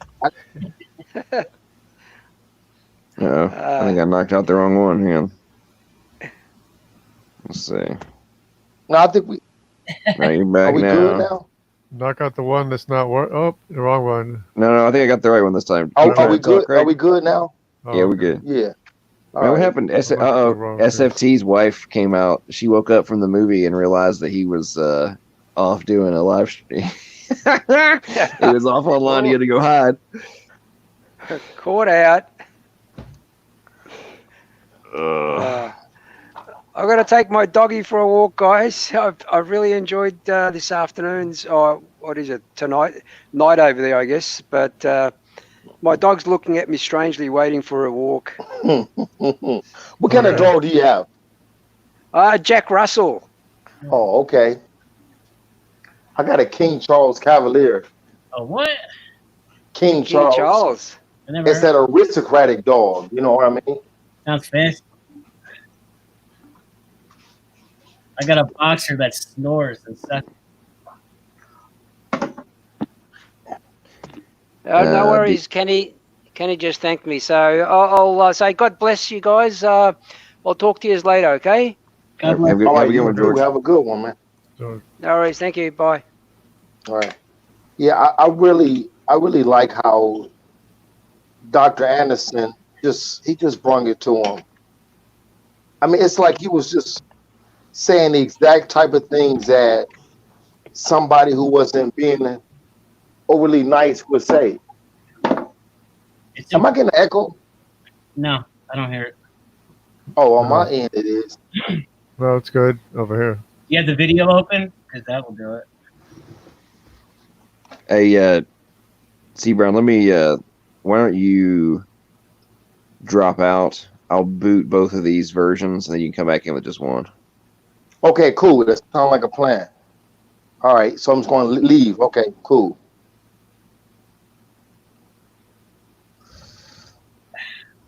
Craig is fun. like him. Yeah. JJ, you did good in your discussion. I watched it today earlier. Yeah, I thought it was pretty fun. I mean, I don't think he got me on anything I can think of, you know. Yeah, I am curious about that. What he was calling the endosymbiosis. I gotta read that thing. Oh, the endosymbiosis is when one organism takes the function of another organism into itself or something like that. That's what they think mitochondria is inside of us. Except that they're pointing out that it uses a different code. Our mitochondria uses a different code than what's supposed to be the same thing outside of us. Yeah, and what makes, like, an organism has its own genome. So I'm wondering if what they're calling a unique organism, if it has, like, it combined its genome with the algae and the prokaryote, whatever he was. Yeah. So what he's saying is that it combined the genome. It was incorporated into the organism so that it now is able to use photosynthesis to process energy. Yeah, I gotta read it. I don't know. You know, I think Emo tried to. He sent me the link, but I wasn't gonna pay to read that crap. but he didn't seem to be very straightforward as to whether or not they were actually two different organisms, or if one turned into the other, or one became the other. He wasn't really very straightforward with that. Yeah, that's when he kind of like started mumbling a little bit. So I kind of think that there's something fishy. Yeah, I think so too. But yeah, they use all those tricks all the time. You know, every claim they make is always disproved. I mean, why wouldn't we see this happening all the time? Like, you know what I mean? Yeah. Just so happens they need some evidence. Look, we found it. Like, come on. Well, because there are certain bacteria that are able to use the genomes or incorporate genetic information from other bacteria. So, in theory, it would be able to incorporate any bacteria from anything, and it generally doesn't do that. But he's saying this is a case that does. I would have to see that, you know. Yeah, but what they're saying is they're saying that basically a bacteria got engulfed by something else, okay, and I think it's a single cellular animal, and then that bacteria became the ATP synthase for this other creature that it developed a symbiotic relationship. But the thing about it is that means that bacteria is the ATP, the powerhouse for the cell, for our complex, our complex cells, which makes absolutely no sense. Because really, honestly, with all the years of, the bacteria, the 60 million years of generations of bacteria, it's because of the fat generation time, bacteria has only did one thing. They've only stayed bacteria. And there are some papers right now that basically talk about, they found some ancient bacteria that they date millions of years old. And these ancient bacteria is actually more resilient than the new bacteria. And it has the same mechanisms for antibiotic resistance. There's nothing new there.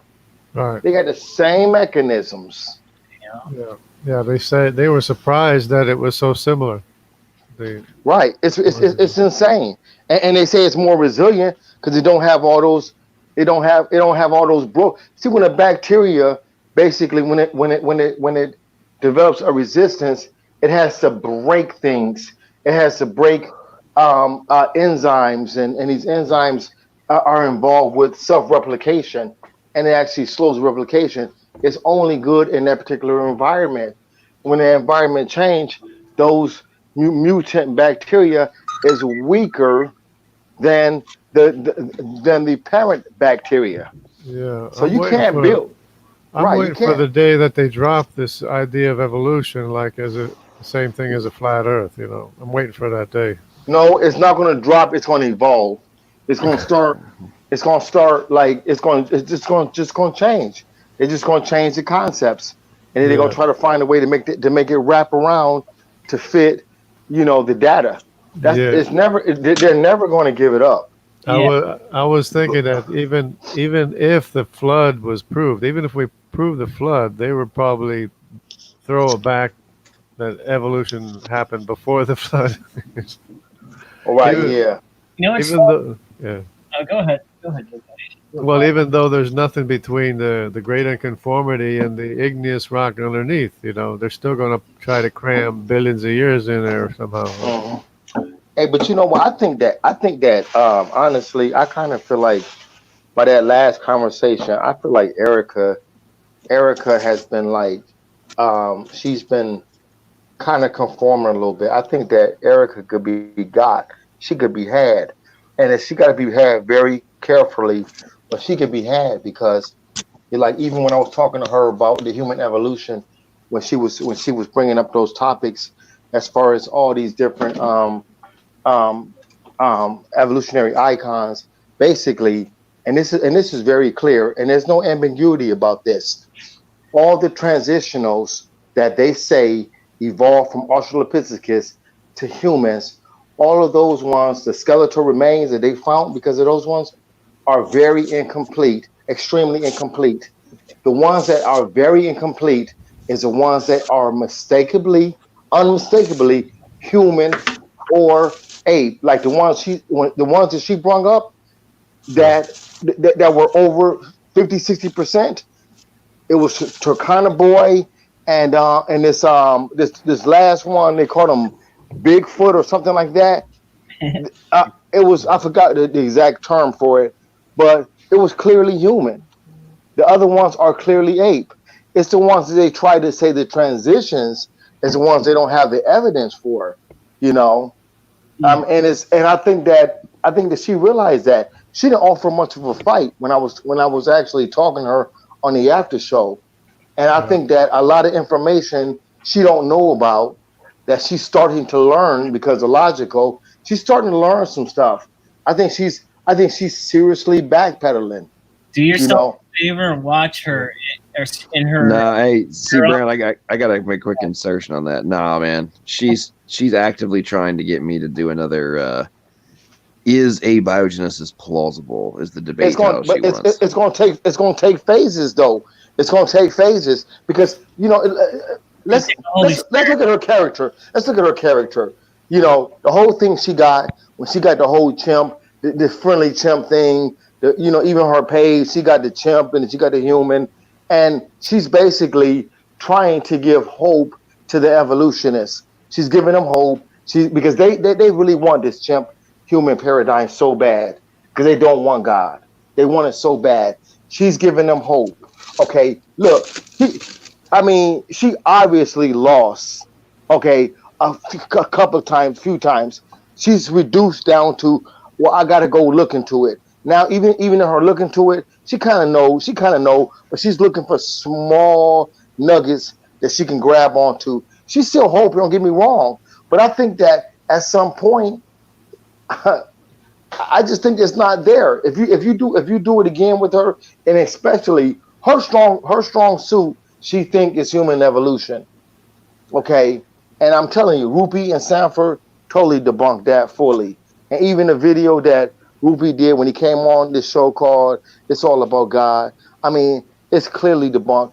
And again, it's not debunked by creationists; it's debunked by the evolutionists, like the ones from Stony Brook, New York University, the different paleontologists who won't agree with the other one because they want the fame and they're just being honest. It doesn't look like Lucy. There's so many problems with that. Period. A handyman. What's his name? What they call him, handyman. He's just a mixed bones. He's just mixed bones. Period. Bag of bones. What's that? Bag of chimp bones mixed with human bones and stuff. I can't think of his name. He's this. I'm sorry. Who? No, you don't know his name. I'd say it's one I of can't think of his name right now, but I mean, it's a disaster. They don't have any solid one that they can really point to as being a human ancestor. You talking about the Denisovians and the Neanderthals? They were humans. They're no less human than pygmies. How are they less human than pygmies? Hey, Gavin, what's up? Yeah, there's Gavin. Yeah, He's shutting his mouth. I definitely got to get into. I gotta watch Erica's show tonight. I wanna. Well, maybe not tonight, but tomorrow. I wanna hear that energy. I wanna see what the energy is like. Yeah, you got to see them in their own little habitat because they get pretty arrogant when they egg each other on really quick. You know, as long as it always takes for Gavin's audio to come through, I think he's trying to just show us that flat Earth is real. And that's why it takes so long for his. Wait a minute, is Gavin flat Earth? No. Gavin lives down in Oceania with like George does. So it's the ongoing joke that there's a delay because they're so far at the other side of the planet. 3 seconds, John. Takes 3 seconds. Hey, John, I want to ask you one question though, because I know that you are not. I know you are not young Earth, but do you find some of the evidence for young Earth, solid? Do you? Okay, let me ask you a question.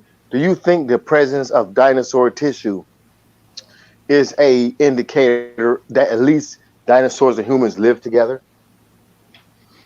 No. You got my position wrong. No, I lean towards young Earth.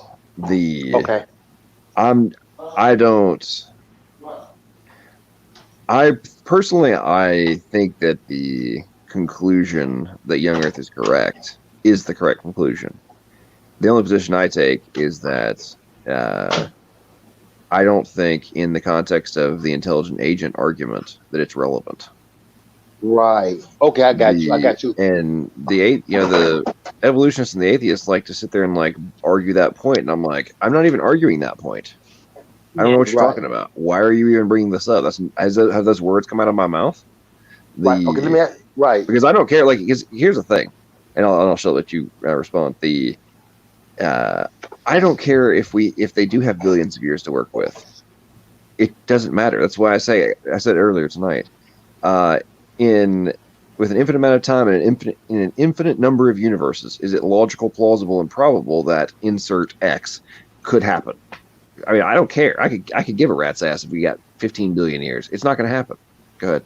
Right. Okay. So let me ask you a question though. So as far as evidence for them is concerned, okay. So like basically, we talking about a beginning of the universe and everything, and they say it's 13.9 million years ago, and that's based on radiometric dating.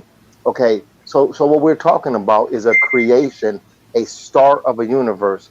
So if God spoke the universe in existence, okay, and in that second time of that time that he spoke it, wouldn't radiometric decay immediately to a certain point just to start that whole process to get it going off rip? Wouldn't that accelerate the decay anyway? I mean, what's your thoughts on that? Does that make sense? I mean, is that even theoretically, is that even there's also the aspect of variable constants. I mean, that whole thing solves the radiometric dating problem, like off the top. It's an assumption. Okay, well, hold on. I need you to clarify that because I'm not sure what you're talking about. Okay, so the c as the universal constant, right? Speed of light is c, right? And the ratio between c and Planck and other like those ratios are what are being used in reality to calculate a lot of these things, right? Right. As well as like, oh, well, the universe, the stars are this far away, therefore it must have taken this long, right? Is based on C being finite. Correct. Well, that is a massive assumption, right? That either one, it's finite, or B, that it's always the finite measure that it is right now.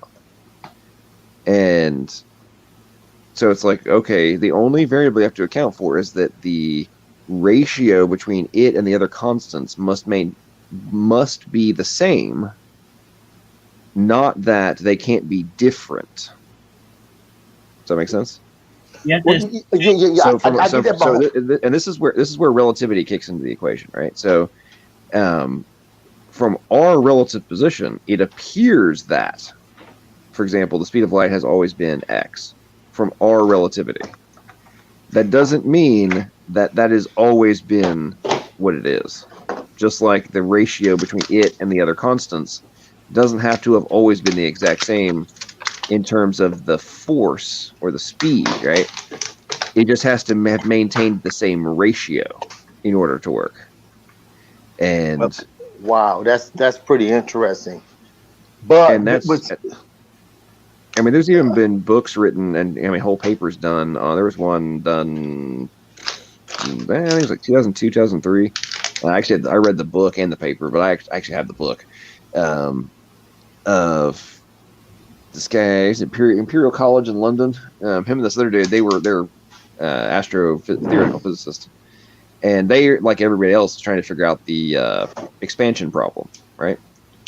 And as they were thinking about it, one of them was like, I wonder if a variable speed of light could account for the Planck time problem and the expansion. And so him and this other guy, they're like, man, I don't know. In the book, they're like, wow, we can't go down that rabbit hole. Like, nobody will accept that. But they just kept picking at him. Like, I wonder if this is true. I wonder if this could actually solve the problem. Anyways, they finally break down and in secret start trying to formulate a theory. And their math solved the problem. They published it. Of course, it got completely ostracized. You had to go write a book to get it out there, really. And then after a while, just dropped it. They don't even though their model with variable speed of light explained the problem, it solved the equation. I think I heard about that. It was dismissed by all of the by academia. Yeah, but the thing is what's his name? The creationist Foz, and then what's his name? You talking about Fozron and Hugh Ross? Yeah, Hugh Ross says that so this is what Hugh Ross said. I don't know if you're good on this right here, because I'm not definitely good on this one. He said that Hugh Ross basically says that it has to be constant, because if it wasn't constant, then all the different biological actions would not happen, whatever digestion would not happen, because we're eating food and this and that. And he said that if that was true, that we would see some type of imprint back into the past, because as an astronomer, we're looking directly at the past. And he said that we will be able to see something in the past that would indicate to us that the speed of light has changed. What do you say about that? Well, they're twofold. One, there's actually several people who have taken the position that we actually have been able to measure the speed of light slowing down. That's a whole nother conversation.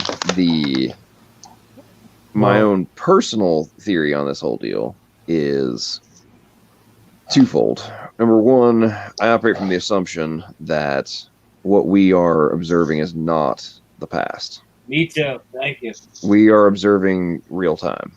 If we are created and the cosmos is screaming out the power of the Almighty, and the heavens declare the glory of God, and the firmament showeth his handiwork, how are they making that argument, though? How are they? Hang Hang on, I'm going to get this. So so that's point one. I'm setting the foundation of what I'm about to say next. Okay. Is I wager that is the case. Okay. We are not seeing dead stars. We are actually seeing real-time action. Okay. Now, how is that possible? Because the distance, fine. Distance equals speed divided by time, right? Or whatever that formula is. Maybe I may have flipped my numbers there. Anyway, when you think about relativity, okay, everything that we observe is subject to relativity. Literally nothing that we could be standing in relative proximity to each other, and our relativity in relation to time would be slightly different based on our perspective, right? Everything we know in quantum mechanics now is that with the delayed choice, the double slit experiment, all these different facets of the wave function does not collapse until measured, right? So the light beam that we're seeing is just a wave until we observe it, and then it collapses into photons, right? But until the measurement happens, it's not a photon. It's just a probability wave. It's not actually in the physical realm. Okay, so now let's think about this for a second. And it's instantaneous, right? Yeah. Right. So let's think about this from the macro view. Like, how do you explain the light traveling?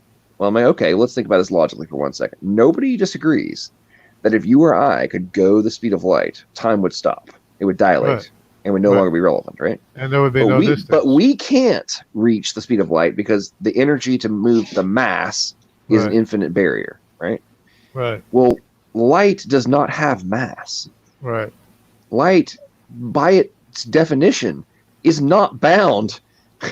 It can go the speed of light. It doesn't stop. It can go the speed of light. So why, when light is traveling at the speed of light, why would time be relevant to light? That's point one. Right. Point two is, if the light is actually not real until the measurement occurs, but then when it does, the wave function collapse happens. It collapses into the the photon. We are now observing it. It is now subject to our relativity. We are the ones that are applying the relativity barrier to the light. Now, this is where things like retrocausality become very interesting, right? So what we're being able to observe in labs right now is that through delayed choice and other things, we can actually basically rewrite the pathway that the beam of light took after it already went its pathway. Yeah. And it now appears that it went this particular way, even though we saw it rewrite itself. Okay? So let's think about this in terms of, it's not that from our observation perspective, the light didn't travel across the universe. And if the light had traveled in the photon form, from our relative position, it would have taken that long to travel. The reality is it didn't, because it wasn't subject to time until the moment we observed it. I think that's different. Wow, that's an incredible assessment. But let me just ask you one question. There's one more layer to all this. Okay, so, go ahead. The actual argument that I am making is that the constants can remain constant. They do not have to be variable, because light is both finite, or C in this context is both finite and infinite simultaneously. The infinite aspect is not the speed; it's that time does not apply. So the finite aspect of light, which applies to the physical world that we exist in, is the finite constant that we observe, which then creates the ratios to the other constants which enable our existence. Does that make sense? I'm gonna be honest with you. I can't wrap my head around that one. Okay, I gotta listen to this a couple of times, but I do want to ask you one question. When Hugh Ross debated Danny Faulkner, are you familiar with that debate? I am. Maybe. What was the topic? Well, it was about how old is the universe, basically. Yeah. And you had a panel of Christian astrologists. I think it was 20 of them, and they gave the nod to Hugh Ross as if he won. Not that I'm not sure if he's true or not, if he won, but they said that he made his argument. It's because they used the accepted methodology. He believes in deep time. Yeah, Hugh Ross is. But these are Christians, though. That's a part that pissed me off, because Jason Lau debated him too, and I thought Jason Lau was very. Actually, I thought that Ken Hovind was really good against him. Honestly, I thought Ken Hovind did a very good job. Man, that was one of his best performances to me. But Jason Lau debated him, and then Danny Faulkner, and they debating him. Like I said, it was like 20, like creationists. 20 Christian scientists, astrologists, and they gave it to Hugh Ross. Yeah, I agree with John that light doesn't take whatever millions of years. I don't think light travels anywhere. Okay, there is no light beams shooting through space. Okay, light is just electromagnetic energy. So we see illumination. What we call light is when the energy is hitting a ground or hitting a material, then it illuminates, right? Okay, right. You don't see beams of photons going through space, right? You see the sun, you see stars, but you don't see anything shooting across space, beams of light. Otherwise, the whole sky would look like a blur. Okay, right. So really, what they're calling the speed of light is a rate of induction to complete a circuit, and it is real time. So, like, if our sun exploded, it wouldn't take 8 minutes for us to know it exploded if we were staring at it. We would see it blow up. You wouldn't see us. You wouldn't if you had no source for the radiation. There's nothing to complete the circuit. It's like unplugging, a plug. You're not going to have anything if there's no source. Well, in line with all this, which really just blows my mind of like how this is not extrapolated, right? So you have two watches, you synchronize them in the same place. One gets in a car, one gets on a plane. You drive to this, you both go to the same destination. The clock that was in the plane the time will have slowed down for it, just in the variation between the speed it was going in the airplane versus on the ground, right?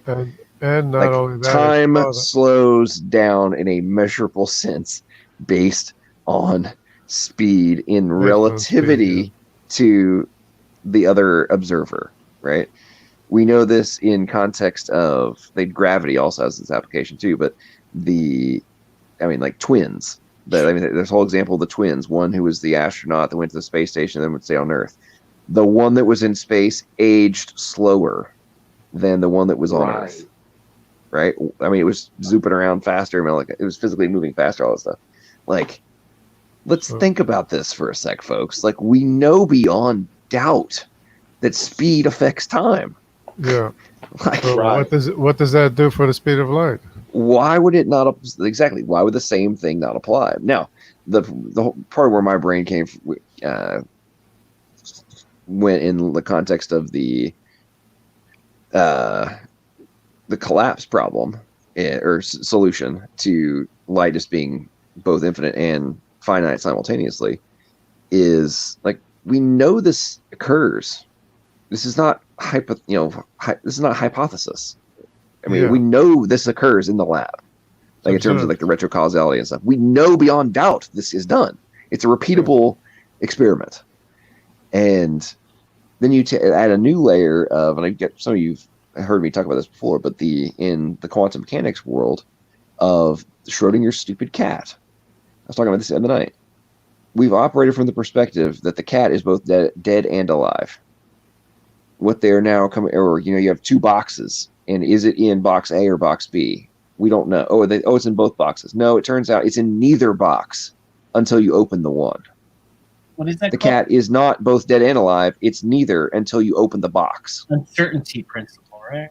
Well, it's the foundation of the uncertainty principle. That's coming. It's a new layer is now being added. We thought it was in both, right? Now it's in neither until we choose. Right. Which is why I talk about in the that's what I'm talking about in the context of like it being based on our relativity. Like the observation is not occurring. Like the collapse is not happening until we make the observation. Then whatever is we observed, in this context light, is now subject to the same rules and laws of physics that we are.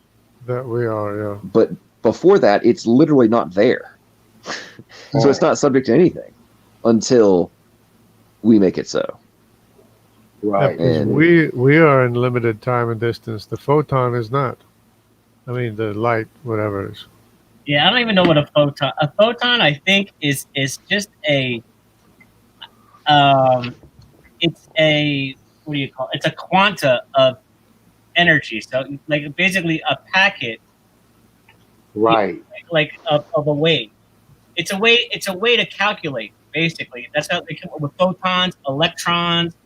Even like when they get to like all these quarks and all this stuff, it's not like people see little particles swimming, like, you know what I mean?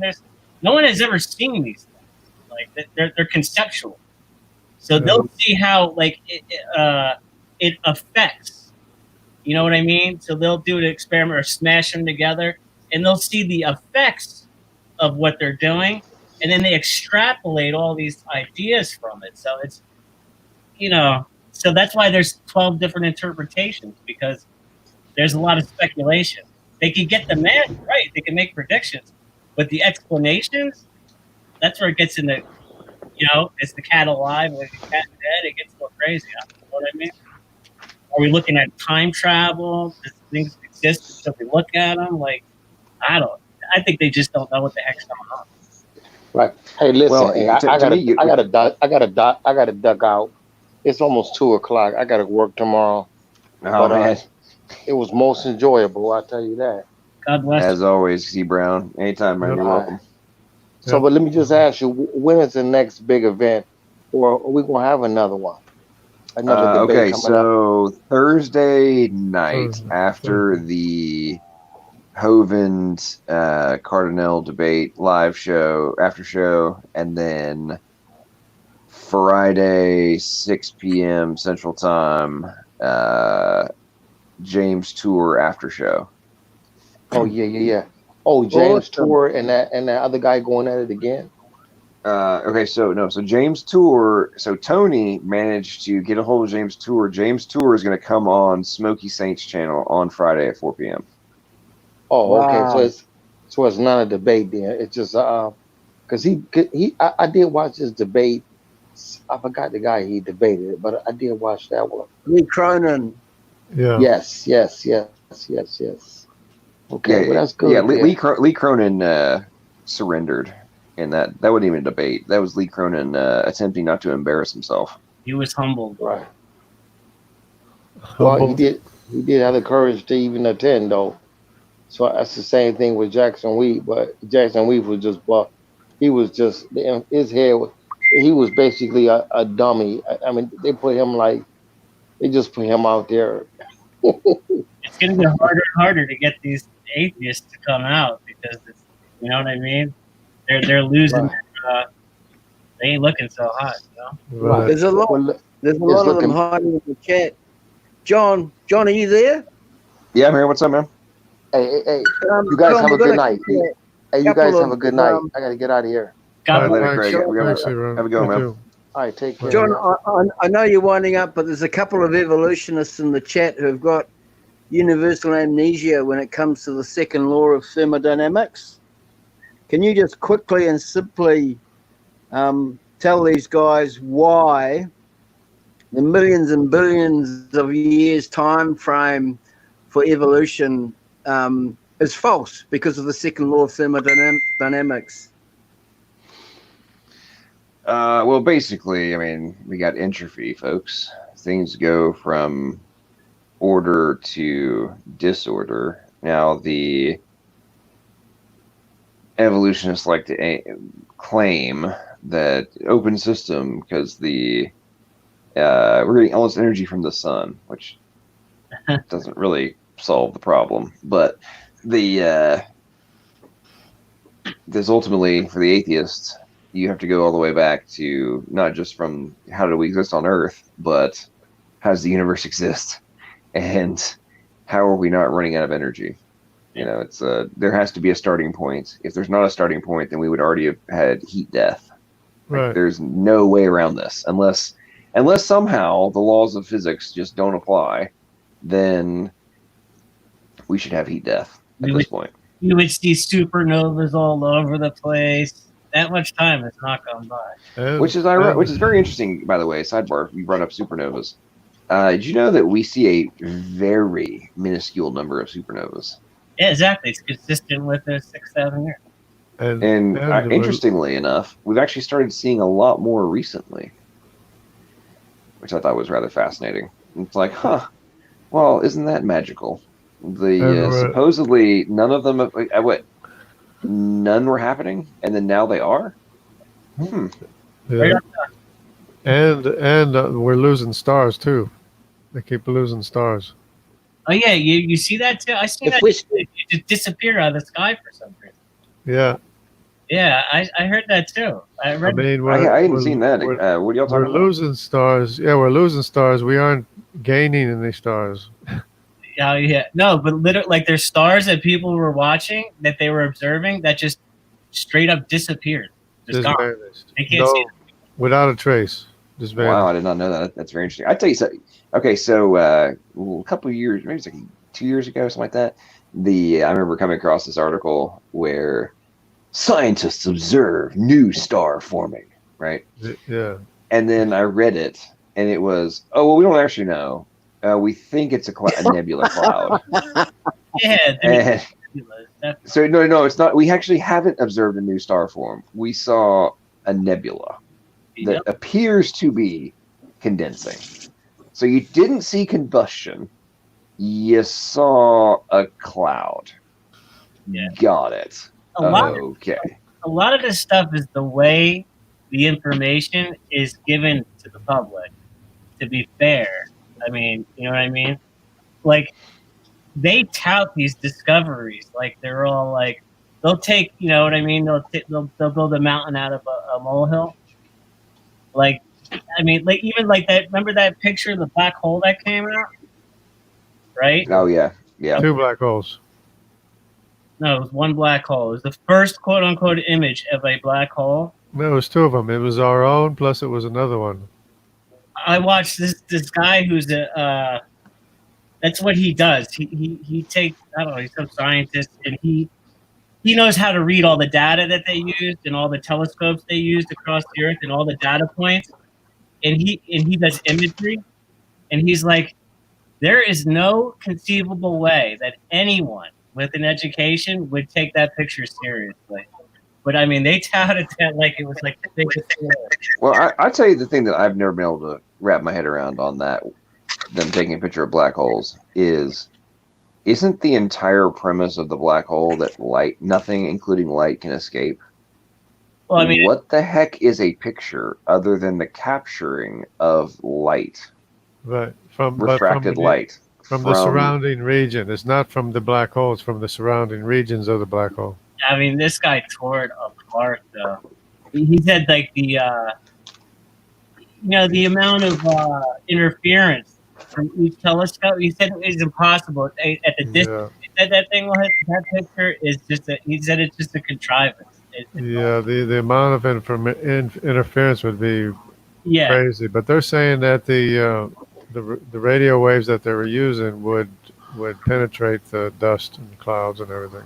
Yeah, not to mention you get stuff from the ocean. You get stuff. I mean, all this stuff they come out with, like, like what did they do for the Big Bang? What's their big thing? The cosmic radiation. Microwave background radiation. Yeah. Even though, I mean, they build these like millions of dollar probes, and they send them out into space. And then they realize that, we should have put this on it and that on it. That's why they do it over and over and over again. Because that's the CMB. That's just the temperature of the universe, basically, isn't it? Yeah. I mean, I'm not super into that stuff, but it's just Same thing with. Well, I'd tell you the thing that I still have not been able to wrap my head around is, okay, so obviously there's more to it than this surface level position I'm going to take on it, but at the core, supposedly the stars formed by gravity condensing gas into enough pressure and mass to start fusion. Yeah. And okay, cool, we have a star, right? Yeah. Okay, so I was Googling so I was doing some research on this one time. And do you know why our sun doesn't explode? Why is that? It turns out the reason for this is that there has to be a perfect balance between the explosive force and the gravitational pull of the freaking mass. Otherwise, it would just like scatter. And when that, per their model, when that imbalance is reached, that's what causes the supernova. I'm like, okay, so let's think about this for just 1 second. You are concluding that at the exact moment when the fusion process happened and the explosive force that was expanded or exploded, you're assuming that somehow for the literally trillions and trillions of stars, every single one of those had the perfect mass to explosive force ratio. Every single one of them. Yeah. I don't really know if I buy that. I don't buy any of it. There's more than one theories to stars. You know, for the longest time, they used to teach that it was condensed matter on the sun, and the sun had a surface. You ever notice when you see a hole in the sun, you don't see the other side of the sun, you see black, right? Yeah. Mm-hmm. So some people think that it is a surface to the sun, and what we see, you know how it looks like liquid coming off of it? It's condensed matter on the sun, and it's not a big fusion reactor at all. Yeah, like a plasma of some kind. Yeah. These ideas are so ingrained into modern thought that it would take a miracle for them to start reconsidering these ideas. You know what I mean? Dogma is it's entrenched. You know, and of course, if it wasn't atomic fusion that was happening, that would totally debunk the old Earth. Yeah, I mean, how does gravity act upon itself and collapse? That doesn't even make sense. Okay, like how would that even work? You take a bunch of gas, put it in an environment. What do you mean gravity's?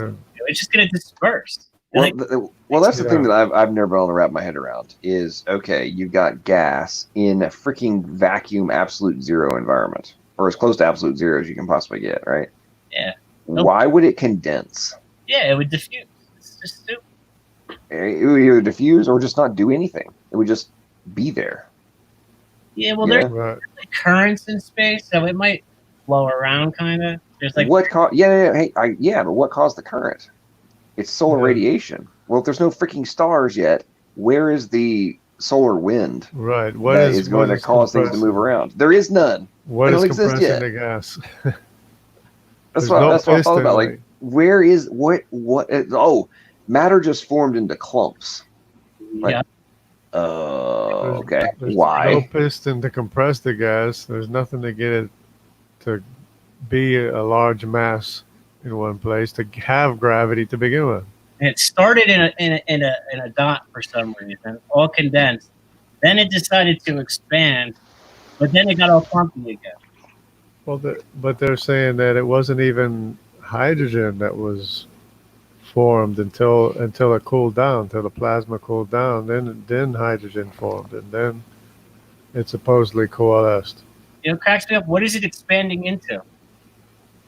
That doesn't make sense. The universe is expanding into what?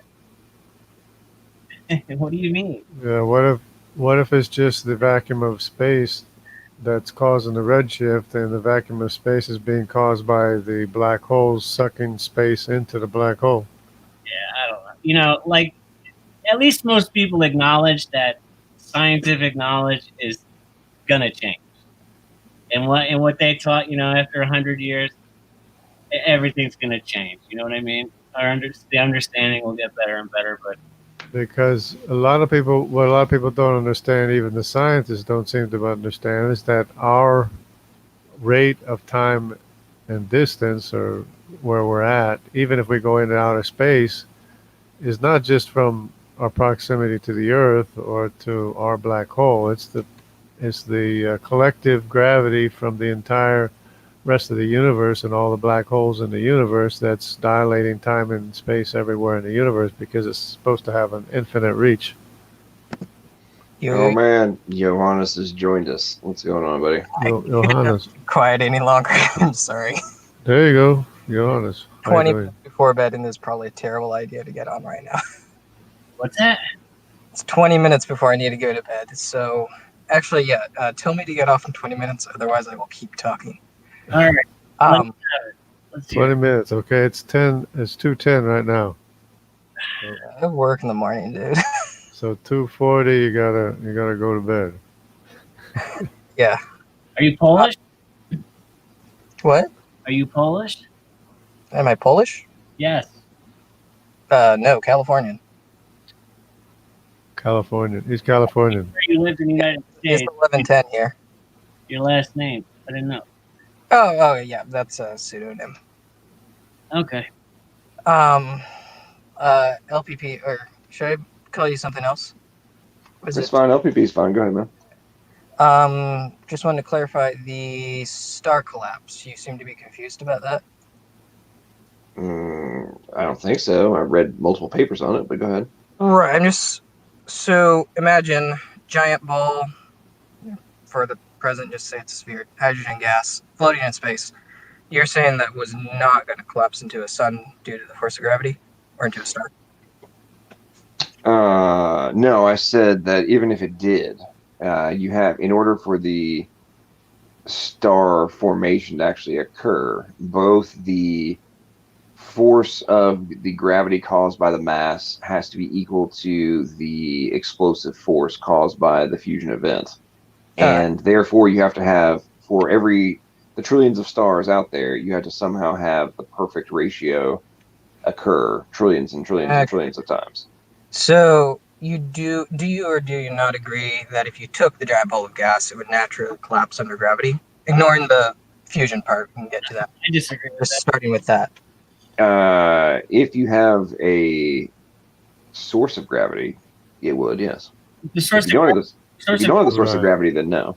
The source of gravity, like the giant ball of hydrogen gas, has. How did the original giant ball of hydrogen gas form? How did it get into a ball? Right. We could jump off on different tangents. I'm starting from. No. You were making the assumption that somehow that you said that I was, at a loss on the formation of stars. So you now have to clarify how the giant ball of gas came into existence. And how it got compressed. All right. I'm just starting with the ball of gas. We can trace backwards later if you want. I just want to start. No. We got to trace backwards now. No. Is that really how you debate, dude? You try to. No, you have to start with. You can't make the end assumption and be like, oh, here's how it happened, without accounting for the fundamentals of the initiation process. But even think about this: gravity is an attribute of matter, correct? Yeah, hence the hydrogen gas. Okay, so it doesn't act. You guys not get this? It doesn't act upon itself. When you measure between two Hold objects. on, guys. Right? Wait. Just hear me out. I just want to run this scenario by you, and then you guys can talk. All right, we good? Go ahead. So, giant, we'll say it's a sphere, evenly distributed for now, ball of hydrogen gas. You look at that ball of hydrogen gas, that has a center point. You take an atom in the center point that is being pulled by the gravity of the rest of the hydrogen ball of gas in all directions, so that very center atom doesn't move. Atom on the very edge of the cloud is being pulled by the rest of the ball in one direction, but not the other side because it's at the edge of the ball. So the edges start to collapse further and further. As you collapse, gravity gets stronger because they're all closer together, collapse faster and faster. Eventually, that sphere is going to shrink. Yeah. More and more and more. That's all I'm trying to clarify right now. I call nonsense on that already. That's literally how gravity works. Okay, so in theory, if you were in that perfect scenario, then in theory, yes. Okay. Assuming there is no other force of gravity external to that sphere that would be potentially overpowering But remember, what you just described. Now, so hang on. Gravity now you are also distant objects are not going to have much of an effect on it. The close ones, even a single hydrogen atom right next to you, is going to have a lot more pull than a very, very distant galaxy. Very true. Very true. But those galaxies didn't exist in the position you're taking. There was no stars. There were no moons. There was nothing but gas that was being exploded in a outward bearing, correct? In all directions, correct? I still have to do more research on the Big Bang. Okay, is the universe still expanding? What? Is the universe still expanding? It appears to be expanding, but okay, in an explosion, in any explosion, is there always force, and whatever exploded is traveling outward, and it has force in that direction?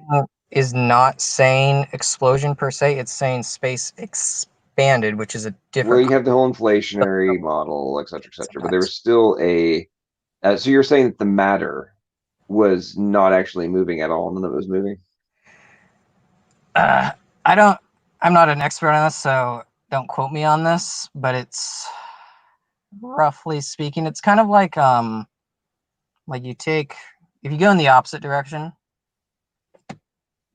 No, I'm not going to be able to explain this. So whether, I understand how the inflation model works. I mean, the whole example that Hawking gave was, it's like you have two dots on a balloon, and they're right next to each other before you blow it up. Then as you expand, then the two dots are now on the opposite side of the balloon.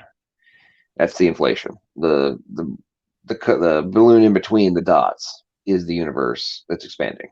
That's the root dumbed down version of inflation. That still doesn't mean that there's not that it doesn't mean that the dots aren't moving. They're just not, they're also moving because of the inflation. Just like it would work either way. Like well, no, it wouldn't work either way. Yeah, okay. Not with the inflation model, because if it doesn't do that, that's why they have inflation. Because if it doesn't, then everything just doesn't make any sense whatsoever. Even if your giant ball of hydrogen is moving or even accelerating, it's still going to get pulled on itself. So it's going to start contracting because you have, you have the force propelling it through space, but you also have added onto that the force. Okay, if there's no, think about this. You have to think about what is inertia. Yeah. Tendency of objects. What is inertia? What's inertia? Tendency of objects moving to stay at rest, or tendency of objects to stay at their present velocity. Right. Okay. So if they have velocity and there is no friction, and gravity is weak, right? It's the weakest of the forces, correct? I think so, yeah. Why then, if there is no condensed gravitational force and they have velocity and they're in space and they're subject to inertia, why would the collapse begin? I think I've got you on this. Scenario. You have two cannons and you have a magnetic cannonball in each of them. Point the cannons parallel, shoot them off. Will those cannonballs be attracted to each other? Depends on the pole. Yeah, well, assume one's a magnet, one's metal. Whatever works. I mean, theoretically, we're talking about completely different forces now. We're talking about magnetism versus gravity. Well, so and you're also talking about a It's an example. And you're also talking about something that's subject to gravity. This will lead into the gravity. You're talking about things that are subject to gravity, not inertia at this point. Magnetic, electric, like magnetic attraction. Right, do you want a gravitational one? I can give you a gravitational one. I just didn't think of it right away. Right. Okay. What I'm saying is they're traveling away from each other, right? Because hydrogen repels itself from each other. Parallel to each other. Hydrogen repels itself. Next to each other. It repels. The molecules of hydrogen repel themselves. I mean, they don't come molecules. If they get closer. The atoms. The atoms. Yeah, the atoms repel. They have to be compressed. The atoms repel each other. And gravity is not enough to compress a gas. Are you saying the natural repellents will overcome gravity? They have to. You have to have. It has to be compressed in order to have gravity. To pull it together. Gas in space. Yes. Giant ball of hydrogen gas sitting in space. You're sitting outside of it in a spaceship. Is your spaceship pulled towards the giant ball of hydrogen gas? If it's a ball of hydrogen gas, it's going to spread out. It's not going to pull together. No, I'm talking about you sitting there in your spaceship. How did the hydrogen gas turn into a ball that is dense enough to exert? Yeah, and how did it turn into a ball of gas to begin with? Well, just answer the question I'm asking right now. No, it's just the hydrogen is just spreading out. It's not. It's repelling the atom. The atoms are repelling each other. They're spreading out. They're not coming into a ball. I'm not talking about a dense ball. I'm saying just like a nebula.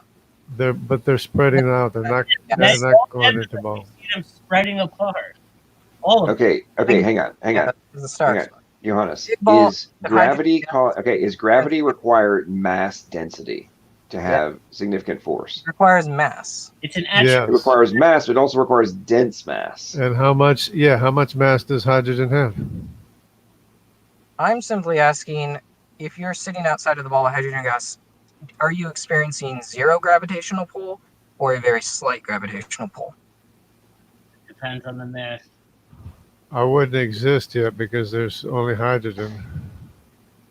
I mean, if hydrogen was who's next going to have? us. Okay, do you actually think in any sci-fi film you've ever watched? Let's think about this a lot. Just to try and visualize this in your head. Is the Enterprise, is the mass and the gravity generated by the Enterprise greater than the mass density, therefore gravitational pull of the freaking nebula they're parked next to? I mean, like on an individual person? We're playing a thought experiment here. Yeah, is the star? You talked about a starship. Okay, we're in a spaceship and we're sitting next to this nebula. You're asking, is there gravitational force? Yeah, theoretically, yes. Is the gravitational force going to be greater than that being generated by the counterbalance, which is being generated by the mass density of the spaceship? I think the mass. No. I think the spaceship is going to be pulling on you. You're not going to have hydrogen sticking to you or the spaceship. The spaceship is going to get very slightly dragged towards the giant ball of hydrogen, towards the nebula. Not if the hydrogen gas ball is being spread out and via inertia and going in every direction. We still do that. Not if there's hydrogen. Okay, there is no other conclusion that this can happen. This is accepted premise in Big Bang Theory. This happened. Then they just assume that somehow it stopped and formed into the expansion never stopped. And everything else, per the inflationary model, is getting farther and farther apart, right? But somehow, even though everything is spreading apart because the universe is getting bigger and it's inflating, somehow these other things were condensing and we're overcoming inertia and the fact that freaking gravity didn't exist in measured balls because there were no measured balls. And how much gravity is there in the center of the Earth? If you were in the center of the Earth, how much pull of gravity would there be on you? Zero. Yeah, you'd kind of float. It's the same thing if you're in a hydrogen ball of gas too. There would be zero pull on you because there's gas everywhere. Because matter forms a field, and that is what we call gravity. So, you could say it warps space time, whatever Einstein said. Yeah, that's how you conceptualize it, I guess. And that's why objects accelerate towards one another because of their field. So, yeah, it's not going to happen like that. It's not like we're the only people who pointed this out. You know, actual scientists point this out. Yeah, they brought it to our attention. I agree. You know, I could tell you the story too. I can look it up, but there's problems. So it's not like you're just, you know, I've read what you've read. I've heard it. I'm just saying it doesn't seem kosher, I'll say. There's problems with that. Right, and you know, let's think about this for a second. Going back to my original point, which was wait. The thing with the inside the Earth. In the center of the Earth, yes. Anywhere else, no. Because obviously, if you go underground into a cave, you don't suddenly start floating. Wouldn't the same thing apply to a hydrogen ball of gas that's everywhere? A cloud of hydrogen gas that you're in. If you dig a hole into the Earth and go down, what happens to the force of gravity on you? Well, we just figured that out, didn't we? So you're saying if you fall into a hole like 10 feet deep, there's no gravity down there? If you dug a hole straight through the Earth, you fall to the center, and then you fall past it, and then you say something past it, and then you'd end up something relevant. As long as you're not in the exact point center of the Earth, you are experiencing. But there's gas everywhere. There's hydrogen gas everywhere in the universe. How's it going to bunch up in a ball? I mean, if you could do this in an experiment, I'd buy the story. But this is what we're talking about: ordered energy. How did the energy get ordered? How did the energy get ordered in the universe? Why is it going from order to disorder? Very easy question. Well, It started with a ball of uniform gas, just looking at the ball. If you take the entire universe, fill it with gas, it's not going to be uniform. They're not saying it was. They're saying there's random fluctuations. Which is spreading out. And spreading out. Going to cause things to collapse. It's like spreading out. It's not collapsing, it's spreading out. Universally, yes. Locally, no. Doesn't everything work on pressure? No. There's no reason for it to bunch up in a ball locally for any reason. I mean, I just explained it to you guys like 5 times.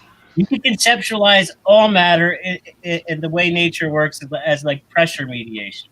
Things go from high pressure to low pressure. Right, and you need a big piston to compress hydrogen. Everything's trying, you know what I mean? That's thermodynamics. So this all acting upon itself and then becoming a fusion reactor. Right.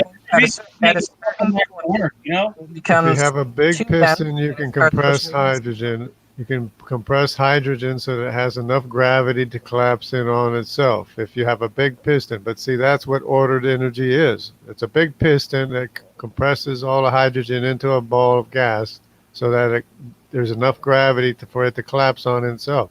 But it takes energy to do that. Yes, greater gravity, much greater. Because the atoms repel each other. Because the atoms repel each other. You have to overcome that.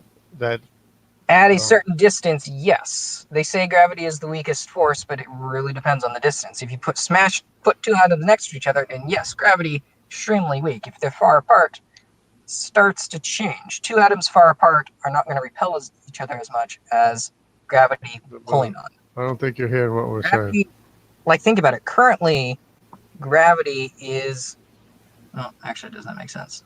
Gravity is just a description of acceleration. It takes energy to... like force. It takes energy to compress hydrogen.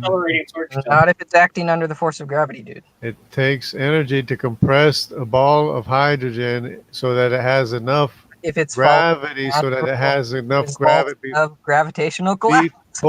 Before it has enough gravity for it to collapse in on itself, you have to compress it.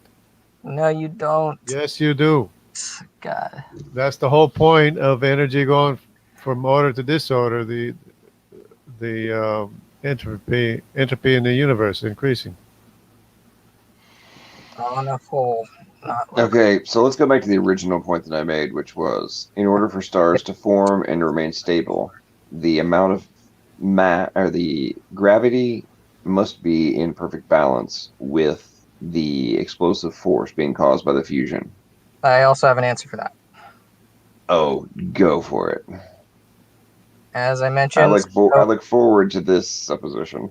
Very easy. So naturally wants to collapse on itself due to gravity.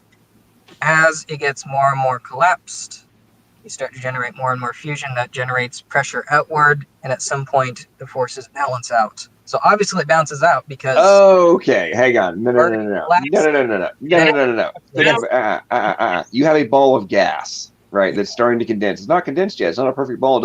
It does not yet have the perfect balance. Okay, let's think about this logically for 1 second. Ready? You've got a explosive gas. Okay, you throw a match in, it freaking blows up. If you have oxygen, if you're having any kind of explosion, okay, you set off a nuclear bomb. Okay, then you're having fission. Is it going to blow every bit of gas completely out of the way? You like detonate a fission bomb in the very center of the gas. Okay, let me dumb this down for you. Okay, we have a ball of gas. Okay, the fusion event has not yet happened in this ball of gas. It's starting to collapse. It's almost the exact point of it, right? If I shoot a freaking nuke into this ball of gas and it explodes, what the hell do you think is going to happen to the gas? It's going to explode, blow out. Right. It's either going to supernova, or what doesn't explode is going to fly around out into space, and it's no longer going to be condensed, which is the entire point of what. Hang on, which is the entire point of why, for stars to maintain stability, at all times, the gravity and the force must be maintained. Ratio must be maintained. When it gets unbalanced, it goes into supernova. So, if that's what would happen when the ratio gets imbalanced, on the tail end, the ratio must also be perfect on the front end. Otherwise, you would have the reciprocal. Like, this is not rocket science, Freddie. So, in order for these stars ultimately to form and to remain stable, not for a fusion event to happen, not for necessarily for the collapse to begin, but for the fusion event to occur and for the star to remain stable and still be supposedly in existence 13 billion years later. Supernova is runaway. Okay, think about this. How many supernovas have we seen? Nuclear reactor versus atomic bomb. Very different. I'm saying you're starting with a nuclear reactor, not an atomic bomb. The gas cloud creates a nuclear reactor. If at some point you have too much mass, what do you think is happening at a nuclear event? Is a nuclear event occurring with a nuclear bomb? You guys need to look up way more. Is more or less force expanded or explosion? How much is it more force from a fusion or a fission event? Fusion is typically more powerful. I mean, we use fusion bombs now. We use fission to trigger the fusion, weirdly enough. Which one has greater force expansion? Fusion. Okay. So it's and in what is happening in our sun, is it the same as what's happening in a nuclear reactor? It's much more stable than a nuclear bomb? Yes. Or is it equivalent to a nuclear explosion? It's equivalent to a nuclear reactor. Fusion. Supposed to be fusion. Are you sure you want to double down on that statement? Self-balancing system, dude. If it gets too hot, it's going to expand, slow down the reaction because the atoms are further apart. If the reaction slows down, it's going to collapse, which speeds up the reaction. It's a basic self-balancing system. Why do atoms stick together? Curve. From gravity? Yeah. No. Yeah. Atoms don't stick together from gravity. Yes, they do. You are currently sitting on the ground, unless you're in space, in which case I apologize. Yeah, that's different objects. I'm talking about uniform. Okay, you realize with fusion we're having to have quantum tunneling. I'm talking about gravity acting upon a single object, basically acting upon itself. Okay, so you're calling one mass, and you're calling that mass, and you're saying gravity is acting upon itself. No, I'm saying gravity is acting upon the individual atoms within that mass. I'm taking the mass, it's broken up into atoms. It's made of atoms. That was previously compressed. If you, as a human, were floating in space, your body would have its own gravitational pull, and it would be pulling itself towards the center of your mass. That's how gravity works. So you think we're stuck together with gravity? Is that what you think? No, that's not the main way we're stuck together. I'm just saying there's non-zero gravitational pull. Not even close, dude. You have to have mass to have gravity. On together. Does a hydrogen atom have mass? Yes. Jungle. The most minute. Not enough for it to pull itself together. It repels. It repels itself. If you're close enough, inverse square law. Okay, I need to get off. You guys need to study up on astronomy and math. I think you need to study up on reality. You're believing theories, is what you're believing. You believe what you're told. This is literally straight from physics class. Yeah, I know where it's from. Yeah, you guys did Do you not think that we theories. didn't also take physics classes? You forgot it. No, we're literally saying we know what the theory is.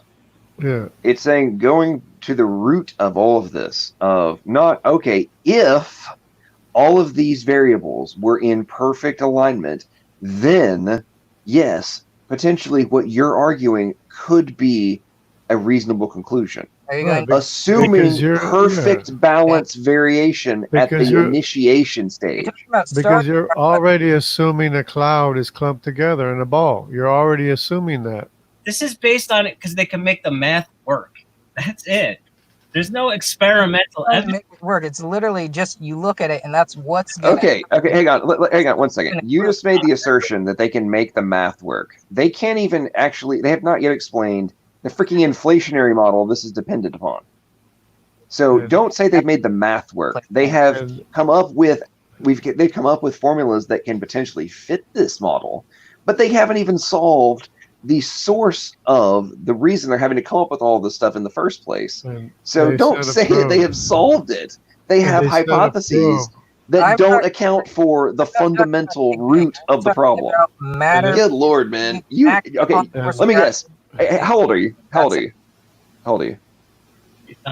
And they sent a probe to the sun to figure out what's going on in the sun anyways, because they don't know. No, of course, dude.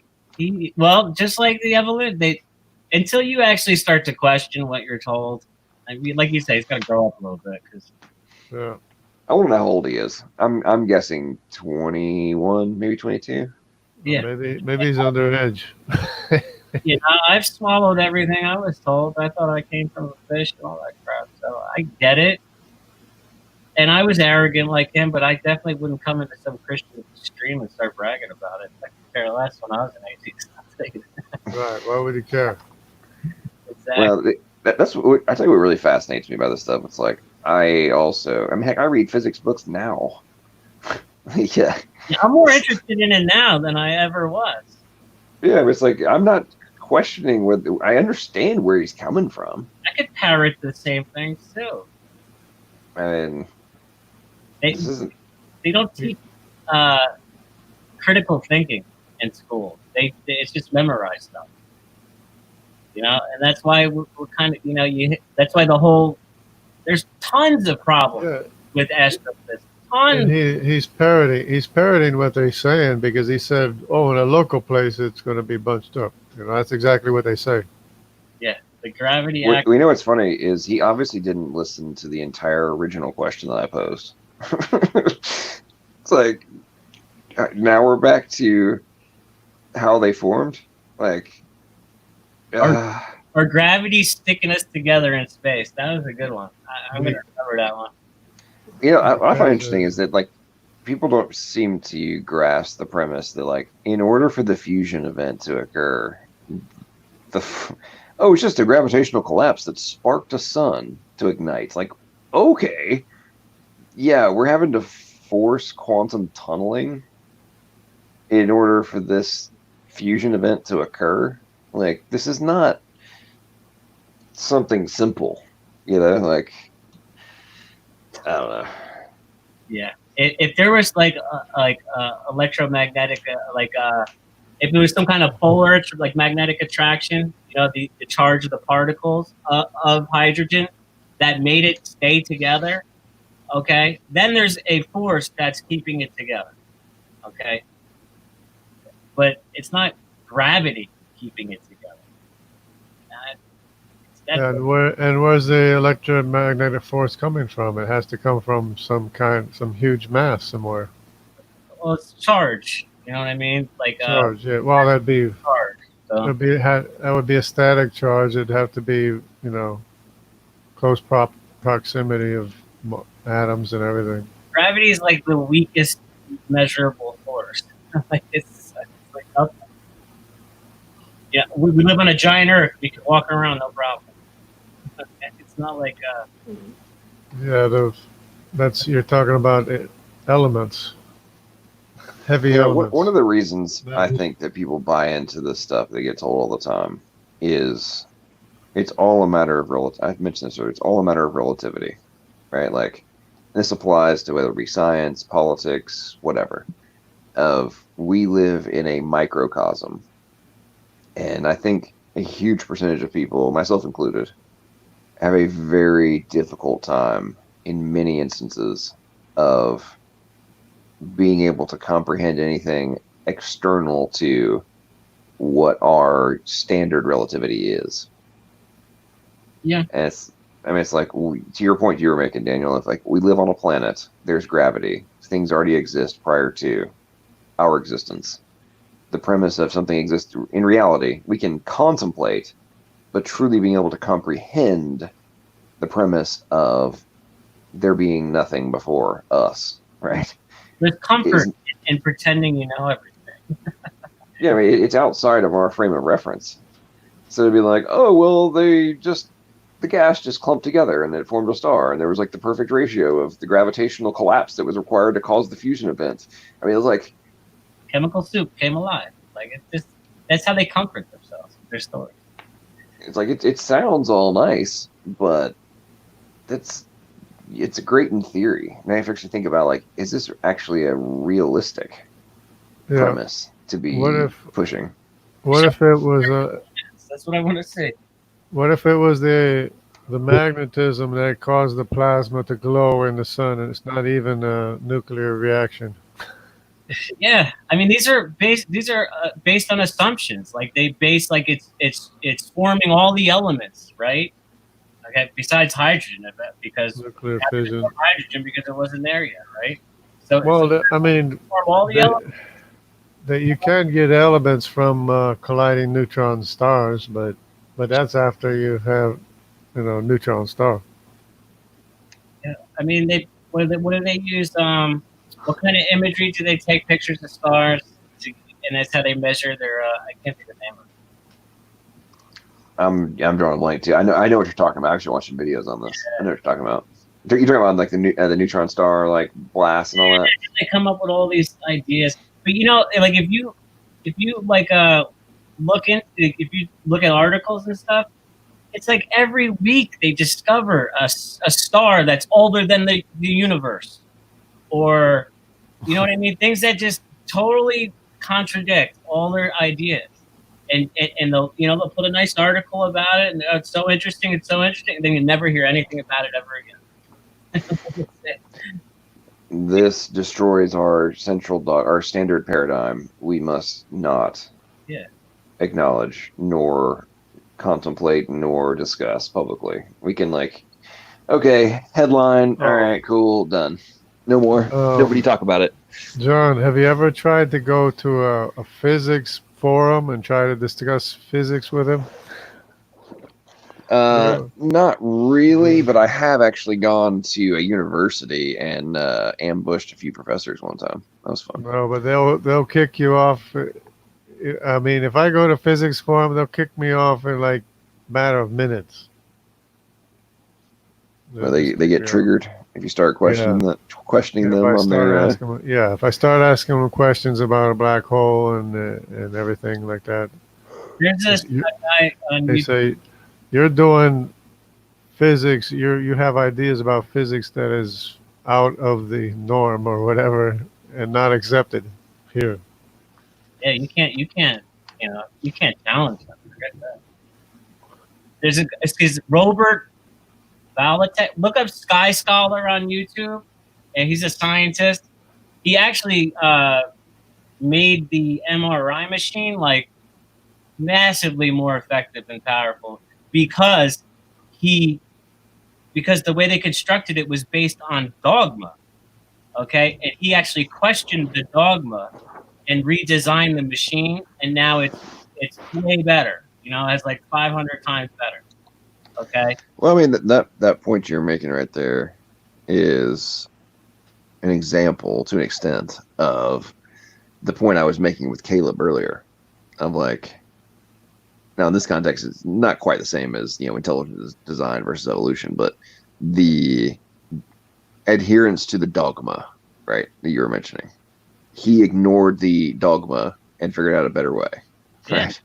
It's like, what else are we not figuring out by adherence to the dogma, whether it be evolution or the universe? Everything about the universe must fit. It must be this old. It must have come from the Big Bang in this context.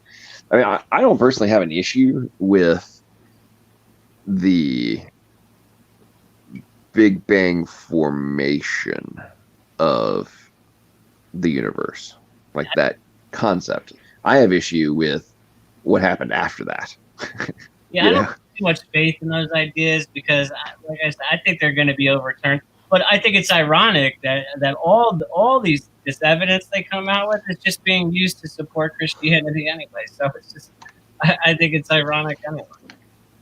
Well, I agree with you. I would wager their interpretation of it is wrong. Yeah.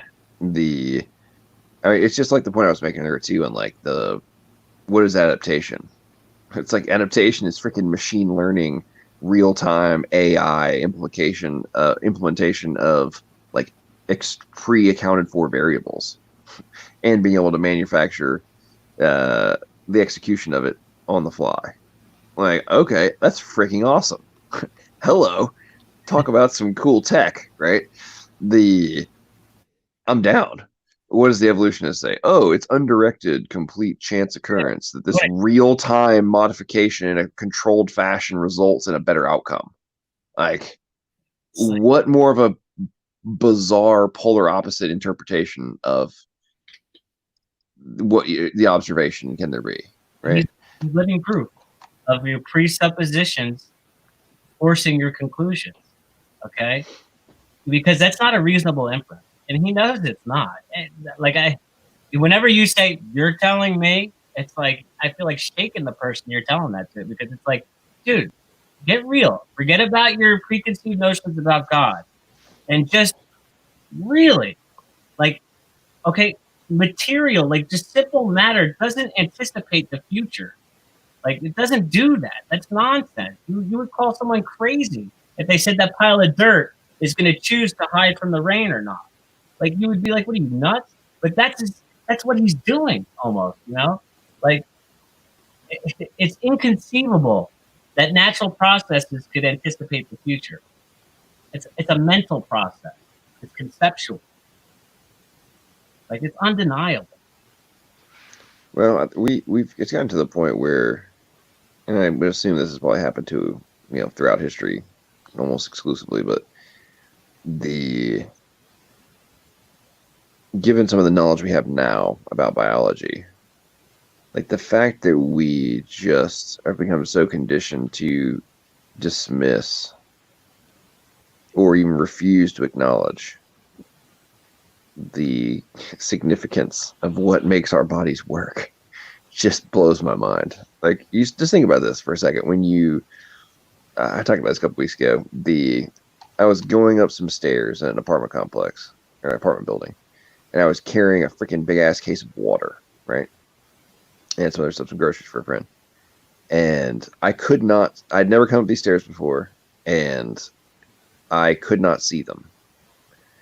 Yet somehow my body was being able to put my feet in the appropriate path, angle, depth, force onto something I could not see, and was being able to do those the correct calculations and the correct signals for the appropriate amount of physics and chemistry execution for me to not fall down the stairs and die, or just fall over in general, right?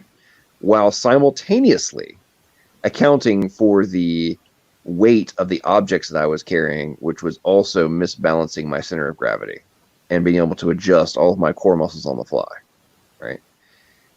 I mean, when you think about the sheer amount of computation that is required to calculate all of that then execute. Not calculating it, you're just doing it. Well, I mean, obviously, I'm just doing it, but you got to remember, my subconscious and all of my cells, they are making the computation. Yeah, I mean, you're actively choosing where to move it. So it's insane.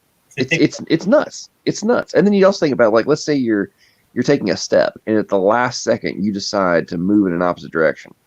Yeah. You decided you're going to go in this direction. Then you decide, I'm going to change it. Well, you're being able to modify the physical force to overcome the forces of gravity to go in an opposite direction while you were already like, oh, I'm going to go this way. And then at the last second, you can alter all of that force on the fly. I learned that as a kid running through the jungle, where I anticipate landing in one place, and then I say, oh, I can't land there. I got to land in another place. And I'm landing. So I calculate everything and land in another place. Yeah, while you're running, right? It's while I'm in the air. While I'm in the air. It's not like playing sports, you know? Like, it's insane. We can't, like, we're just getting to the point where we could finally create robots that could move efficiently upstairs and stuff like that. Like, we're just getting to that point. And it's still not as good as it is. And it's a very hard thing to do, too. But and what I get so irritated by is the, like, oh, supercomputers have now surpassed humans. And I'm like, no. Supercomputers have gotten to the point where they can be better than our conscious brain at a hyper-specific task or tasks. There is not a supercomputer on this planet that can replicate all of the computational processes that are happening in our brains.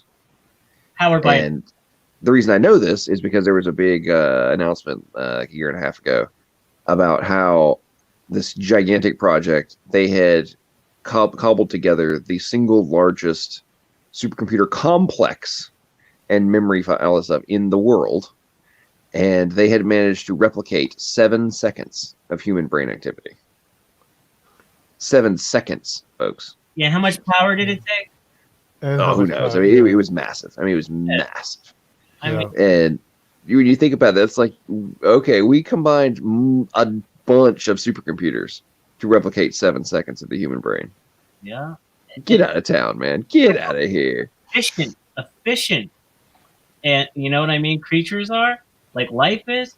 Like I said, we run on some water, like a couple bites of food, and like to seconds, you're saying, of our brain activity, it's probably like thousands of volts. You know what I mean? God knows how many amps. It's probably a room full of computers. It's insane. Oh man, it's actually, I've actually read some stuff on that whole thing. I forget the exact numbers. It's too late that, but no, there actually have been direct comparisons on like the comparable amounts of processing, data storage, et cetera.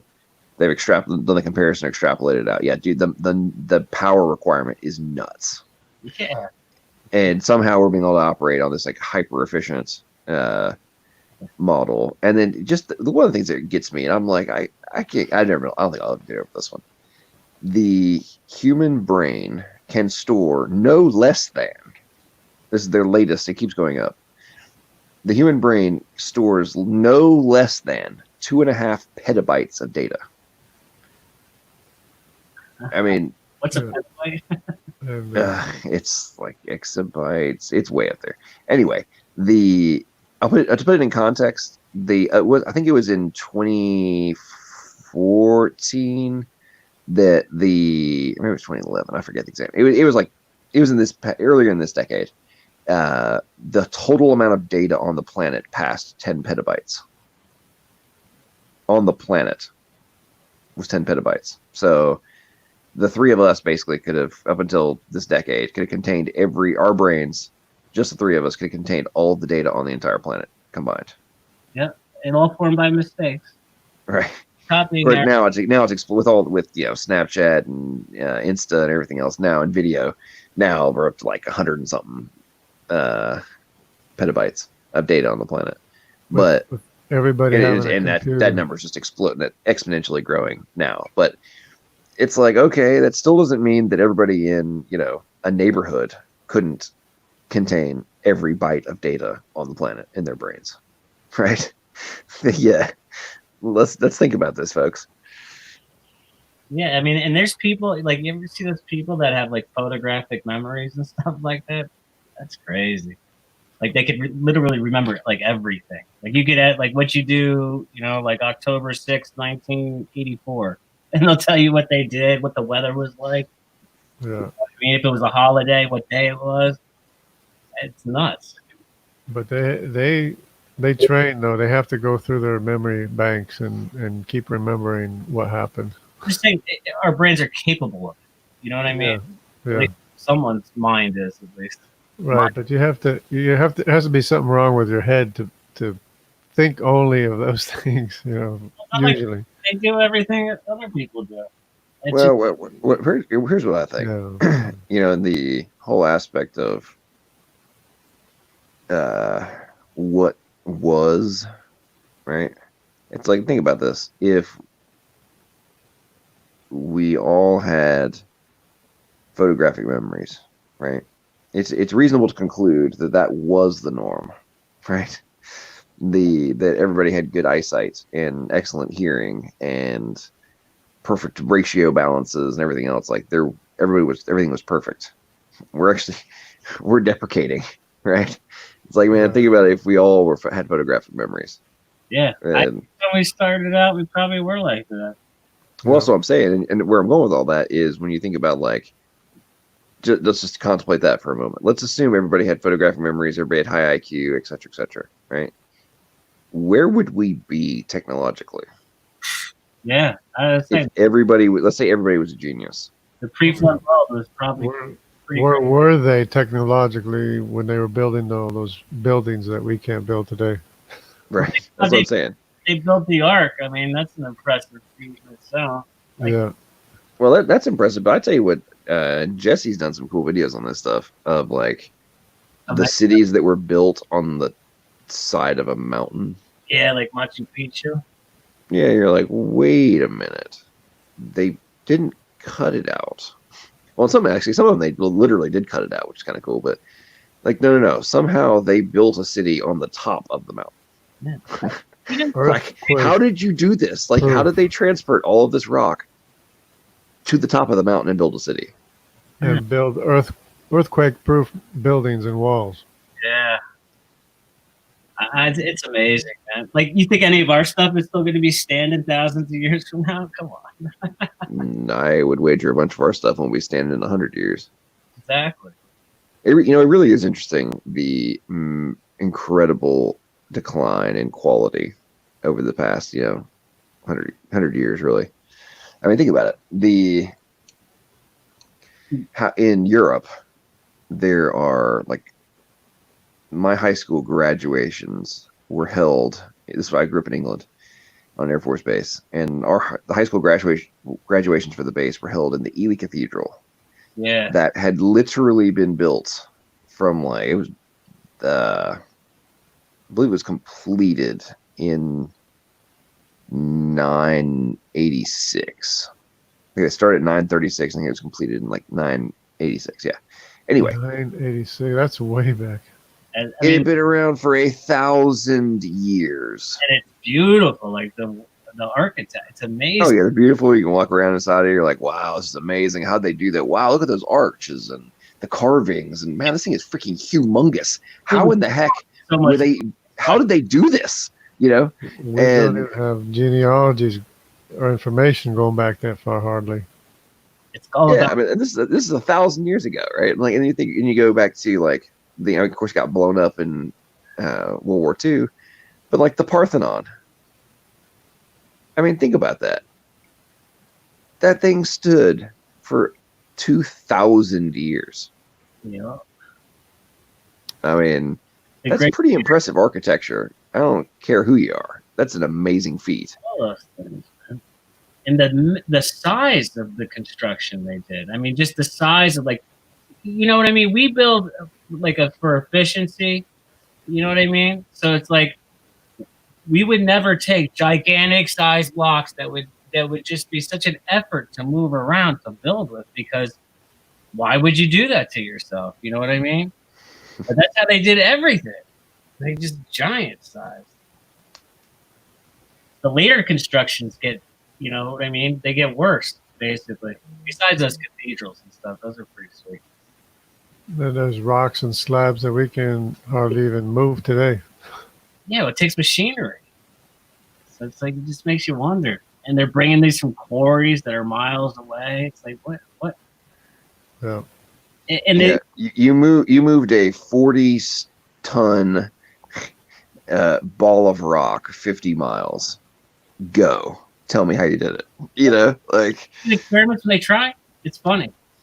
They'll get like 50 people, sometimes 20 people, and let's see how far we can move like a. And most of the time, it's only like a 5-ton stone or something. Dude, it's hilarious. They'll move it, but I mean, you'd have to be out of your mind to think they were doing it whatever way those people were doing it. There's no way they were doing it. And that's what's funny when you think about it in the context of, you know, supposedly we were dumber and just less sophisticated. And I'm like, the only variable that's being discussed is what were the technologies. Yep. Like, what were the pieces of equipment that were available? That's it. And I would be willing to bet just about whatever. You go do the experiment you're talking about, right? Like, hey, see if you can move 5 tons or whatever. I would like, let's go drop you in the middle of the freaking rainforest in South America. Your objective: figure out how to move a 5-ton ball of rock or cube of rock 50 miles. You got no equipment, no modern tech. Figure it out. I would be willing to gamble they would not. I bet you they wouldn't make it out of the jungle. Well, that's what I'm saying. Yeah. That's my point. Like, I'm willing to gamble that stone ain't moving. Whether it's because they die in the jungle, or if they do get there, just being like, I got no clue. Like, I can't. Oh, you mean I can't go get a crane? Yeah. There's no tow truck? What? I mean, it's technology deceives people into thinking that makes you smarter. But I'll tell you, if some catastrophe hit, the only people, you know what I mean? The people who are in the jungle will be the ones surviving. Yeah. You know what I mean? Yeah. No, we're toast, man. When the inevitable occurs, we're toast. The grocery store doesn't have groceries anymore. It'd be chaos. That's it. No electricity. I mean, forget it. Yeah, it's an OV at that point. Electricity is scary. You know what I mean? Like, I tell you what has me more worried about.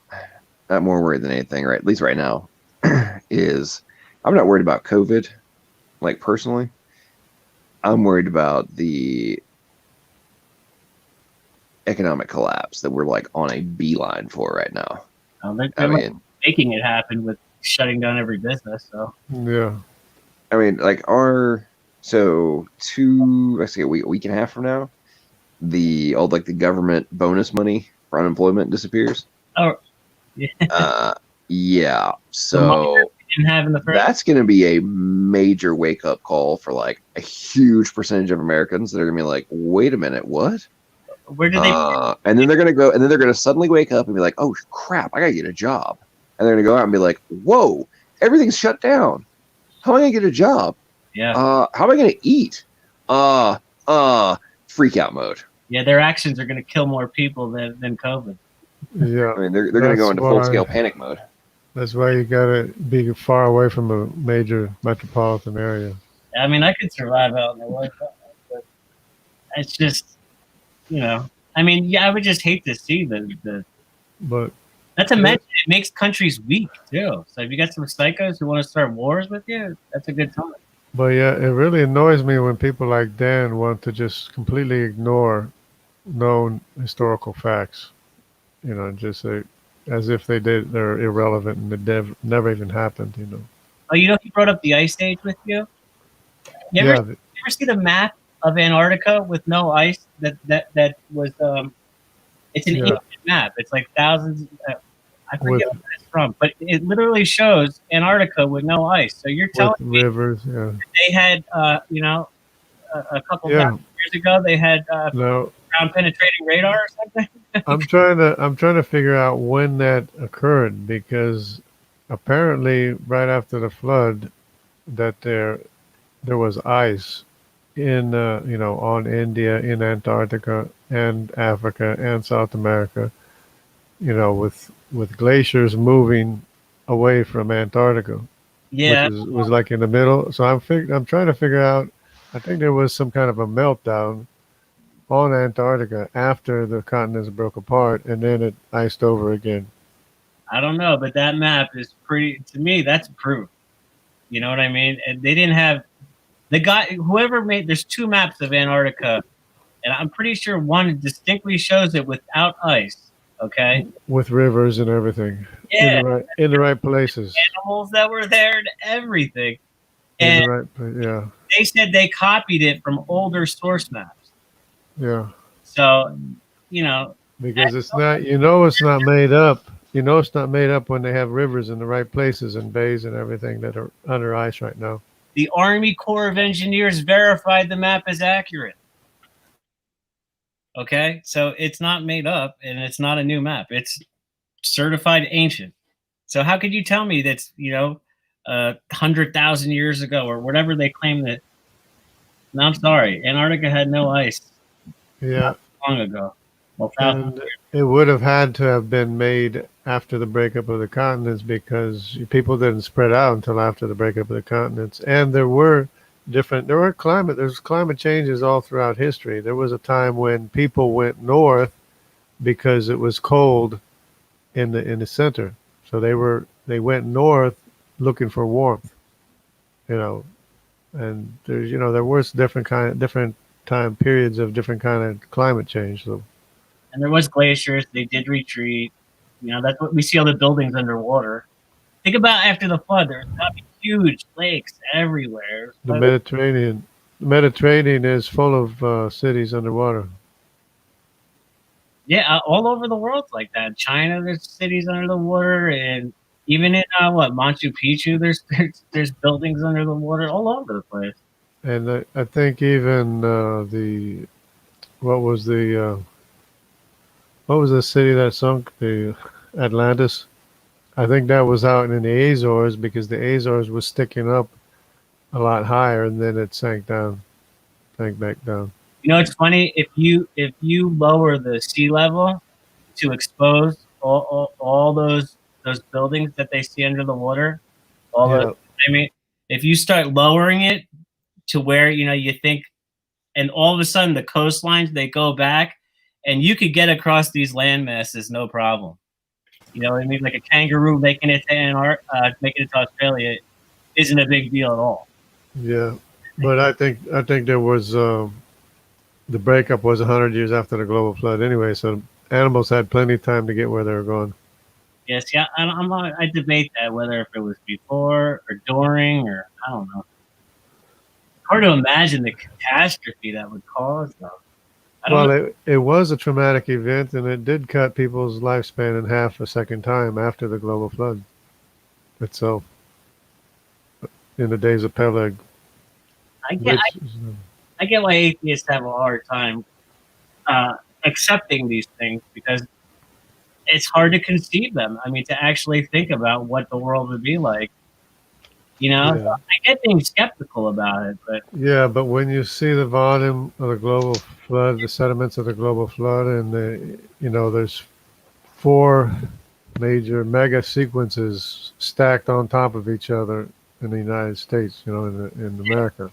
well, just consider the evidence. I mean, you know, take both sides. What's what version of history makes this more consistent with what we see? You know, more consistent with civilization, humanity. I mean, the only reason why they don't accept it is because it's in the Bible, and the Bible is associated with God. It's written history. It's basically that we could verify it. Yeah.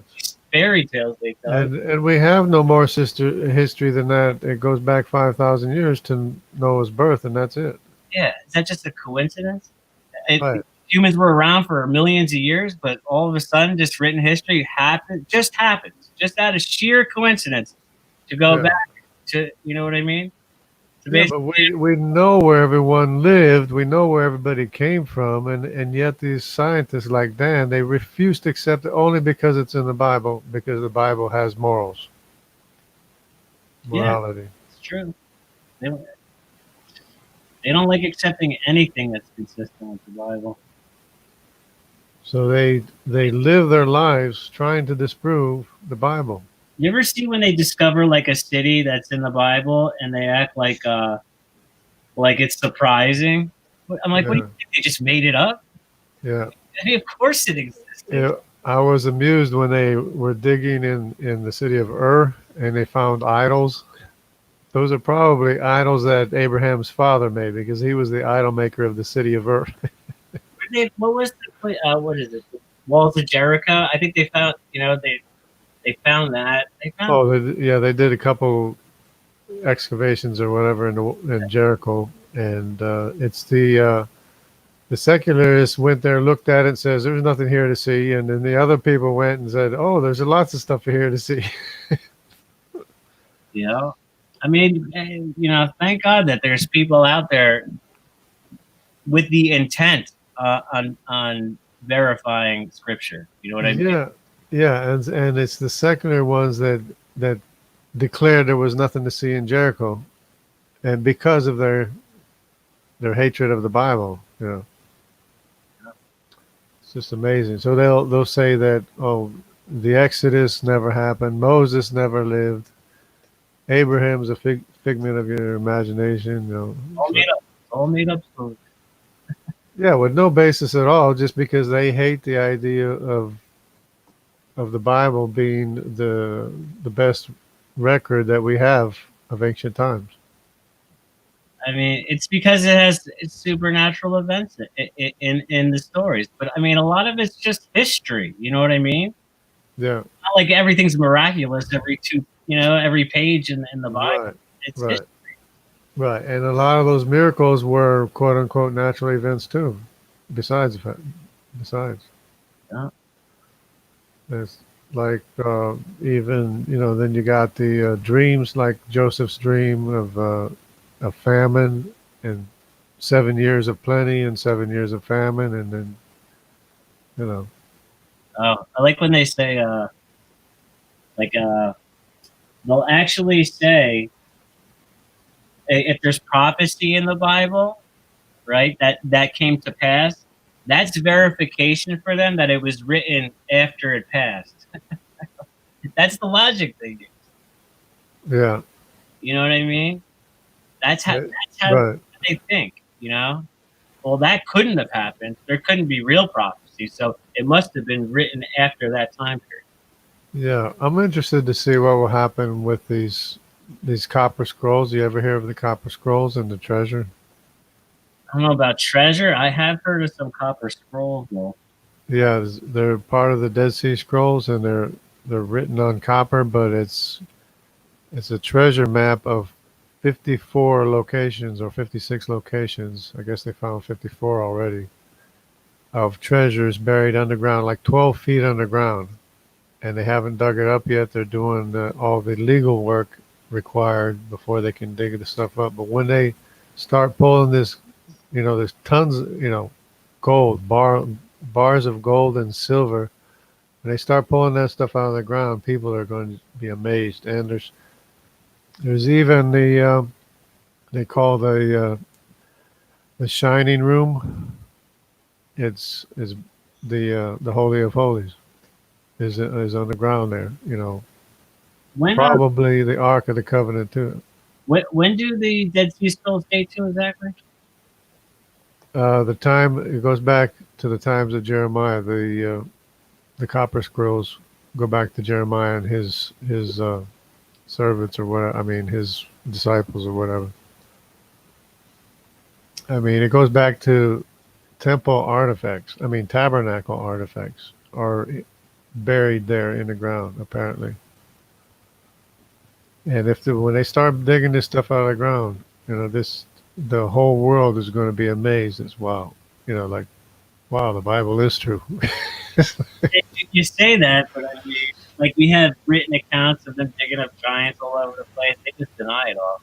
Yeah, no, but this is if they ever find the Ark of the Covenant or any temple artifacts, it'll just blow people away. It would be for sure. That'd be awesome. And I mean, there's huge quantities of gold. There's I forget how many millions of dollars of gold just in gold bars and silver bars that's on the ground there. And they've already done scans, ground penetrating scans, and they've identified the locations, 54 locations. I like when Jesse goes through history. She's pretty. She knows all like the secular. She knows the biblical version and then the secular version. Right, and she matches it up with different ways to match it up. Well, Dr. Jensen does that. Jensen does that too. And I like how she shows how like the secular timelines all overlap each other. They contradict each other basically. Yeah. They're guessing a lot. They rely on radiometric dating a lot. They'll dig something out of the ground that they could use. You know what I mean? And then they assume that's the date of the structure. And half the time they're trying to disprove the Bible anyway, so they'll put a date on there that contradicts what the Bible date is, on purpose. Yeah, I mean, I like to think that all of them aren't like that. You know what I mean? Yeah. But I don't think they get any bonuses for aligning it with Scripture. Put it that way. Right. Yeah, they have to get funding. They have to convince their peers. Yeah, it all depends on who's paying the bills. You know what I mean? Yeah. That dictates their work, basically. Yeah, so I think it'll make a big difference when they start pulling this stuff out of the ground, or if they ever do. It's going to be amazing. Think about it. They deny that Jesus existed. They don't deny anything. Well, yeah, that's the point. They're going to have to reconsider everything they believed about what the Bible says. I wish that was true, JJ. I really do. I wish it's true. I don't know, but. Well, of course, you're right. I mean, sin nature is what it is that people are still not going to believe anyway, because that's the history of mankind anyway. There's no intellectual reasons to deny God. I mean, let's be real. I mean, the same thing happened before the flood. Same thing happened after the flood. Same thing is going to happen in the future. People just hate the truth. They hate God. Exactly. It's all emotional. It's just hatred. There's not. You know what I mean? It's not like you could. Like I love when they juxtapose science with God, as if somehow it's a choice, a dichotomy or something. Yeah. Well, I kind of scoff at that anyway, because science is what you can know anyways, what you can verify.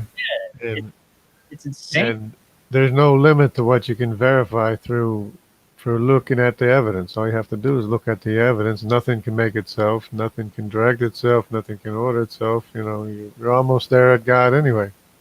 But we see that, like with Jackson Wheat and what's his name? Jay Downard. Well, him too, and PZ Myers. Yeah, PZ. You see how they distort what science even is to push their faith. Like yeah, as soon as that has nothing to do with science. Did you notice tonight PZ started cursing people out and started ridiculing and told him to not curse, and you know what he said? I said, can you please not curse, because there might be some younger people in the chat. And he goes, well, you should be worried about. He responded with, you should be worried about them getting listening to this whatever indoctrination or whatever, something like that. I was like, okay. He was out of, but he's always that way anyway. He's angry like that. Yeah, he'll always resort to ad hominems. They're teaching stupid, so because it's nonsense. I thought he was a teacher or something. He is. He's a biologist. Yeah, and they're allowed to be like F you and all that. He's yeah. I mean, it's not like I care, but I'm saying usually people in the, you know what I mean? They wouldn't act that way. But he has to resort to that because he doesn't have an argument. apparently, I don't know what anyone. I wasn't really looking at what people were saying to him, but I did notice that big F you right across the thing in bold letters. I'm like, whoa. Yeah. What is that about? Chill out, man. No, but yeah, and he should know better because he should know that's a Christian channel, but he doesn't even care about that. He got no respect. Just like what's his name coming into that stream. I'm telling you, man. Have you ever talked to Dragnot or whatever his name is? Oh, Dragnot, yeah, he's tricky. You got to watch out for him. I'm saying he'll intentionally lie. Yeah. And it's like meaning, like what he's doing is just instead of having an argument and you know what I mean, an actual reason for your spiel, whatever you believe in. Yeah. He does stuff like that, like I'm smarter than you, so I'm right. Yeah. I mean, that's his. I guess that's what he thinks. I don't know, or because we didn't memorize some scientist's name or the name of some chemical interaction, somehow that defeats the argument. Like I don't. Yeah. It's desperate and pathetic. He actually invited me to his lab somewhere in Texas or wherever it was, and but I never heard back from him again. I'm sure he's, I'm sure he's a intelligent person, and I'm sure he does whatever he does in his lab. It's just a shame that when it comes to supporting evolution, it becomes all emotional and crazy. Yeah, and I don't know, but they're all like that. It's just sad. You got a professor cursing people out because they can't handle criticism. You got Drag lying. It's. I'll tell you, man. Ever since Standing for Truth started this channel, we're gonna run out of atheists soon. I don't. They're getting embarrassed left and right. So. Yeah, well, I'm glad we're all sticking together and becoming a force to be reckoned with, because now people are taking notice. You got Dan the biologist, PZ Myers was in the chat. Yeah. You got a whole bunch of people that are taking notice. Yeah, it's making a difference because PZ Myers is popping in, and you can guarantee the big, PZ Myers is one person, and of course Dan the biologist, but there's other people all around the world looking at it too. People that have to do with science and biology and everything. They're all looking at this pretty closely. You can supporting each other. I mean that. Yeah, be sure of that. So this is an answer to prayer of mine, because when I first got on YouTube, I'm saying, where's all the Christians? There's no Christian. You got all these people sitting in their pews doing nothing. Where are all the Christians? They should be out here. This is a medium where we can reach people. We can reach the world here. Yeah. And there wasn't anybody. There was, Venom Fang X. Yeah. There was that guy. What's that guy name that rides the motorcycle? He rides the motorcycle. But that was all there was that I can remember.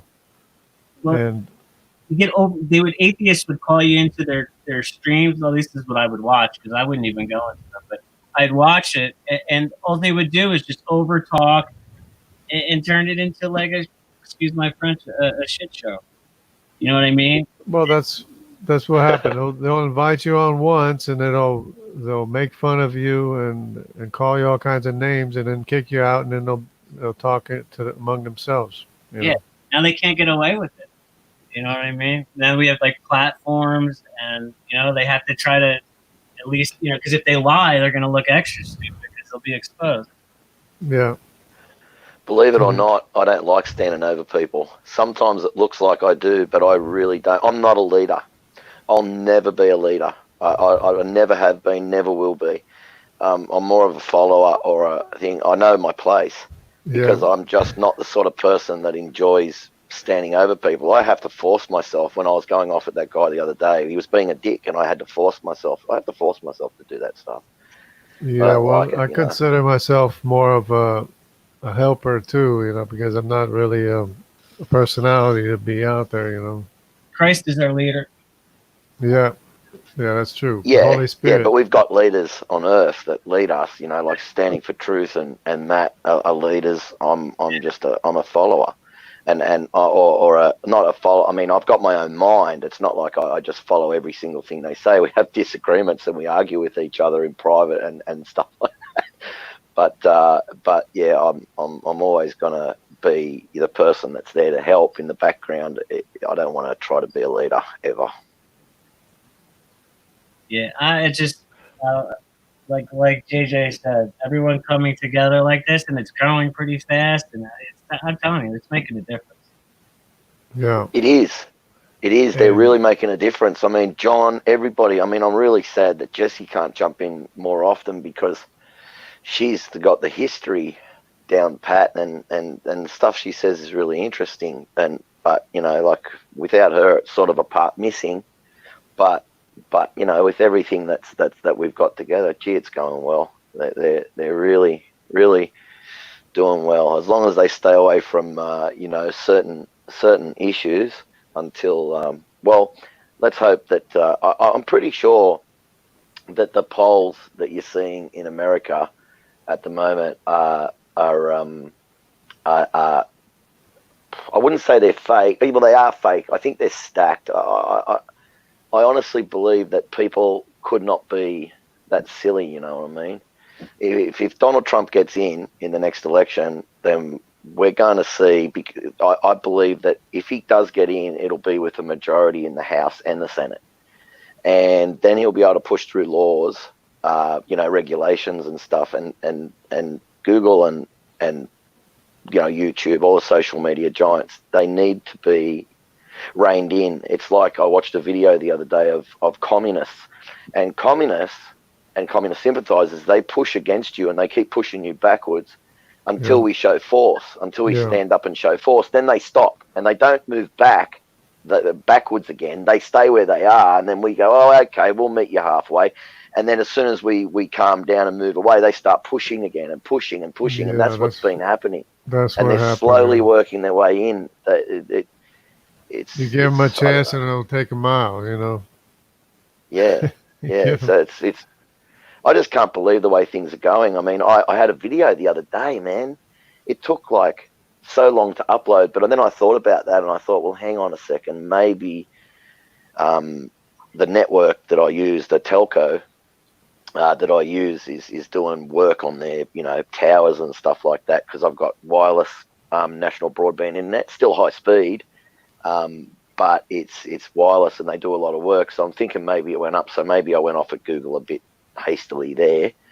But and then there's times when I've said things about Google and it hasn't been them and it's been the other, the channel owners or something like that. But the fact is, there's times when I go to post comments and they're not illegal and they're not even inciting violence, nothing, and they just won't post. And I don't know. Sometimes if that's, I think a lot of the time we're our own worst enemies. That's why a lot of us conservatives and Christians, that's why when someone abuses me, I don't want anybody to ever remove it. If I'm saying something and the atheists are abusing the heck out of me and calling me all sorts of names, as long as they're not making death threats, don't remove it. Because I believe in freedom of speech. I believe that they need to express themselves. There's nothing worse than for me when I go on a channel and I'm trying to say something and they just get a hissy fit on because I said something like, "Yo, you're a dumbass" or something, and then they block it. It's just, I don't want to be like that. I believe in freedom of speech, except it's funny when I'm on my channel. Yeah, when I'm on my channel, it's I block so many of them because I can't be bothered. The only time I go and argue back and fight is on other people's channels because I can't block them so easily. So I'm a bit of a hypocrite, I suppose. You have to. I think it happened to me a lot more than it does now because I have VPN. I got different things, and it seems to help. And antivirus. It does. And and I don't see it so much anymore. Well, malware bites. But always, I'll tell you, you can have the best antiviruses on the planet. You can have them all running on your computer at once, and then you'll download malware bites and run the free version. And if you've never run malware bites before, you watch how much garbage it cleans out of your computer. Do you know how many people I've seen that say, "Oh, my computer's playing, all this weird stuff's happening, it's going haywire, it's going boom, boom, boom, boom, boom, all over the place." This is for everybody listening. Download malware bites, run it, and so many people have got back to me and said, "Oh, I ran malware bites and my computer's running perfectly now." So yeah, so it's easy, just one word, malware bites and .com, malwarebites.com, and download it. There's always a free version there. It's 14-day trial. Get the 14-day trial and run it if your computer's playing up, and your computer runs smooth as butter most of the time. Yep. But yeah, I don't think Dan would have ever even had a discussion with me if it wasn't for this group here, you know. It's good. You did well. The only reason I left is because I kept on pulling my hair out. I wanted to post links to refute him on his bacteria and all of these different things he was saying. And I'm just sitting there going, I can't stand not being able to. That's why I got out of there, because it was driving me nuts. Yeah, but you did really well, Jungle. I was really impressed with the way that you handled that. It's hard when you're better than I could ever handle it. Things, you know, when you're in the middle of it, to just on the fly be able to refute everything like that. Yeah, you got to be quick with a response, and you got to have the right response too. You know, there's so many things, so many ways you could respond, and you got to pick the right way to respond. I'd love to have a conversation with Dan myself at some point, like private, just him and me, because I want to ask him questions and get him to explain things, and believe me, I'd listen to what he had to say. And what I'd want to do is have a conversation with him and not really try to refute him too much, and let him talk, and then go back to the video later and then just refute him in the comments section with links and so on. That's what I think I'm good at. I jumped at the chance because I know this might be a narrow window where you can talk to him, because he might shut down, you know. So we got to take advantage of his openness right now to talk to us, because in the future he might just shut down.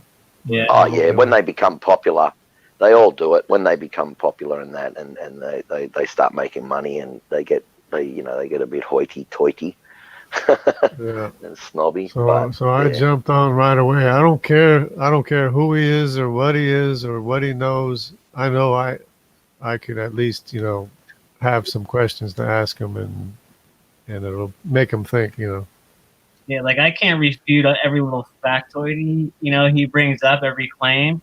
Yeah. But I could point out where he's spewing philosophy instead of science, and that's most of what he's doing. Yeah. Stories, and he's taking. There is a scientific. There's an actual truth to some of the things he says, but then he fills it up with his stories, and that's the part that's not science anymore.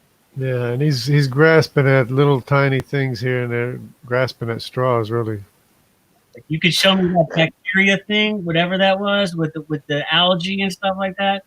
But how it became that way is just your story. That's not, you didn't see that happen. And they can't be trusted anyway, because because every claim they make is always disproved anyway. Just wait a little while and it'll be disproved, Yeah, but it works on people in the meantime. Right, exactly. That's why they do it. They just make another claim. When they're disproved, they just make another claim. That's all they do. Mm-hmm. Which is what I said in my opening statement. I think it was taken back a little bit with my opening statement. Yeah, you actually let him have it a bunch of times. Back down at all. You're like, that's nonsense. That's nonsense. You have to tell them it was nonsense like 10 times. I was laughing at him part of the time, because it's such nonsense. That's funny. That was good though. You did good, Jim. Yeah, like the bacteria like the bacteria the colonies getting together, how that's a form of evolution. Man, they've been using that one for so long. I've even got a write-up on that somewhere. I've got 990 notes. I've got to put them together in a book one day. But anyway, I've got 990 notes. So that bacteria is just such a, you know, it's just bacteria that group together. That's like saying a herd of wildebeest is a single organism, you know, because they get together and they sort of use each other for protection and so on, you know. Yeah. Anyway, like a human colony. Yeah, we're all working together, so I guess we evolved. Yeah, I suppose a football team is one organism. And how many times have you heard, that's always the way I explain the Trinity, how many times have you heard a coach say, we've got to work together, you've got to work as a one unit if you want to win this game, you know what I mean? Yeah. It's they're working as one, same attributes, same co-equal, co-eternal, and basically, there's a way I describe it to people, is the easy way to understand it. If you had 1,000 Jasons or 1,000,000 Jasons and they had to go and handle exactly the same situation, but in 1,000,000 different people, but the same situation, Jason would handle it in 1,000,000 different ways. God, if he say divided himself into 1,000,000 different gods, the same of clones of himself, and he went out and handled the same, he'd handle the situation in exactly the same way every single time. He'd be perfect and what's that word? Consistent. And that's why I could never be a god. And I'd be letting people out of hell all the time. They'd be standing in front of me on the judgment day and I'd be going, oh, all right, I feel sorry for you, you know. Yeah, you always hope that everybody gets a chance. Right? We should be thankful we're not the judge. Can you imagine having to sit there and judge everybody? No, if I was the judge, I'd be letting everybody off. I'd be letting every sob story, you know, I'm too much of a softie deep down inside, man. I'd be a terrible judge.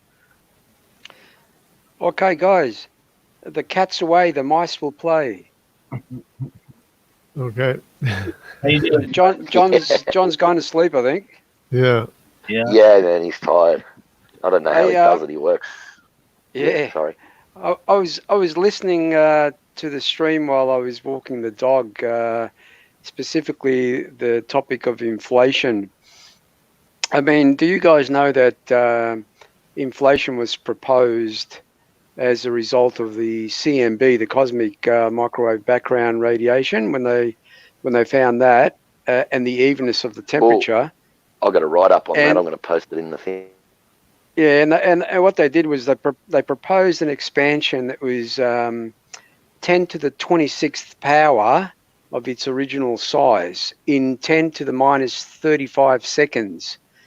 If you do the maths based on 300,000 kilometers per second speed of light, that works out to around about, I think it's around 30 times 10 to the 51 times faster than the speed of light. So the inflation event, they had the inflation event going that much times faster than the speed of light when they kept saying that nothing goes faster than the speed of light. Yeah, except for the expansion of space, they say. Yeah. I mean, that's ridiculous. I mean, you know that analogy of the balloon, you know, the 2 points expanding. Yeah, fine, but relative to each other, they're moving. But not only that, in the CMB, I mean, the planets and the galaxies and the heat distribution is where it is. So it must have moved with the space. So you can't have just space moving and not the matter moving within the space. Yeah, how did distribution end up the way it was when it's all moving when it's starting at a singularity, quote unquote? How did it become separated into galaxies and all that? It doesn't make it wasn't. It started it out as a plasma, which was too hot to form atoms. And then they said it cooled down, and that's when it formed hydrogen. Yeah, but Jungle, it apparently slowed down as quickly as it started up. Yeah. So they were traveling the light speed. They say every 20 millionth of a second that it would expand to the size of our solar system in the beginning. And in the first 3 minutes, it reached the size of 100,000 light years. Yeah. So it expanded to the size of 100. That's 6 trillion miles per light year. So that's 100,000 6 trillion miles. If that's not a story, I don't know what is. Yeah. It's hilarious. It's like a little kid's fairy tale, you know, before they go to bed. Hey son, did you know? Or, you know, like the universe expanded 20 million times the speed of light, and you know, it is exactly what it is, a fairy tale for adults, like Ken Hovind says.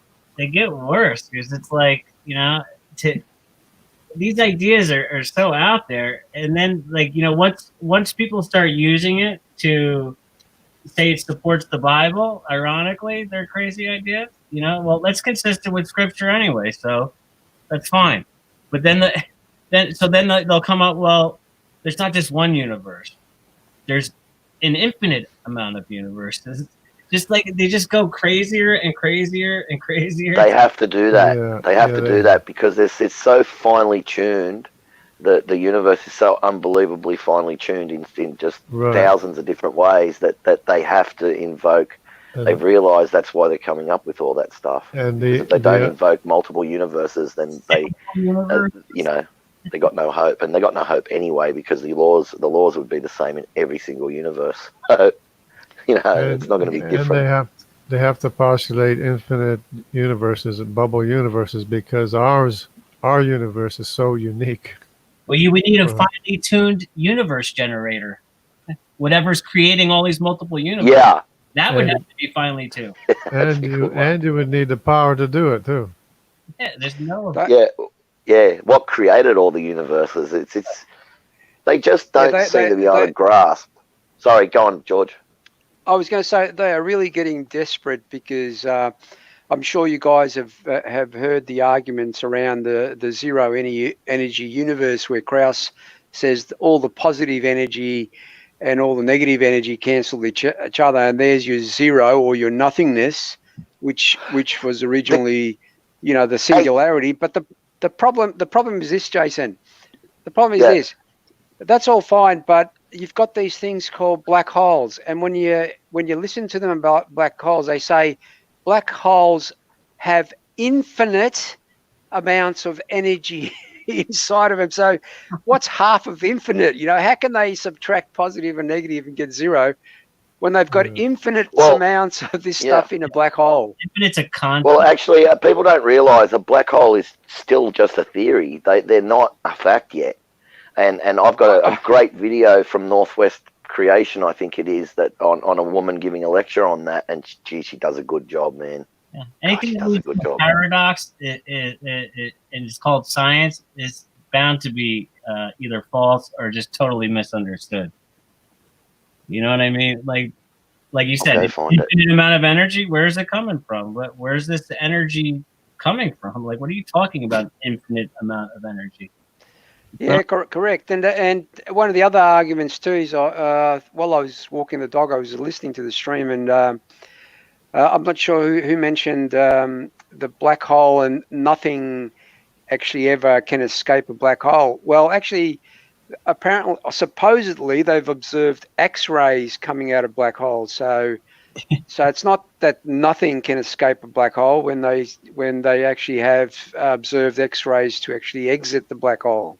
Yeah. But I think you can Google that and say X-rays and black hole, and you'll find that that's what they say. Yeah, and I think still, but then stuff escapes the middle. I think that would be the stuff that's orbiting the black hole or something like that. But yeah, there's jets. I think both poles will shoot out jets. I think.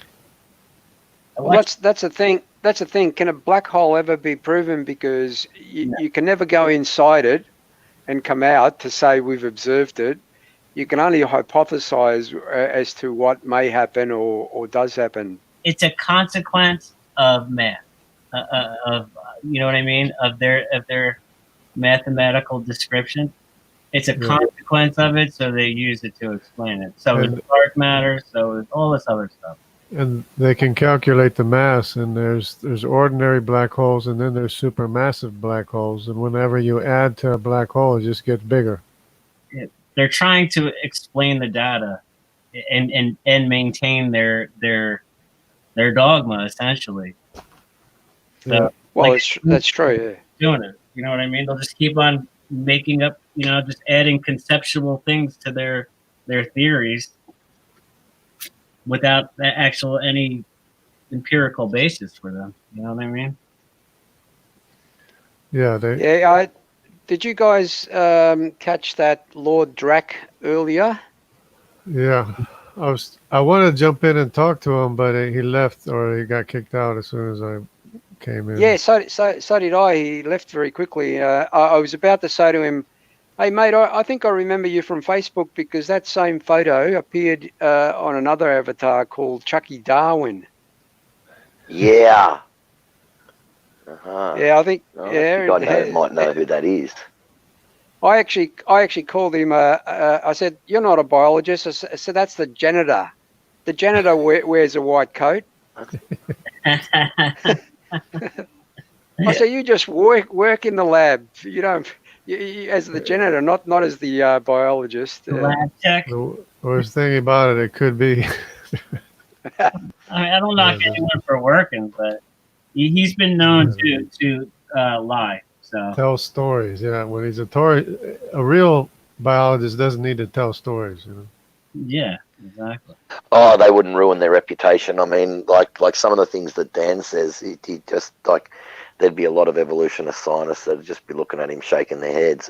And some of the things he says, but they'll never admit it in public. Most of them, 99.998% of them, they're just Yeah, well, I think Dan is new enough that he's surprised. He's still being surprised by a lot of this information that we have that he never heard of.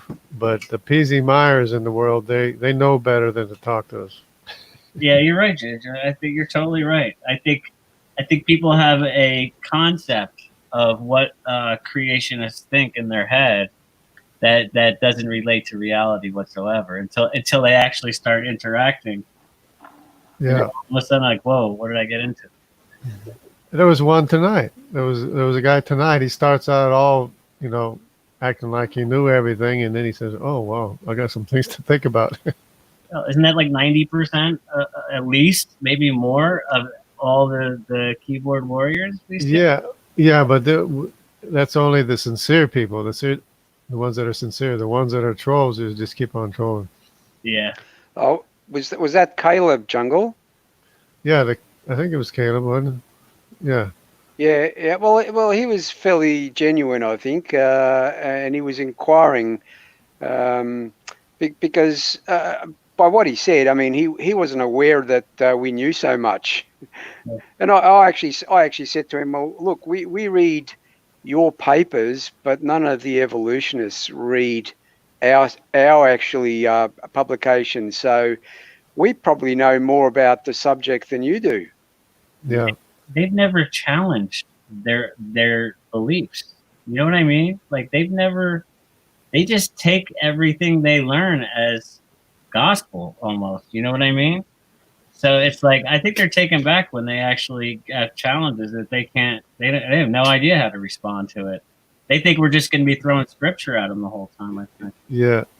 They assume they're right because the majority of the teachers say that they're right. Then they come to find out there's other. Well, yeah. I mean, you guys have heard that old argument about 97% of the scientists believe in evolution. Well, when you're only taught one thing at school and nothing else, and you can't actually critically think about the other person's argument, of course you were going to say that evolution is a fact. And there's nothing else. I mean, that's like goes without saying. If you're taught one thing and only one thing, then of course you're going to believe it. I believed it. I mean, I was naive to think that why would someone lie to me? Exactly the same. Exactly the same instance with me, Daniel. Exactly the same thing. I didn't think teachers could lie to me, but obviously they didn't know they were lying either. So that's probably why. Right word. Yeah, the responses are memorized. They're not really thought through. Mm. They need to teach philosophy and like critical thinking more. Yeah. These these arguments given for evolution, they fall apart. They're not. Yeah, it's just parroting. It's parroting whatever they're told. They're not scientific. That's for sure. Yeah. And sometimes I hear an argument or I hear a point, and I'm thinking, where in the world did they get this thing? Why is everybody repeating this point? And then it turns out it's because somebody higher up or whatever said so, and they're just repeating what they heard. Yeah, the argument of the week. Yeah. Well, I'm not sure how many someone just said papers Someone just said modern cells. Someone just says modern cells use a lot, but all you need to start with is a simple self-replicating molecule in a bubble made from a lipid bilayer. There's 40,000. Wait a minute, there's 40,000 lipids that have been identified, and that's only the ones that have been identified. Then there's a lipid layer, then there's a carbohydrate layer, and and this is just in the skin of a yeast cell. And in the carbohydrate layer, there's so many carbohydrates, and they're so complex it makes DNA look like a child's scribblings. Then you have another lipid layer. Then you have proteins running through all those layers on that skin to let molecules in and out to keep the thing going. If you get an RNA, say RNA was the first one to appear. Okay, RNA's got the code to make the protein. How did that code get written to begin with? But where does the machine come from that runs that code? That basically decodes that code, and basically this machine adds proteins together at 100,000 RPM. It combines the left-handed amino acids, and the right-handed sugars, the peptides. It combines them in the perfect order at 100,000 RPM, and without that machine, you can't get the first protein. It does not help you. Do you think this guy thinks that's a scientific statement that he just made? Do you think he really thinks? He thinks. Yeah, I think he does. I think they do. They honestly believe that stuff. I mean, that's a totally made up philosophical claim that has no scientific grounds at all. It's that whole argument. You start off with a simple cell, yet when you look at the actual cell, there's nothing simple about it. Yeah, that's nothing even close to a living organism either. Like, I don't think he knows the difference between a modern cell and a supposed imaginary proto cell or whatever. Yeah, in a imaginary, in his creation myth. I like that creation myth. I like that. I told him in the thing today. I'm like, you're the first. At least you're honest about evolution because you know it's a creation myth. Yeah. I mean, that's exactly what evolution is. It's an atheistic creation myth.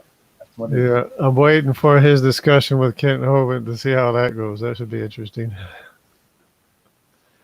He's going like Cell Cordova. Yeah, I'm looking forward to that. Like Cell Cordova keeps saying, says, "I'll give you a cell," he goes. "It's got every ingredient you need for life, right?" He says, "But before I give it to you, I'm going to prick it with a pin and let all its guts spew out." And he says, "Now put it back together again." He says, "You got every ingredient you need for life. Put it back together." No. Yeah. It's that idea. They also have this philosophical idea, this philosophy that conditions create life. So, like, if they see a planet in space that has water on it or something, and it's the right temperature, like consistent with here, somehow that produces life. Yeah, they seem to think the environment is going to write the instruction required for life or something. Yeah, it's bizarre. Like, I don't do they question the things they say at all? Like, at all? Oh, there's also they say this. They don't say this way I'm about to say it anymore. They say it in a real complicated, confusing way because they don't want people to laugh at them. But they say that these complex molecules could have formed on the backs of crystals because crystals can form really complex structures. So these proteins and molecules use the crystal as a template to get. It's just, it makes me want to scream. You ever hear them throw out snowflakes as a refutation to? Oh yeah. Oh my goodness, crystals and snowflakes. Yeah. I think that's what they got in their heads. I laughed when I heard that on the backs of crystals, you know. So I think they dropped that already. I'm not sure. Dan was talking about that the other day, but he was saying that, I think he was talking about it when he talked to you, Jungle. I can't remember, but hang on, I've got to put my headphones on. He was talking to you.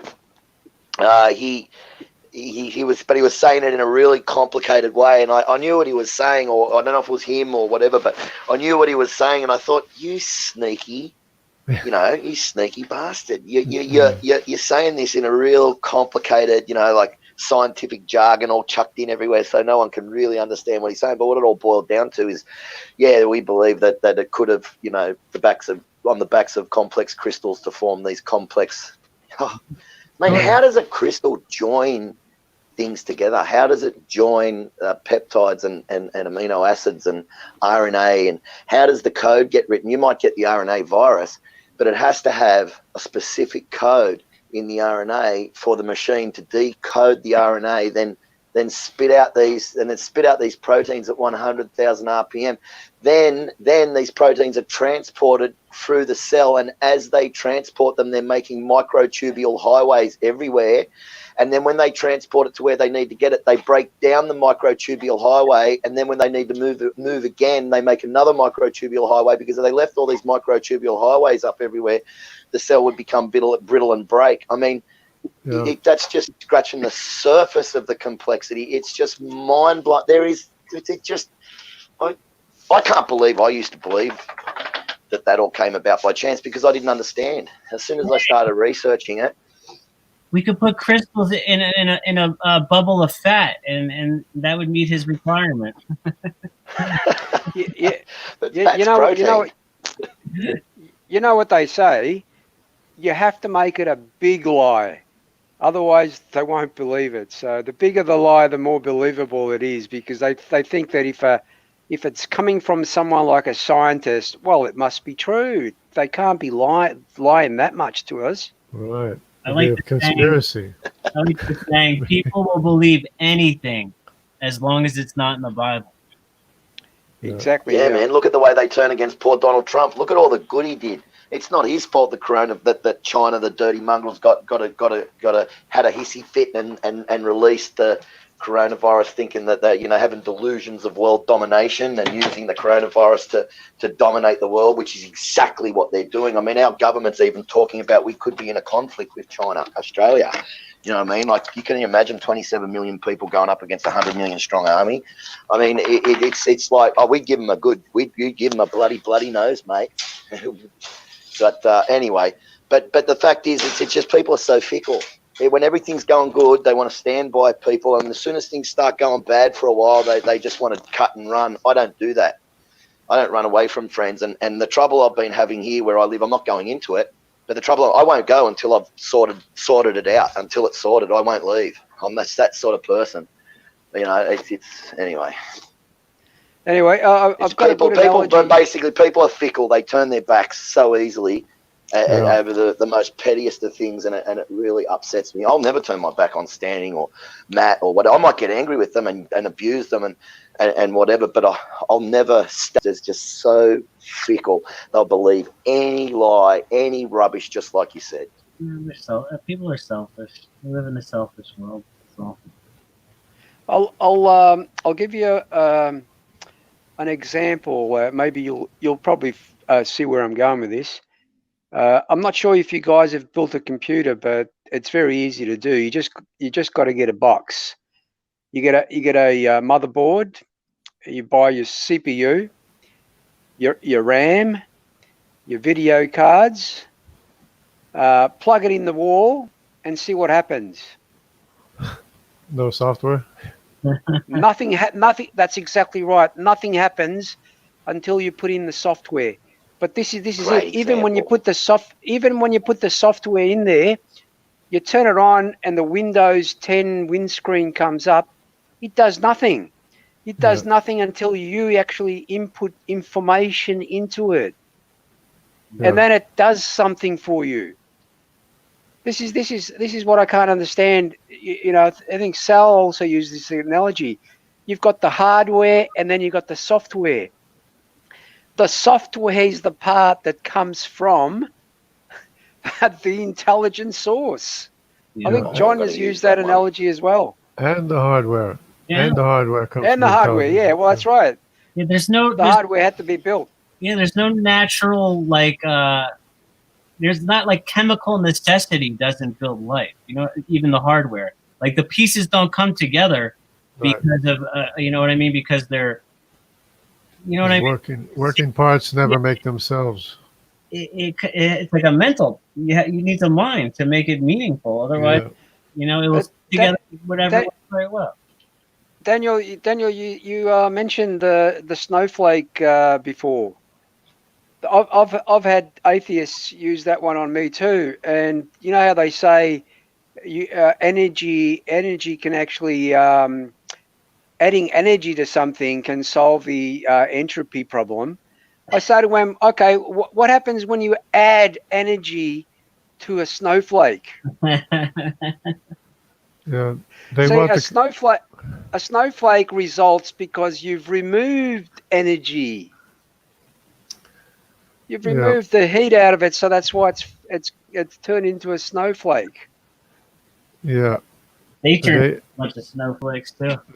They want a computer to reproduce. Yeah. If it reproduced, it would have to be more intelligent than what it is. Build itself, programmed itself, reproduce itself. Yeah. You can't get intelligence from nowhere. Intelligence has to come from somewhere. Instruction has to come from somewhere. Working parts have to come from somewhere. Yeah, I don't think JG in the chat took that analogy to heart. Yeah, I don't think he's thought about these ideas at all that he's talking about. I mean, if it reproduced, that would even require much more input, intelligent input. Yeah. Yeah. I don't see why. They use this example. They say this all the time. I don't see why it just goes over right over their head. Well, you can throw the reproduction bit right at them as well. I mean, everyone knows that a fish in the ocean lays eggs on the sand, and the male comes along and fertilizes them. So that's an external fertilization. So if the fish finally learned how to walk out on land, how did it reproduce? How did it reproduce? Because once you're on land, you haven't got the water to lay the eggs on, and then for the male to fertilize them. I mean, it has to be an internal fertilization. So how does that progress from external fertilization to internal fertilization, and how do the two genders come about? And not only that, the reproducing parts, e.g., you know, the penis and the vagina. Right. You need those two fundamental things to get reproduction going. Yeah, that's just JJ crazy. brought that up to Dan. Yep. They downplay all these problems. They just wave them off like, oh no, because we got asexual reproduction in some organisms, so there you go. Yeah, that's a good point. I got to remember that one. These are all the naturalism of the gaps, and then they point the finger at us by citing, you know, God of the gaps arguments. They've got heaps of them. They've got heaps of these natural gaps that they appeal to. Yeah, and we have top-down information. They have bottom-up, bottleneck. Bottom-up, yeah. Bottleneck. Every imagined step of the way is all bottleneck. What happened to? How come no new domains evolved? How come no new families evolved? Why did that only happen in the long ago and far away? Yeah, they should be popping up all over the place, right? Yeah, what happened to evolution? Why isn't like just all kinds of life? Just we have the right conditions. We're losing species faster than we lose stars. Yeah, it's just like all this stuff happened long ago and far away. Now we see, we see speciation, but we still know what kinds they are. They play dumb. I hate when I like people who are honest. Like what was his name that was in there before? At least Caleb. Yeah, Caleb. He seemed like I missed the beginning because he apologized, so I don't know what he was doing before. But at least he seemed honest, and I mean, I could appreciate honesty. Yeah, I mean, I think he was being a little ridiculous. Well, yeah, he changed his demeanor pretty, after a while, and it took a little while, but he did change his demeanor quite a bit. Don't waste your own time. Like, if you're in here, I mean, let's have this conversation. Look, I'm pretty sure they think because we're creationists, we're stupid. We don't know anything about evolution. And when they find out we actually know quite a bit, in actual fact, we probably know more about it than they do, then they change their stance, Yeah. It's easier to believe when you don't know.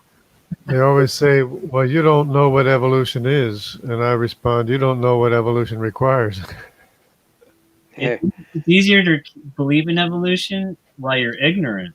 Because when you start looking at all these things, you're like, wow, I believe this? That's crazy. I mean, well, someone in the chat early on, it was, while the actual debate was going on, asked me, what's your definition of evolution? And I said, well, that's changes in allele frequencies over time in a population. And I said, that's just another definition for variation, which is really speciation, which no creationist actually objects to. Right. And he said, oh, good. As if, like, I mean, I've heard other definitions of what evolution is, but that's the one that they mostly go with. And the other one is define kinds, like define species. You got 26 of them. Give me one of them. Bloody hell, man. I'm sick of them going on about kinds. God said to Noah that God is only one that needed to know what his definition of kinds were. Noah didn't have to go to university for 8 years to learn all the different kinds and then go out for another 100 years traveling around the world rounding up all the animals. God brought them to him. God told him what he was going to do. He brought them to him. We don't need to know. The Bible is a book on how to have a relationship with God. It's not a scientific textbook, even though it is scientifically accurate on the things that it does say. How could they come into these strains and not know what a kind is? Kind is the originally created animals. That's it. Right. People. And we don't know for sure. We know some of them. We can work them out. I think it is, what is it? Matt says the more rare the allele, the more chance of it being a created kind. The more common, the more chance it's a speciated thing. So, I mean, you go and work it out for yourself what a kind is or a species. They even have problems with species. I think there's 26 or 40 something different definitions of species, and they just can't agree on which one's what. They're trying it their hardest, but yeah. I'm sure there's a very difference in genetic, you know what I mean? Like, basically that kind is going to be very similar genetically. It's definitely a limit there, how much, how different it could still remain and be alive. So, well, they think it's a gotcha question. I gotcha. What's a kind? Yeah. It's not that complicated if you think about it. All it is, a kind is a copy of its ancestor. So everything that's a copy of the original ancestor, it's comparable. That's the same kind. It's not complicated. Yeah, and here's an example. I think you might have heard this one. The Alaska rabbit, I think, can't breed with a Florida rabbit, but each one of those rabbits can breed with a Minnesota rabbit. So they're the same kind, but because of the actual distance and the isolation, somewhere down the line, the Alaska rabbit and the Florida rabbit can't reproduce. Do you know they why can both reproduce? Sorry? Can they like in vitro fertilize them? Because I don't even know if they tested some of these claims. You know what I mean? I'm not sure if they have, Daniel, but I know Ken Hovind uses that example quite a bit. Yeah, I mean, like a Chihuahua, yeah, can't breed with a Great Dane. So what? Hold on, yeah, it can. Yes, it can. In vitro, it can. Naturally, they wouldn't though. That's what I'm saying. Well, they can. They can. I've seen it. If you get a large dog and a really small dog that's only up to say its ankles, the female will literally lie down. I'm not kidding you, man. On her back. It's yeah, they can. Man, that's frightening. I I've bred made a lots of mistake. dogs, and I made a mistake before. I need to correct myself. It was Dr. Kent Hovind that said it. she'll lie on her back, and then when he gets knotted inside of her, she'll stand up, and the dog will be hanging off her, walking around on its front legs by his penis. I'm not kidding you, man. It's funny. I love how triggered they get when you say Dr. Hovind. I love that. I love yeah, that's Dr. why I Hovind. said it. That's why I said Kent. it. He's so awesome. Standing never forgets. Never. I mean, when is that debate? By the way, I think it Thursday or can't wait for it. I'm not. Is it tomorrow? I'm not sure. I'm not sure either. Guys, I gotta get. Yeah. God bless all you guys, and I'll gotta go to bed. Good on you, Daniel. Good night, Daniel. Dan. All right, good night, guys. Have a good night, Daniel. God bless. Have a good sleep. Dr. Ken Hovind and Dr. Dan Cardinal. Yeah. Oh, but Dr. Hovind's PhD is fake. I mean, that's what they say. He studied for it. He got it. It wasn't a registered university, but neither did they have a PhD PhDs in Darwin's day. I mean, I can't have forgotten what they call it, but there wasn't any thing like that in Darwin's day. So scientists back then, it's only just like a more recent thing that we've brought out all these accreditations and stuff like that. MSBS. But Jason, none of like Charles Darwin, Lyell, Hutton, none of them were scientists. No, they weren't. Charles Darwin was completely and utterly insane. I couldn't believe it when I read about him. From his own pen, from Charles Darwin's own pen, from the time he was a young man, he had severe crippling mental disabilities, mental problems, and all sorts of things. Like, come on, man! They're following somebody who's a mental defective, who was a mentally disturbed individual. Here's another one. How does a school gain accreditation? Do you know? Don't know. Yeah, that's a good question. I'll tell you. One of the things to get accreditation, you have to agree to a specific curriculum that you teach, and part of that curriculum includes evolution. If you don't accept that curriculum, you don't get accreditation. So it's a bit of a gun to your head, Yeah. Our government in this semi-communist country is forcing Christian schools to teach that putrid garbage in their schools, or they lose government funding. That is disgusting. I know which country you're talking about, Jason. I live in the Australia. same country, and I agree with you. I agree with you. You know why? Because Scott Morrison, Tony Abbott, and all of them way back are Catholics. Catholics, and what does the Catholic Church believe in? Evolution. Yeah. Man, is that gate open? Oh, for crying out loud! I'm gonna go close it. Yeah, evolution. So it's we got these Catholics pushing this stuff on us, these Catholic leaders. I got nothing against Catholics. Okay, fine. If they want to be Catholic, fine. I don't consider it Catholic to be Christian. I really don't. I mean, I'm sure there are some Catholics that are actual Christians, but most of them aren't. If you believe on OEC, on old Earth creation, I'm sorry, but you're not a Christian. You might think you are. Yeah. How many times have you heard evolutionists and atheists use the argument of Francis Collins, Kenneth Miller et al. Are Christians and they believe in evolution. And I always say to them, well, okay, but they also believe in God. Does that mean you're going to believe in God as well? If they believe in evolution and they believe in God, why don't you believe in God? Yeah. It's sort of like a mute point. Yeah. Yeah. Hang on, I just got to call.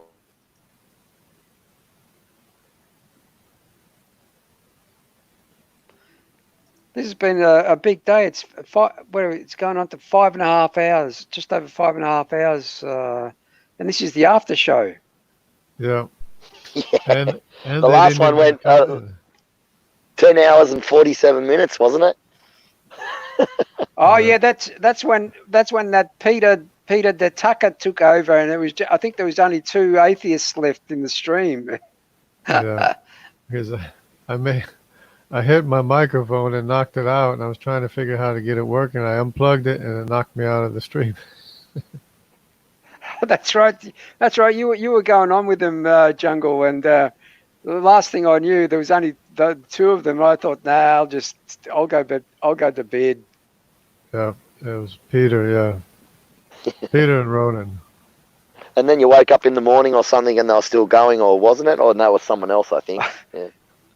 No. When I woke up, I had a look, and it said like almost 11 hours, and looked at, and I just sort of clicked on it, and I went to the very last half hour or something, and I noticed there was just the 2 of them, and I thought, no, I'm not going to bother listening to these 2 guys.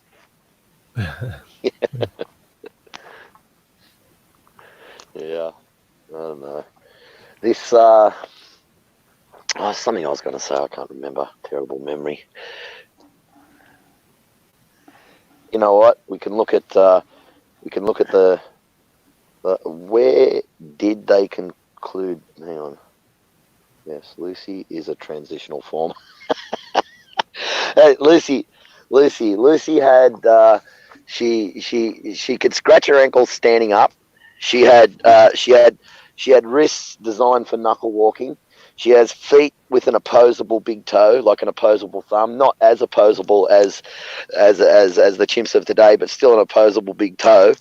All this stuff they've discovered. She has she's her head and her what do you call it? The Foreman Magnum is designed is clearly designed for knuckle walking. And then they say, oh well, what about the teeth? The teeth don't look as ferocious as apes today. Well, Lucy could just be a juvenile giant ape. I mean, you have a look at an ape skull when it's like say an orangutan infant skull, and then have a look at orangutan infant, and then an orangutan like a young one. I can't remember what they call it, adolescent, and then have a look at a fully grown one. How the skull changes. Well, it could be that as well. Like it could be that it's just it could be just a baby or an infant Gigantopithecus. It could be. I mean, because their skulls, you have a look at their skulls, their teeth look very human, everything. But you go and have a look, I think it's the golden baboon or one of the baboons. I think it's the golden baboon. Have a look at the teeth. Google it. Have a look at its teeth. The front teeth in between the 2 massive canines at the front. They're so human looking, it's creepy. You've got fish that if you Google fish with human teeth and have a look, that it'll come straight up. And have a look at the teeth on there's one fish out there, man. It looks bizarre. It looks creepy. It's looking at this fish with human teeth in its head. So the fact that she had human-ish looking teeth means nothing. The evolutionists admit that the biodiversity of today is like a veritable desert compared to the past. I mean, we had massive biodiversity in the past, much more before the flood, incredible amounts, and probably after the flood, not so much. But as time's gone on, things have got worse and worse. You know what I'm saying, anyway. I won't keep going on. Yeah. Yeah, mate, I was reading a bit on the Neanderthal the other day, and I was reading an article that I forget his name. The doctor, he's an orthodontist, and by looking at the teeth of some of these fossils, the finds that they found, I think there were 4 children. He actually deduced from the teeth that they could live to 250 to 300 years. Did you read that at all? No.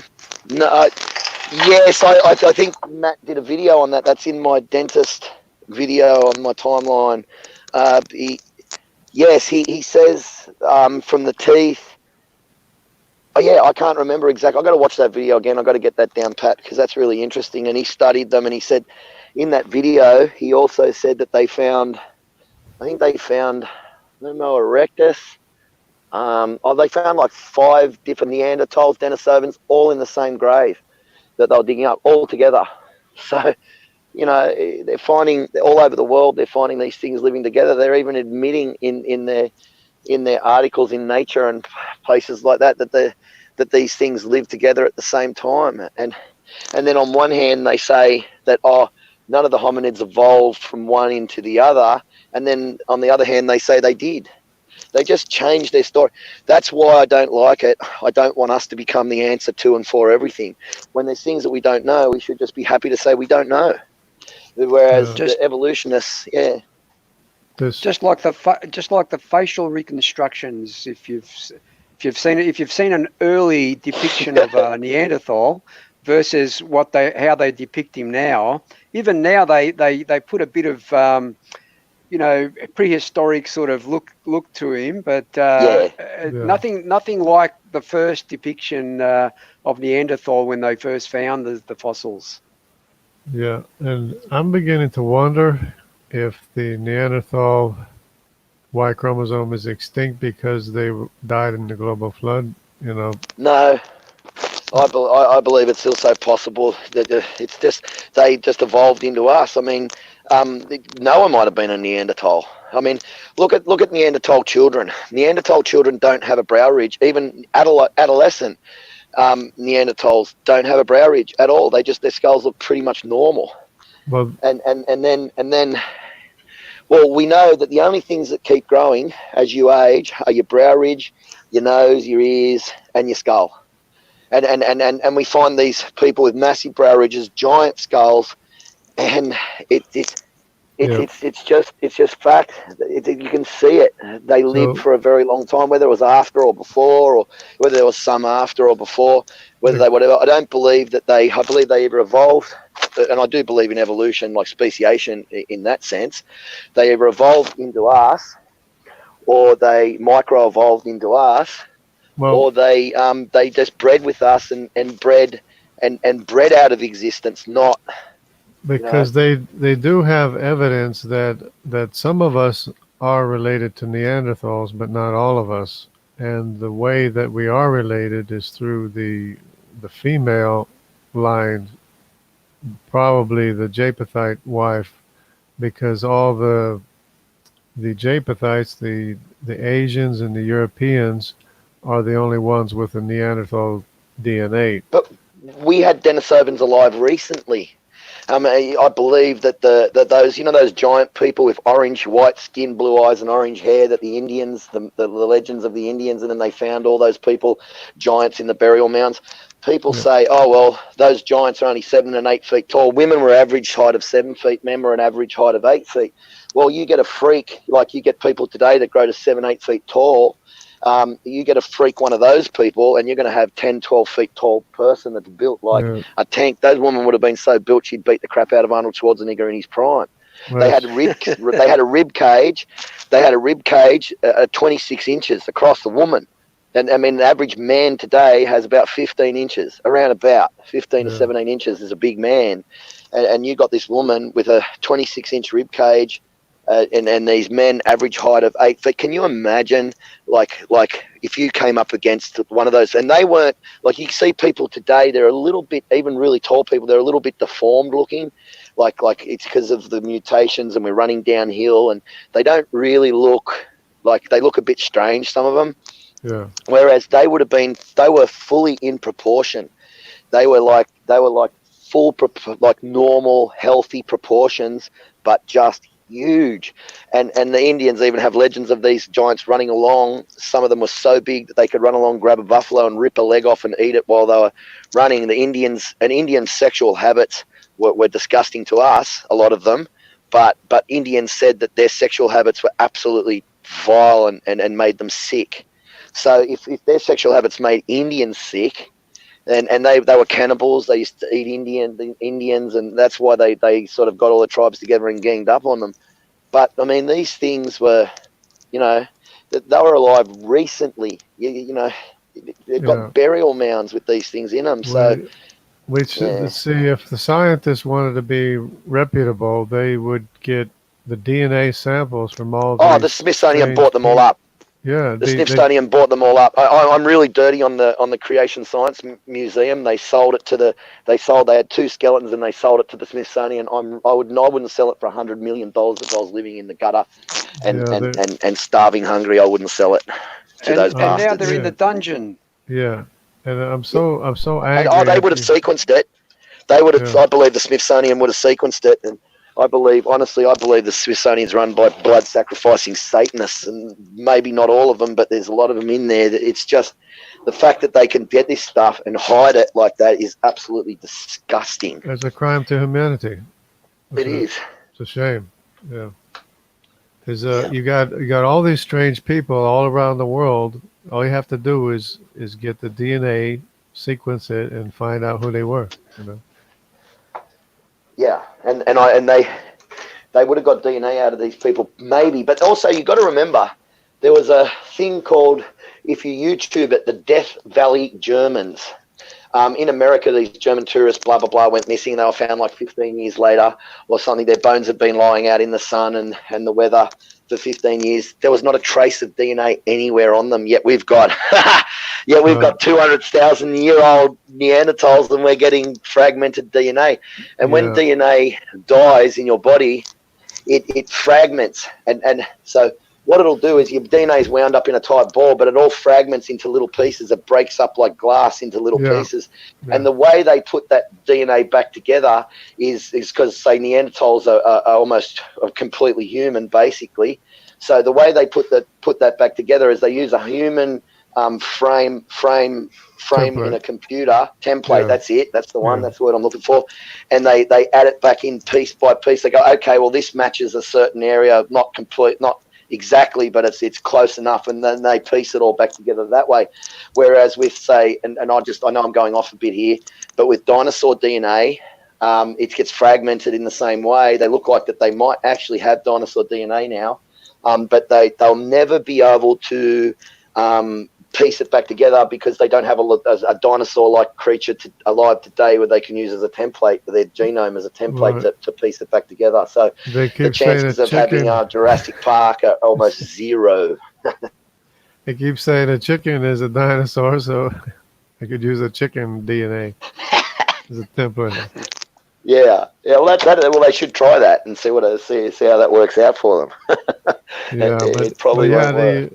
The sequencing of the Neanderthal DNA is a little bit speculative, but apparently they're getting better. Gravy.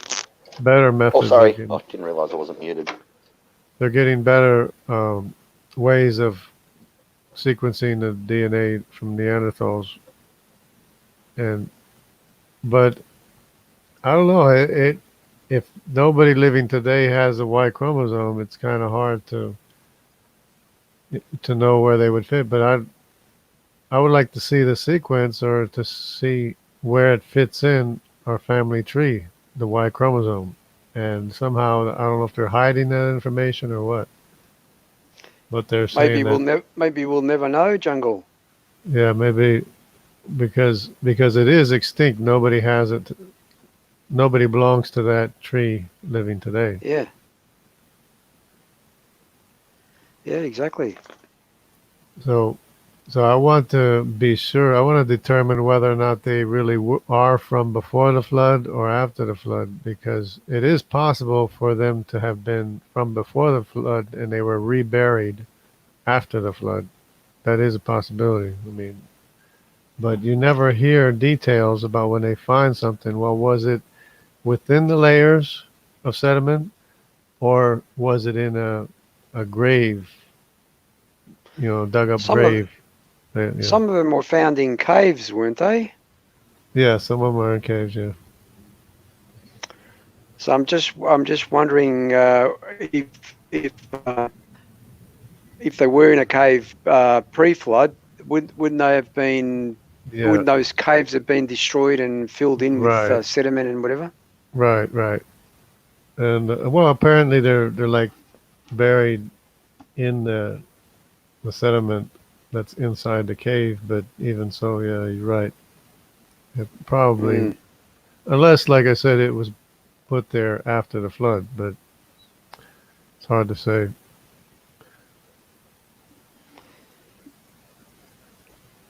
All right, mate. I got to have some dinner, so I'm going to sign out. Okay, see you later, George.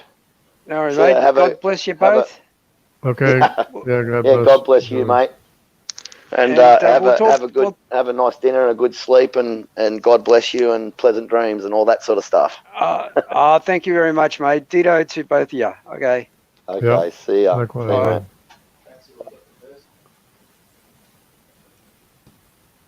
Yeah. Oh, well, you're up, Jungle, because I'm talking to my mate about something. Just quickly for about 5 minutes, a couple of minutes. Okay. Yeah, I'm not tired yet, but I'll go for it. Yeah. So yeah, I think there's a lot we can learn from what the evidence that we see, all the evidence. Get ideas from the chat. Go to the chat and have a look. Just any pseudoscientific stuff the atheists spit out, then take your pick. Right. Scientific literature on soft dinosaur tissue. We know about that. There's Mary Schweitzer and there's Mark Armitage. They both have findings of soft dinosaur tissue. Mark Armitage has findings of bone cells with Philippodia, vessels, blood vessels with red blood cell type things inside the blood vessels and things like that. And I asked them whether or not they can do a DNA test on that on those soft tissues, and he seemed to indicate maybe they can, but I don't know if they're able to do that or not. That would be interesting. So most of the coal reserves is mostly plant and animal. Of course, the oils would concentrate in the coal, and it seems to be what coal is. Neanderthals existed after the flood during the harsh conditions of the Ice Age. Yeah, that's I guess that's a possibility, or maybe that's what happened. But I just want to get the facts of the case, determine what the facts are. It could be a mixture of both, for that matter. And I think they like to assign Neanderthals without being able to verify if they are. If not, and there's not that many individuals, and yeah, well, I guess it's possible that they existed after the global flood. I'd like to know who they are and who they're descended from, but they were clearly early early humans. I mean, before the modern day human that basically is somewhat degraded, and they seem to have been able to live longer than what we're able to live, and they seem to have lived longer than what we live. So that's another thing to consider. See, most coal deposits, Carboniferous, has a bison horn, not a triceratops horn. Says who? No, that's a claim. People make a claim, and you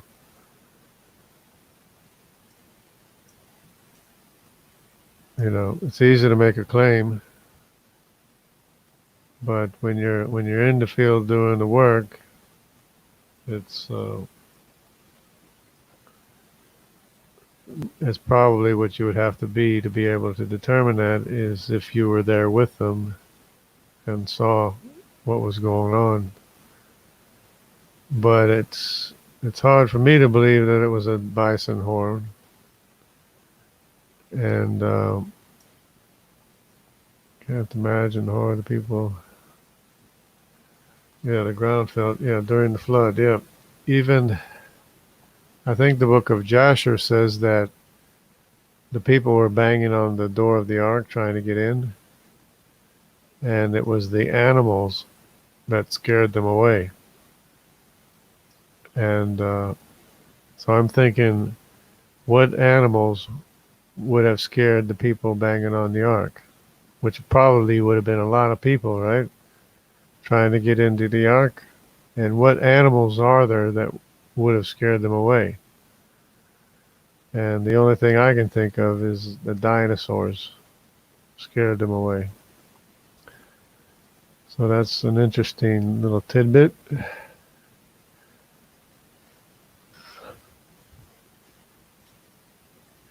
Yeah.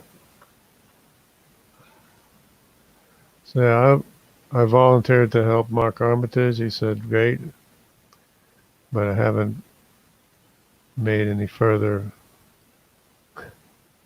arrangements to help him out. Just trying to get through this phase of life where I'm at right now. It's just a little bit difficult. And as soon as I get things straightened out, if I ever do, then I'll be able to do more of what I want to do, which would be nice. Let's see. Are there any connections between the Indian legends and the Nephilim? Not that I know of, but like they were saying that the like Jason was saying that there was the redhead people in America, which could have been you know, Nephilim would be a giant, right? So there were giants before the flood and after the flood. And they were called giants or Nephilim, men of renown. So that would fit the description of those redhead people in the Americas that were apparently confiscated, right? They confiscated the bones and. No, the Smithsonian went round and bought them out. It bought up the last lot out. Maybe in the beginning they might have said it's government land. We got to take it. I don't know, but I know the Smithsonian got the last of them from the Creation Evidence Museum. They found I think hundreds of them, or lots and lots of them, like originally. So the Smithsonian's got hundreds of them down there, probably. Yeah, I would. They thought that like most of these burial mounds, they used to think they were Indian burial mounds until one of them got washed away in a flood, or half of it, and they saw the bones, and they go, well, that's not an Indian. You know what I mean? So There's probably still many of them out there. They've still got burial mounds today, right? Well, you know, because they're protected, you'll go to prison if you try to dig them up. Yeah. But if they don't belong, to the Indians, then maybe they could be dug up, you know. Yeah. Well, that's right. But they're protected, so you will never get a chance to find out because they've got red hair, white skin, and we was almost certain red hair, white skin people have almost always got blue eyes. Not always, but most of the time. So we reckon they got blue eyes, red hair, white skin, and their average height of 7 feet and 8 feet tall, men and women. So you know, there's no way I'm going to believe they're Indians. Right. And there's actually two different genes. There's two different genes. There's one for blue eyes and there's one for red hair. I think the blue eye gene is associated with the blonde hair. No.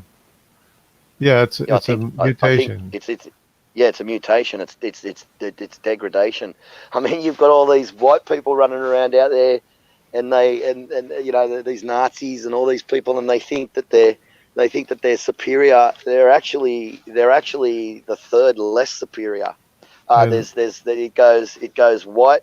Sorry, it goes. Hang on. It goes Middle Eastern, non-Muslim Middle Eastern, because Muslim, just from their culture and their religion, they interbreed terribly. But Arabs, you got Middle Eastern people, have got the best genetic diversity. Then you got Asians, have got the second best genetic diversity. Then you got white people, have got the third best genetic diversity, and black Africans. And this is a fact. It's not racist, although everybody thinks everything's racist these days. They've got the lowest genetic diversity because they have so many kids and they have so many, you know what I mean, generations. It's something like to do with that. I can't remember. Anyway, what Dan was trying to argue. Remember, he brought up the chart of the people in Addis Ababa, trying to say that they had a greater genetic diversity, and he was trying to equate that with the oldest ancestry. I'm saying you can't do that because Addis Ababa is right there near the Middle East, where all the trade and everything was going through. So of course there's a greater genetic diversity there, and it doesn't mean that everybody came from Africans.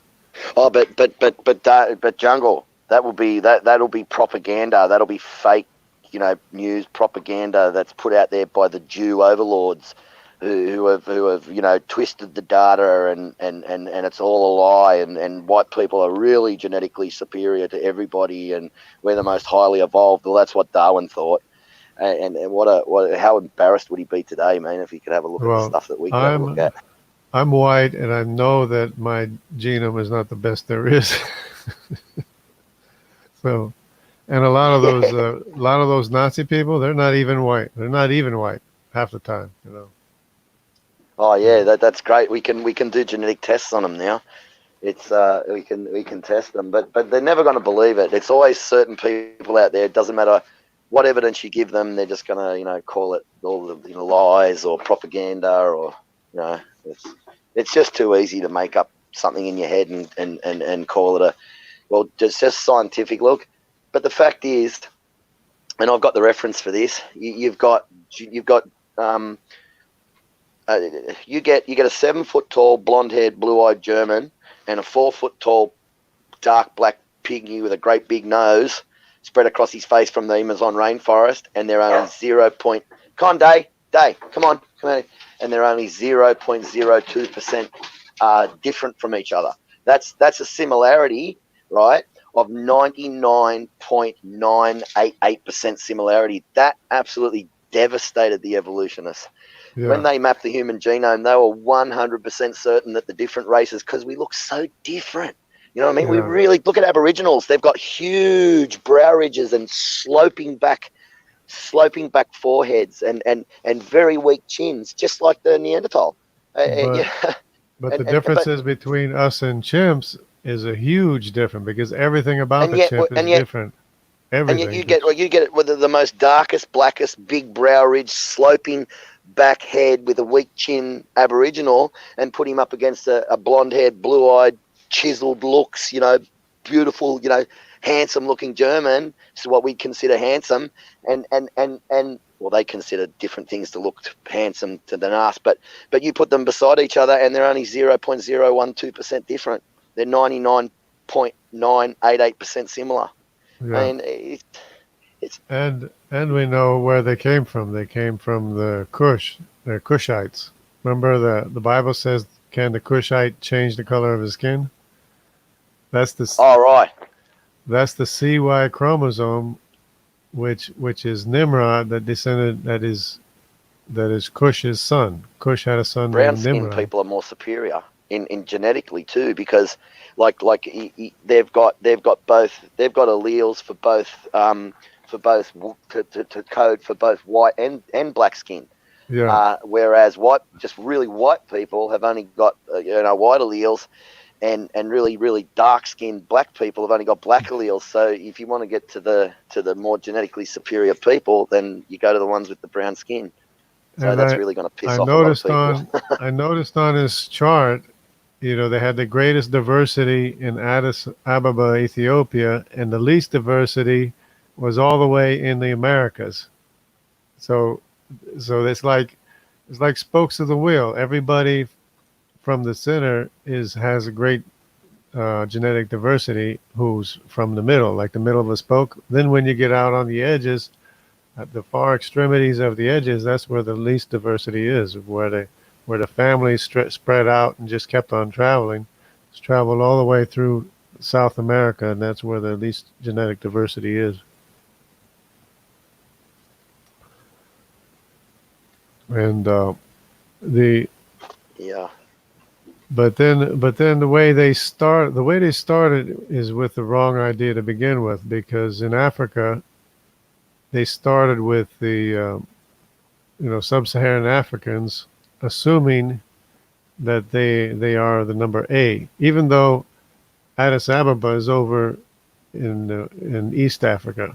They started first they had Adam being in East Africa, but then they moved it over to West Africa because they thought that was somehow some greater genetic distance or something. So they start over in West Africa with the label A Y chromosome. Then they start A, B. Then they had to put C in there and then E. But the E is the original ancestry line, because the E is the Cushites, the Egyptians, and the Phoenicians. Those are the E's. And then those descendants of, say, the Cushites are the A and the B. Plus you have the C and the D that never even went to Africa. So to me, it's so clear that the out of Africa belief is totally debunked, because you have the greater representation of the Y chromosome and the mtDNA chromosome in places like Turkmenistan, which is the cradle of civilization, in Mesopotamia. That's where the greater variety of the Y chromosome and the mtDNA haplogroup is. And then from there, everybody spread out. Each family went in different directions from there, just like the Bible says. So DNA proves beyond a shadow of a doubt with me that what the Bible. I was going to buy some of those ice creams. I'm sorry, I didn't. I don't want them. Oh, sorry, I was talking to Doug. I didn't realize I was on mute. Yeah. It's so without a doubt the DNA tests have verified the biblical narrative or historical record, and has disproved the out of Africa theory, because nobody is descended from the A or the B branches of the Hamite family tree, except for Hamites and people descended from the AY chromosome. But the rest of the world doesn't even belong to that family tree. They belong to a Semitic family tree or a Japhethite family tree, which is basically the rest of the world. That doesn't even belong to the same family tree, and it only connects up to the African family tree all the way back at Noah. Of course, it connects up to the African family tree at Noah, but that just disproves the evolutionary timeline and confirms the global flood. Because you can't disprove known history, known human history. You might as well give up trying to disprove known human history, because you'll be wrong. You fall flat on your face. All right, time to cook some brown rice. I've gone off eating wheat or grain products as much as possible. I mostly live on brown rice and, with, different things mixed with it. Now, what is it? What is it? The gluten? The gluten's bad for you? No. There's I haven't got a gluten intolerance. There's a chemical in it. It's not gluten.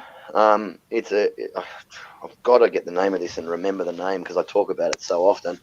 But Matt was telling me that the reason why you've got those kids in Africa and they got bulbous stomachs and they say it's malnutrition. Well, it's not exactly malnutrition. There's a chemical in wheat that causes inflammation in the intestines, and it's like in everybody to some extent. And these kids, all they get to eat every day is bags of flour, right? And they make these little wheat flour patties. And that's why their stomachs are distended like that. That's why you have people that get that bulbous looking beer gut, because that chemical is more concentrated in beer and especially in spirits, because spirits are made from grains. So it's really, really concentrated in spirits. It's really, really bad for you. It stops your body absorbing minerals and nutrients and vitamins, and it's really bad for you. You shouldn't eat any grains, any wheat, any grains at all. I mean, maybe back in Moses' day, wheat hadn't broken down so much and it was better for you. I don't know, but yeah. That's what causes the beer belly. Yeah, not gluten. It's this chemical, and I'm gonna ask Matt. I keep forgetting to ask him. It's not a beer. It's not gluten. It's another chemical, and it inflames your intestines. It do it to everybody. If you have enough of it, over a long period of time, some people obviously going to be less than others. Will be better, but it will affect everybody eventually if you just eat nothing but wheat all the time and wheat products with every single meal. So yeah, that's why I'm now eating brown rice. I'm down to and I've cut pretty much bread. I might I used to eat bread all the time because it's cheap, and I'm just not fussy. I can't care what I eat. And I just eat whatever's easiest and cheapest and quickest, and now I don't. If I'm hungry, now I'm like I'm starving, but I'm going to wait 45 minutes until my brown rice cooks. I'm not going to eat.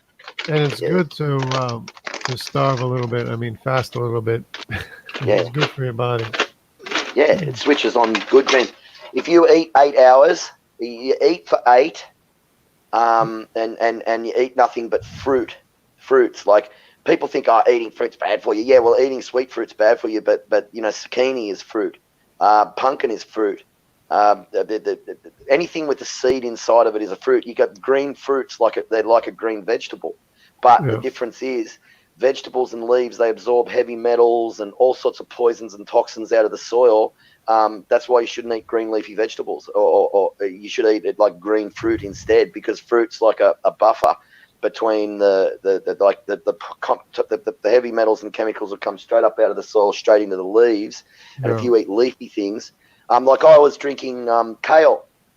I was juicing. I had like kale growing in my garden. I was getting 20-kilo empty dog food bags, solid pack with kale every week.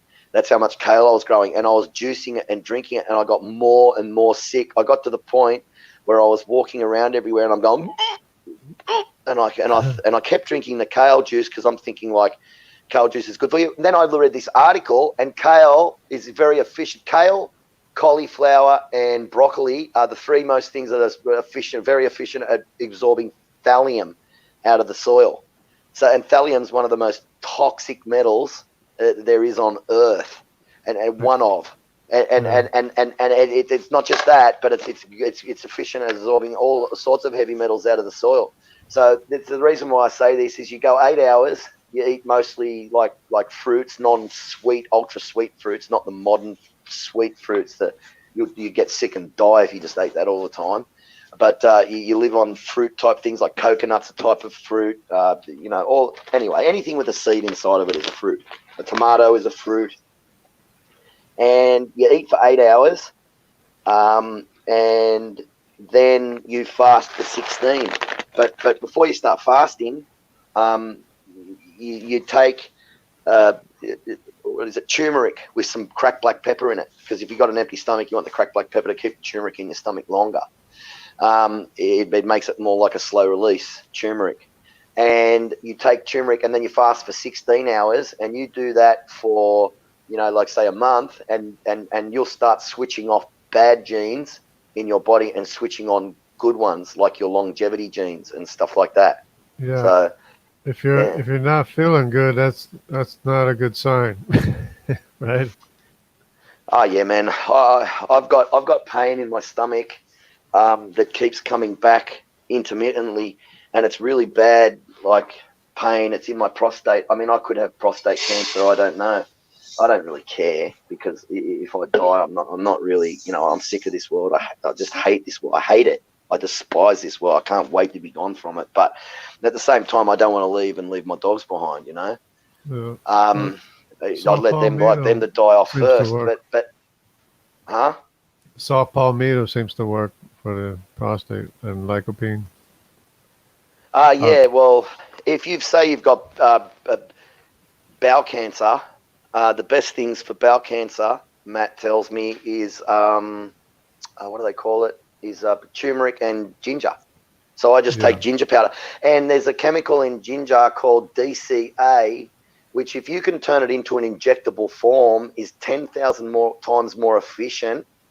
They did this in Canada. They actually turned ginger into an injectable form, this DCA chemical, and they gave it to people, and it was 10,000 times more effective at killing cancer than chemotherapy. But the scumbags will never give it to you because they can't patent it. That's horrible. Yeah. That's the filthy scumbags. So the best thing for bowel cancer is obviously a special diet, but one of the things that you want to take is a turmeric and ginger, and turmeric. You should only take a large dose of it once a day.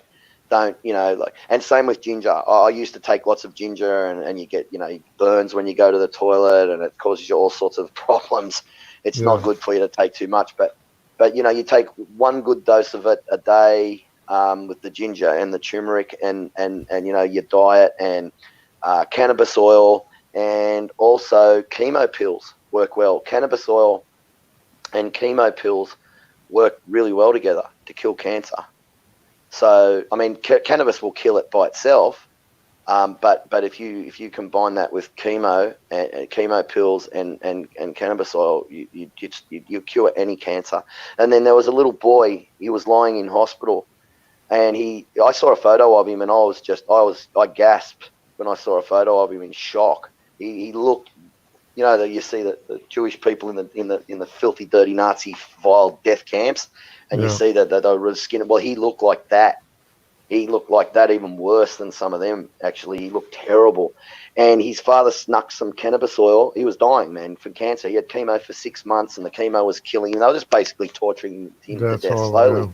Yeah. He bought cannabis oil into the hospital, snuck it in, and gave it to his son. Within I think 45 minutes or half an hour, he was up walking around, and he wanted to eat. And then he completely healed. And you know what the doctors did? They wouldn't let him stop the chemo treatment, because they were trying to say it was the chemo that did it. And he said, it's not the chemo, it's the cannabis oil. Well, he was half right, because it was the chemo combined with the cannabis. It works really well together. So if you've got cancer, and depending on how bad it is, if you've got, I've seen cancers when they just start off, right? Like a mast cell tumor. And when they're real young and fresh, and you can see it's a mast cell tumor and it's growing, if you put cannabis oil on it, you can literally kill it in one dose. A real young cancer, you can kill it real quick. But the more malignant and that cancer becomes, and the more advanced, the more you're going to need.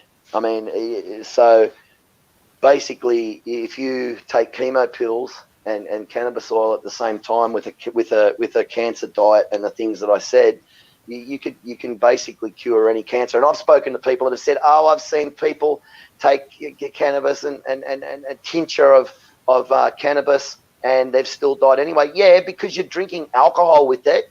You know what I mean? Alcohol is like rocket fuel for cancer. Cancer loves acid and carbohydrates. They love it. It loves it. It's so, you know, you're drinking basically something that kills cancer with a rocket fuel that boosts cancer. Real smart, really smart. And you know, and I really got angry at this guy that told me that. I'm not going to say who because I don't want to ruin his business, but I told him off about it. I didn't really tell him off, but I told him about it. But no, you all you have to do if you want to save yourself a lot of extracting and there's probably a lot of heavy metals in pot depending on where it's grown or whatever. So maybe it's not a good idea to do this. Maybe it's better to extract the oil depending on where it's grown. But if you get a decarb box from Magic Butter decarb box, and they've got a thermometer on it, and you heat the cannabis, make sure it's dry before you put it in there, otherwise it won't decarb properly. And you put it in there and you heat it at 250 degrees for half an hour exactly. And you just sit there and you keep it right. And then you can just get the cannabis out, put it in like an ounce of cannabis. You put it into a blender and you blend it up, and it'll go down into such a tiny little lump of powder that'll sit in the palm of your hand. The little lump that'll sit in the part of your hand, lump of powder that'll sit, you know, pile of powder in the palm of your hand, which isn't much. But then you mix that into just a little bit of oil because that's decarbed, and then just eat the oil. And like a little bit of olive oil, and then just eat the oil and eat it and like have it 3 times a day and have it with the diet and the thing, and you'll cure every cancer. They don't want people to have this. Do you notice in America, in this country, we're more atheist, and they're making laws tougher and tougher and tougher. The more they find out that what the good that cannabis does for people, the tougher they're making the laws. And you know why? Because we're a socialist bunch of scumbags in this country, and we've got welfare and a really good welfare system, and the government doesn't want people, and I'm certain of this. I've never seen anything, you know, like they've never put out any statement or anything, but I'm certain that they just don't want people to have it in this country because it's funny. All over the world, they're discovering all these benefits. Like there's 98,000. I've got a thing of 98,000 different citations of benefits of cannabis. 98,000 citations, and so you know it's the more they discover that it does, the more in this country they're going against it. Whereas in America, there's more Christians. It's like, you know, here most of the police and politicians would be atheists. Whereas in America, you find a lot more police, 50% that'll be Christians and whatever. You probably have 80, 90% of them will be atheists here. And so that's why, you know, they ignore the pharmaceutical companies. The pharmaceutical companies spend billions of dollars every year lobbying governments around the world, and I'm talking tens of billions of dollars lobbying governments around the world to keep cannabis illegal. And then they turn around and they tell you, oh, there's no evidence for that. There's no. Yes, there is evidence for it. You know, it's It's the drug companies that always, you know, downplay. No, do you know why cannabis was banned originally? Do you know why it was banned originally? Because President Roosevelt had a friend, and he just got a contract with DuPont, the Navy, to produce, to make the ropes for ships. You know what I mean? Synthetic ropes. Yeah. And at that time, they planned on putting huge tracts of cannabis. Like there was cannabis in every house. Every single house had, you know, cannabis oil, cannabis in the cupboard, cannabis products. That's why people lived a lot longer back then. I'm certain of it. Not just because they had better genomes, but because anyway. So cannabis was. So what they did was that they were going to put in tracts, huge tracts of cannabis across America, and of land with cannabis, and they were, and cannabis rope. Hemp rope is superior in a lot of ways, and it's cheaper and easier to make. So President Roosevelt wanted to make it illegal. So what he did, and this is how I know that they fudge the science on these things, they give you part of the truth and not the whole truth. He got a whole lot of scientists to do a study on cannabis because he wanted, the bad news on cannabis so he'd have an excuse to ban it.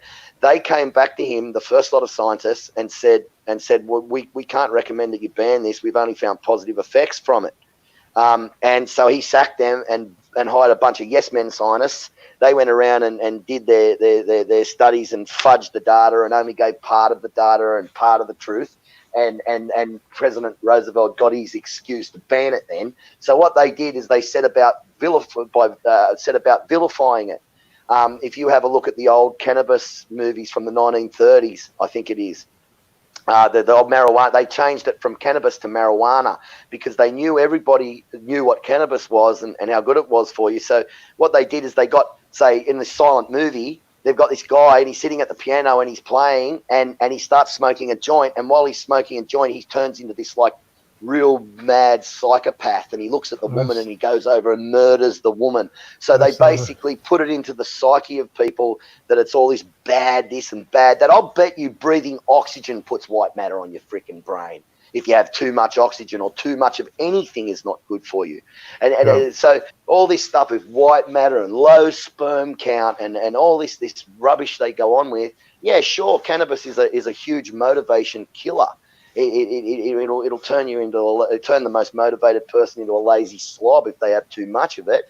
But if you have just the right amount, just before you go to bed at night, if you had just a tiny little smear, and I mean like a quarter the size of a tenth the size of half a grain of rice worth, and I've just like 99.9% pure activated THC cannabis oil, and you put a tiny little smear on your tongue before you go to bed, it'll make you sleep well. And every day you'll wake up, you'll have so much energy the next day.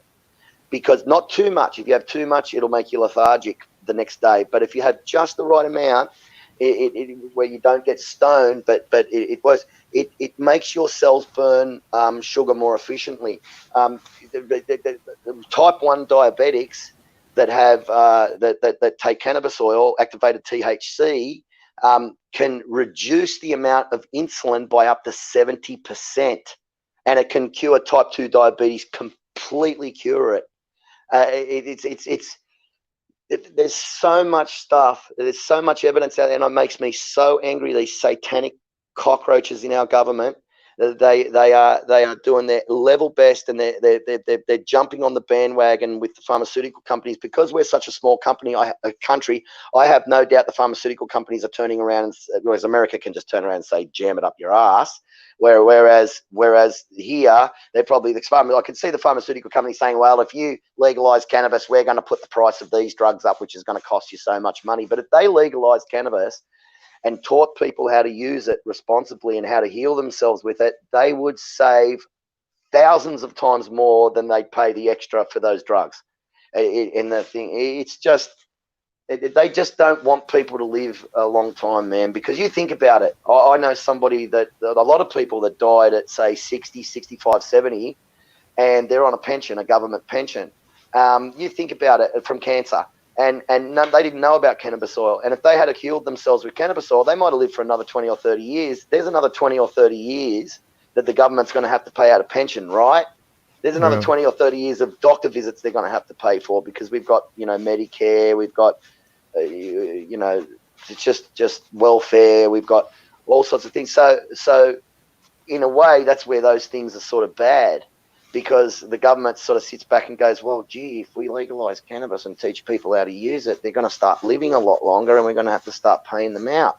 And you know where all that stems from? If they were all devout Christians in the government, they'd legalize it if they could see it, because they wouldn't. But it stems from this atheistic, environmental garbage view, communist environmental view, that the environment needs to get less people on Earth, and we need to reduce the population and all of that. Whereas Christians have a different worldview, that they believe that all life is sacred, and if they could see a benefit for something, they'd legalize it. But it just goes to show you, in an predominantly atheist country like Australia, compared to, say, America, where we're making it harder to access and more illegal. I mean, we have got medical cannabis, but you need to be basically on death's door, you know, crawling on your hands and knees, vomiting up blood before they'll give it to you. They're just, I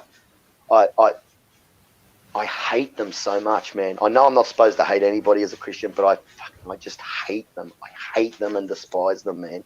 I've had to watch so many people I love die that could have been cured. I mean, you combine Matt's knowledge of diet and stuff like that, and cannabis and chemo and you could just be curing people left, right, and center. People could go, oh, I've got cancer. Oh, no problems. Just give me some chemo tablets and I'll go home and I'll buy some cannabis oil and I'll grow some myself and I'll cure myself. No problems. That's the doctor's worst nightmare.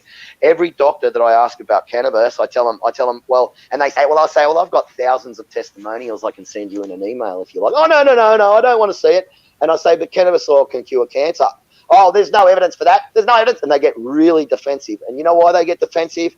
And this makes me really, really, really angry, because they'll send a child off or a person off to be tortured to death slowly with chemotherapy so they can have their fucking, fuck them, mate, so they can have their big houses and their Ferraris and Mercedes Benzes and yachts and stuff like that. Because you think about it, mate, if somebody can just go and cure themselves so easily with the knowledge that I've got, anybody could cure themselves of just about any cancer, and they could just cure them. Well, they wouldn't need to go. You think about how much money that the government pays those doctors in the hospitals to pump that filthy, dirty radiation through your body. You think of how much money they make out of your misery while you're dying. You know what I mean? They're not going to make that money anymore, are they? I mean, that's a doctor's worst nightmare. Oh, I've got cancer. Thanks for diagnosing it, doc. I'll cure it myself. Don't worry about it. You know, that the doctors, you know, get dizzy and weak at the knees and almost faint when they think of that sort of thing, because, you know, oh no, there goes my 10-bedroom mansion and my great big luxury yacht and my Mercedes Benz. You know, the love of money is the root of all evil. Money itself is not evil. It's the love of it that's evil. Money cannot be evil. It's impossible. It's just a material object. It's not evil. It's the love of it. It's what's in men's hearts, and what's in their hearts is just pure satanic, vile evil. Yeah. And it should be. It is the most softest drug. Did you know that the New South Wales government stopped doing this?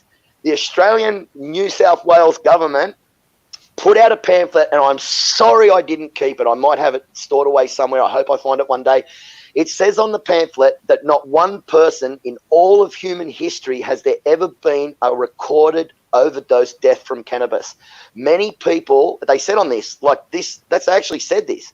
They say the grandpa will come over to the daughter's house and eat 20 hash cookies or 8 or 10 hash cookies, thinking that with his cup of coffee, thinking that they're just normal cookies, and it'll put him into a coma for 3 months. But people that go into comas from too much cannabis oil, when they come out of it, they've got zero brain damage, zero damage in their like organ damage, zero problems except for being a bit weak from lying around all that time. So basically what they admitted to is not one person in all of human history on the entire planet has never, ever, ever died from a direct overdose of natural THC. Many people have died from, it's so easy to die from that filthy, dirty, synthetic THC. But the natural one, it's almost, what it will do if you have too much, it'll trick your brain into thinking that you're dying. So people that have it, they panic and run to doctors and hospitals and think they're dying. They're not dying. You know what I mean? It's just that it's tricking your brain into thinking you're dying. You're not going to die. The worst is going to happen. You're going to go into a coma for a while. You're going to come out and you're going to be fine. Not one person. Yet we have 11,000 plus people every year die from direct alcohol overdose in the United States, more than 11,000. That's a conservative estimate. And in Australia, a conservative estimate is we have 1,100 alcohol-related deaths every single year. Actually, we're 15 times smaller than the United States, so we've actually got a worse problem with alcohol here for the size of the population. So you've got people dying, from 1,100 people every year dying from alcohol overdose. Yet not one person, the government used to admit it, and now, of course, they bury this now, that not one person in all of human history has ever died from a cannabis overdose anywhere on the planet. Sure, our cannabis-related deaths where they've got stoned and had an accident, or they've had cannabis with other drugs and alcohol and died, but that wasn't the cannabis that killed them. Cannabis was actually more likely to save you. They know from hospital admission statistics all over the earth, and I've got the citations to prove this. I've got the articles. As a matter of fact, I've noticed Google have started burying these things. But what they said is they've got a hospital admission statistics from all over the planet. Of course, when someone comes in with a traumatic brain injury, they need to blood test them before they give them a general anesthetic, in case they're on illegal drugs or they don't know even, medical, like pharmaceutical drugs. They need to know what drugs they're on before they give them a general so they don't kill them. So what they found is people that come in with a traumatic brain injury when they're unconscious is it didn't take much THC, mind you. You don't have to go out smoking 50 cones a day. You know what I mean? They said even just the tiniest little amount of THC in your body, you are 80 times more likely to survive a traumatic brain injury. I had a friend in the United States, and I don't know, he doesn't seem to talk to me that much anymore, not that I really give a shit. But anyway, he was a Marine. He had an operation and they accidentally nicked a part of his brain they shouldn't have. They cut it, the part of his brain they shouldn't have cut. The doctors, the surgeons said to him, if you didn't have THC in your system, you would have died 100% guaranteed. Now, what does that tell you? So every person, if they really cared, like these police officers, they get shot in the head, they get hit with iron bars, the people that ride motorbikes. Well, if they were really genuine and they really cared about people, well, giving everybody just a tiny, we've got cannabinoids in our body that are identical to what's in cannabis. If the cannabinoids in our body get out of whack and you take the right amount, not a stupid amount where you're just going to get maggoted, stoned and turn into a lethargic lump of fat sitting on the lounge, but you take just the right amount, it will replace those cannabinoids in your body and give you more energy, make your body burn sugar more efficiently, because everything in our body breaks down into sugar. Did you know people say, fat breaks down into energy? You know what type of energy it breaks down to? You know how they make vegetable glycerin? They make vegetable glycerin sometimes out of animal fat. Fat breaks down, everything breaks down into sugars in our body, but it depends on the sugar, the type, how, like high GI or low GI. It says our bodies basically run on sugar, and cannabis makes our bodies burn sugar more efficiently. So there's a time in my life that when because there's times in my life when I've smoked 50 cones a day for months and months and months on end. But there's other times in my life where I've just forced myself, because I wanted to test it out. I'd smoke a quarter of a cone, for a few weeks. And just before I went to bed, and I'd force myself, I wouldn't touch any more than that, just a little tiny bit every night before I went to bed. And I would wake up the next day. I felt like I was 18 again. I thought I'm sleeping like when I was 16, 18. Again, I feel energy like I'm 16, 18 again. And that was back when I was 40 something. I'm 50 now. You know what I mean? So it is this, I'm going to shut up now because I'm telling you, it really makes me... I honestly, if I had the power, you know what I would do to all those politicians? If I became dictator of Australia, I would have them all executed.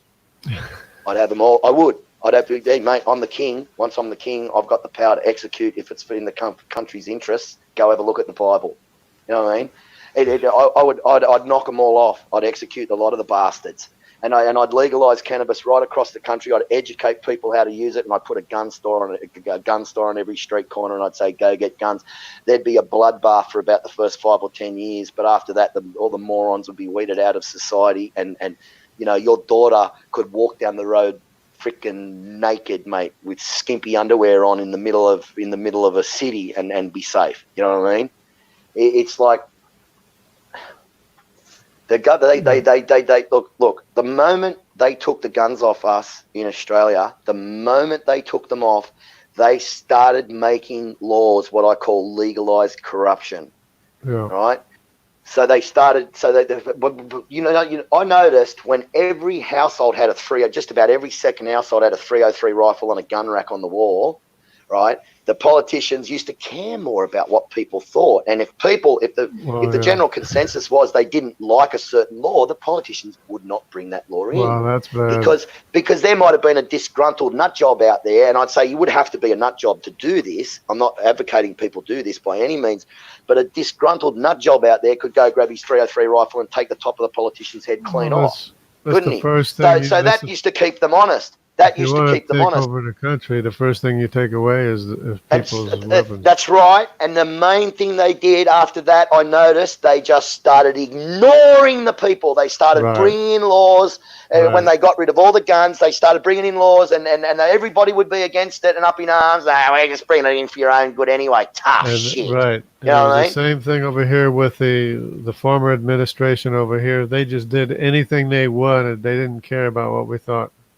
With the former corrupt leftist administration, mate. That's why I'm really pissed off at Donald Trump, because he's becoming too, it's for Americans only. I mean, you used to be able to log into the White House timeline, and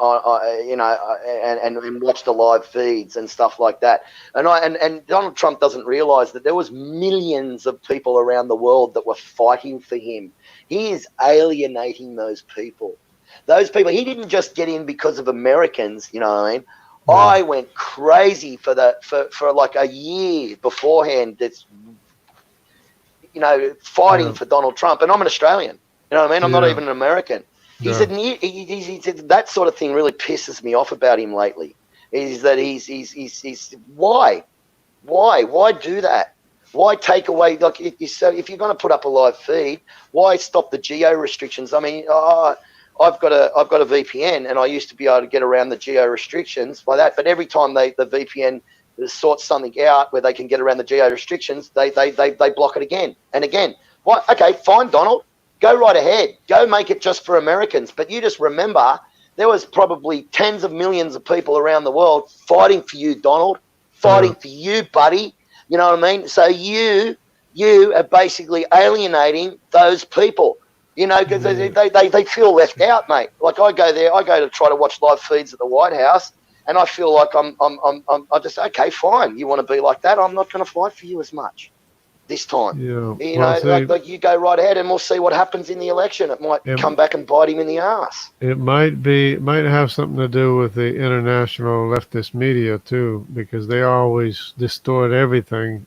No, because I've been going on the White House timeline since Obama was there, and even Obama didn't do that. No, that's coming from the White House, man.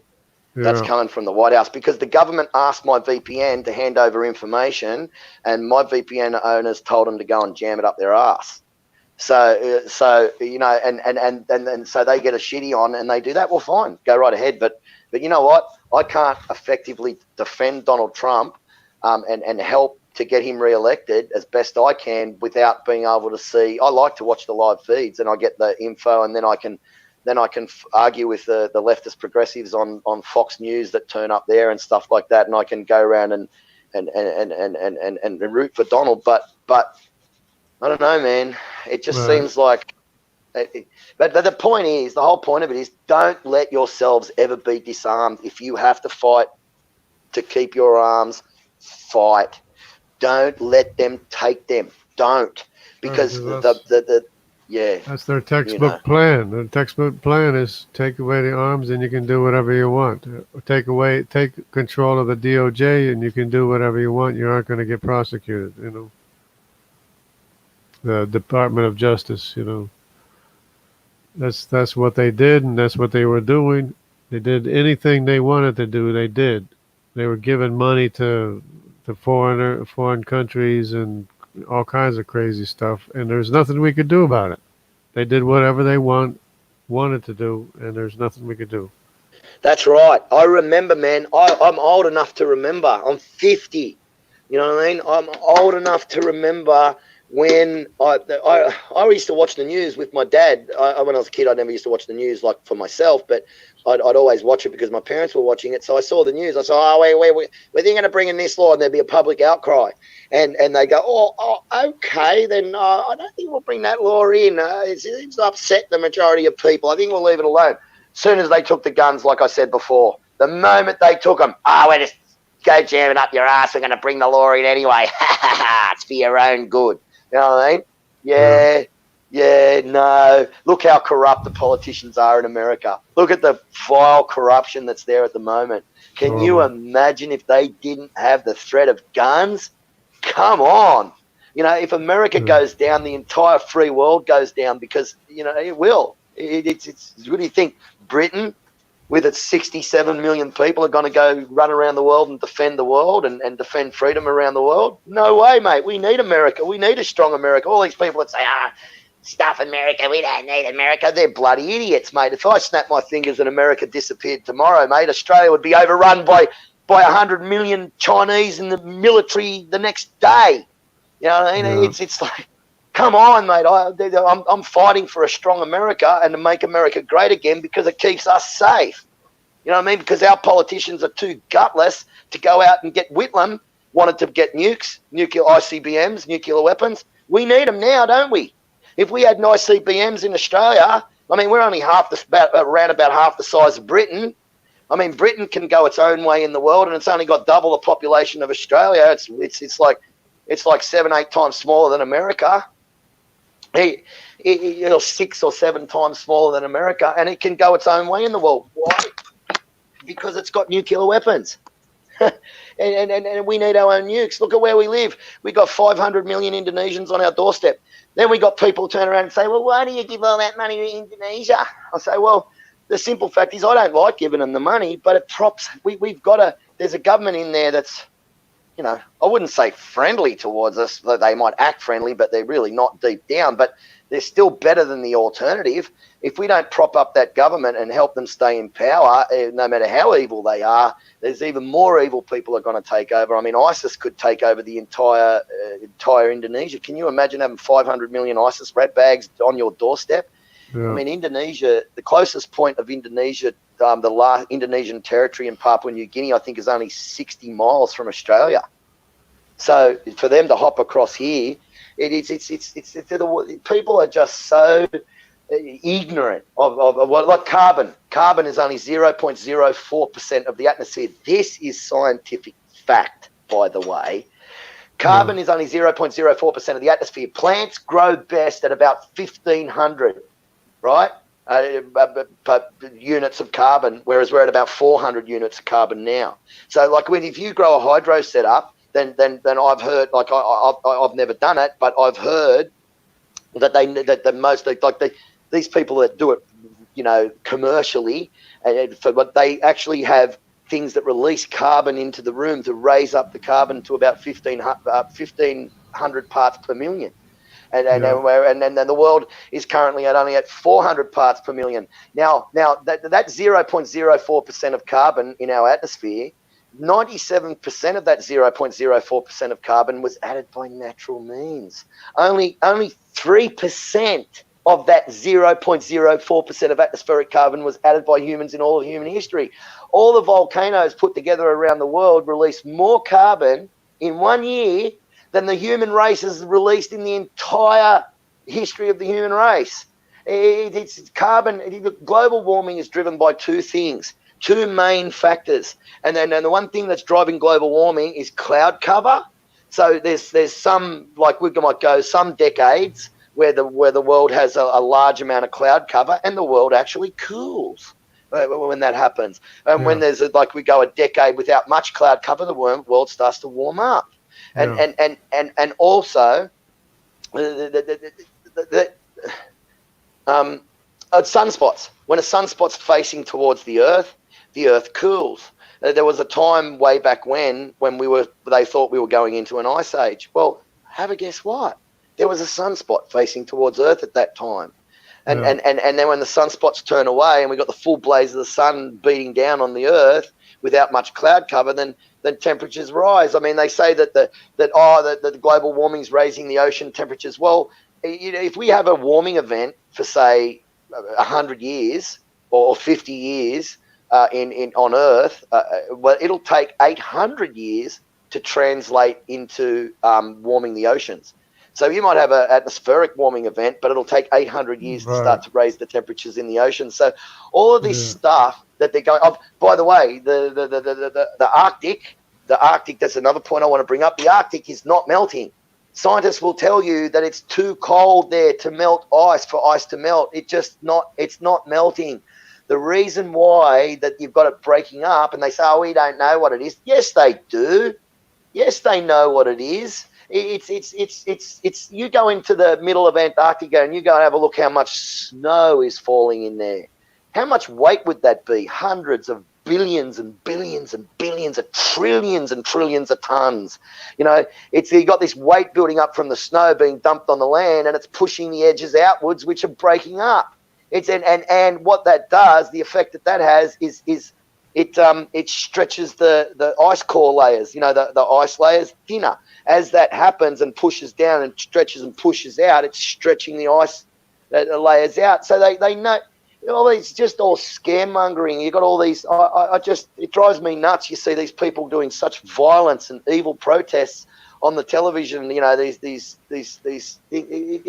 for, you know, global warming and we're going to burn alive and all this sort of. Oh man, I can't wait to die. I mean, the fact that, you know why, there would have been a time when if I thought I had cancer. I mean, I've had this pain in my stomach for a long time, on and off.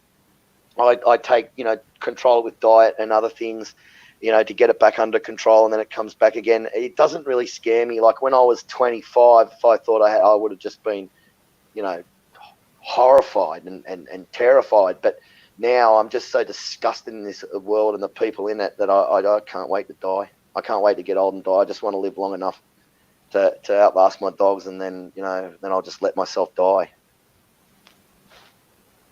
Yeah. So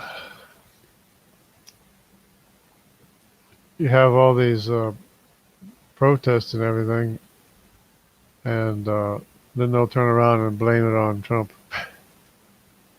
Oh yeah, it's all Donald Trump's fault. I mean, you know, Donald Trump knows all of this stuff that I just said. Why do you think he went, stuff you and your stupid laws? We got 50 trillion barrels of oil under the ground in America.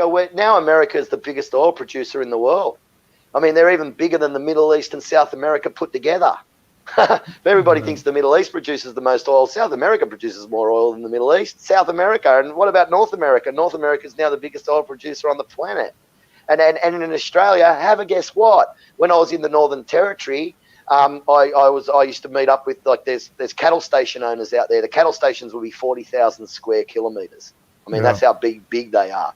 And I'd speak to there's bigger ones and smaller ones, and I'd speak to a lot of those owners. I'd bump into them at different times, and they'd say, "Oh, we just had oil prospectors." This is when the price of oil really skyrocketed for a long time. And I had oil prospectors out on everyone I spoke to said they had oil prospectors out there and they'd found oil. So the whole of Australia, centre of Australia, is rotten with oil. But the reason why they decided they were going to start pulling it up out of the ground, the reason why they decided to not pull it up out of the ground was because the price of oil, the world price of oil came down and it wasn't worth it for them, which is sort of understandable because wages in Australia are just horrendously expensive.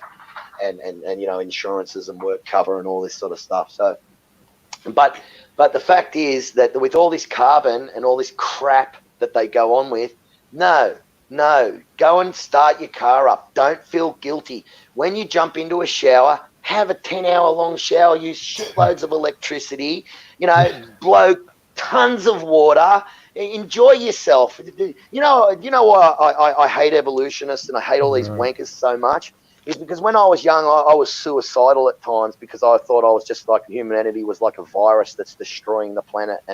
Oh man, this planet could support 100 billion people easily. And there's people don't even want to flush the toilet or something because they're afraid they're going to. Yeah, that's what I was like.